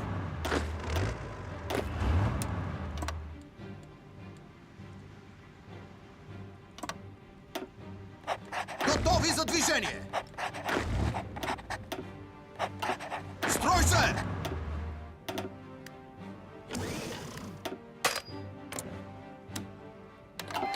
Let's see if they join the Axis or some other shit. I think it should be fine though. Заповеди, командире! Do we have planes? Do we have the luxury of having planes? I don't think so.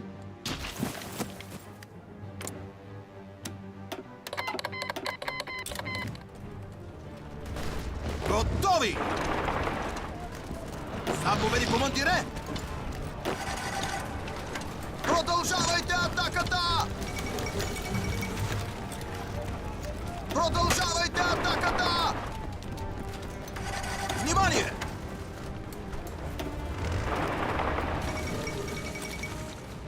Продовжавайте наперед!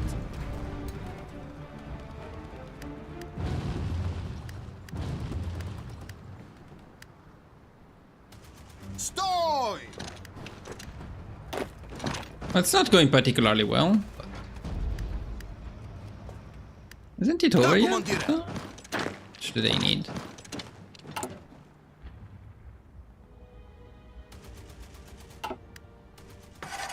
Yeah, so the other thing I want to write down in this particular scenario, okay, Hungary taken. So yeah, I think we can take Hungary quite easily.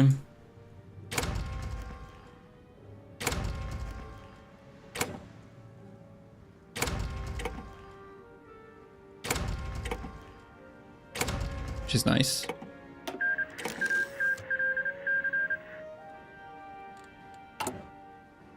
Especially if we had Romania, it would have been faster, which we would have for sure. Okay.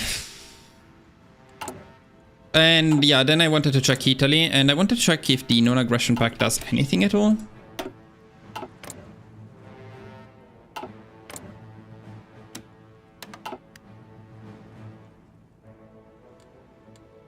But I can't remember when Italy demands Albania.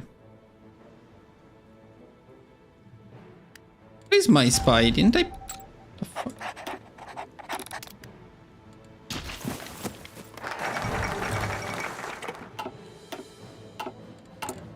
Yeah, so this one, if you do it late, I guess, well, whatever. Focuses, we don't pick anyone. Because I just want to test. We are getting closer to seeing the potential.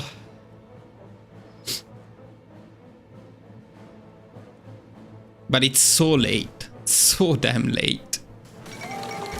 Okay, here is Italy on May 1939. Maybe I even wrote it somewhere. No, that's usually when they join the Axis. I think they demand Albania a bit earlier than that.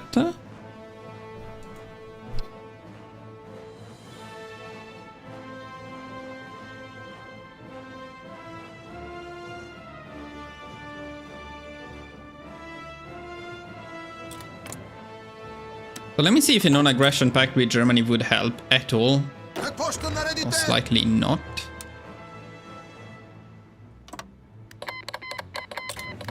I mean, here you can just camp the ports though. Does Italy go for something different? They cannot do anything.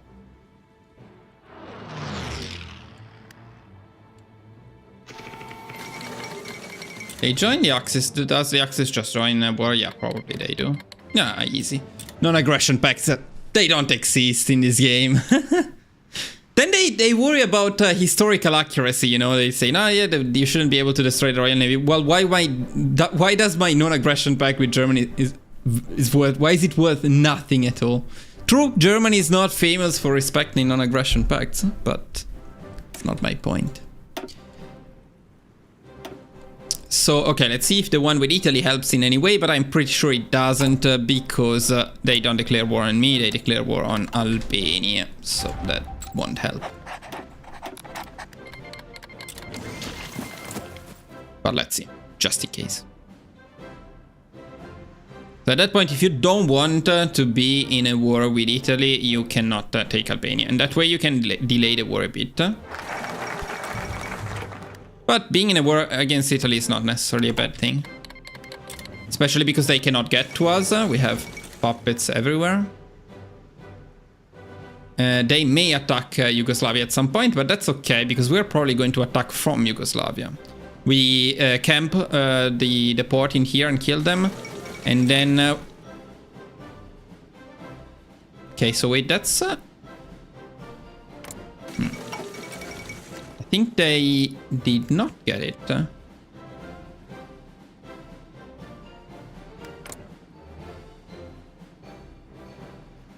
They have a... okay, they have war goals against us, but they are not using So the non-aggression pact does work. Thing is, I can also not attack them in this way. So I'm not sure it's good. But this may mean that we get time to prepare. At the same time, though, it means they just go for Poland. Well, if we keep them busy in a war, maybe they will not go for Poland. This part needs to be entirely tested. They still join Germany, of course. Wonder if that claim expires.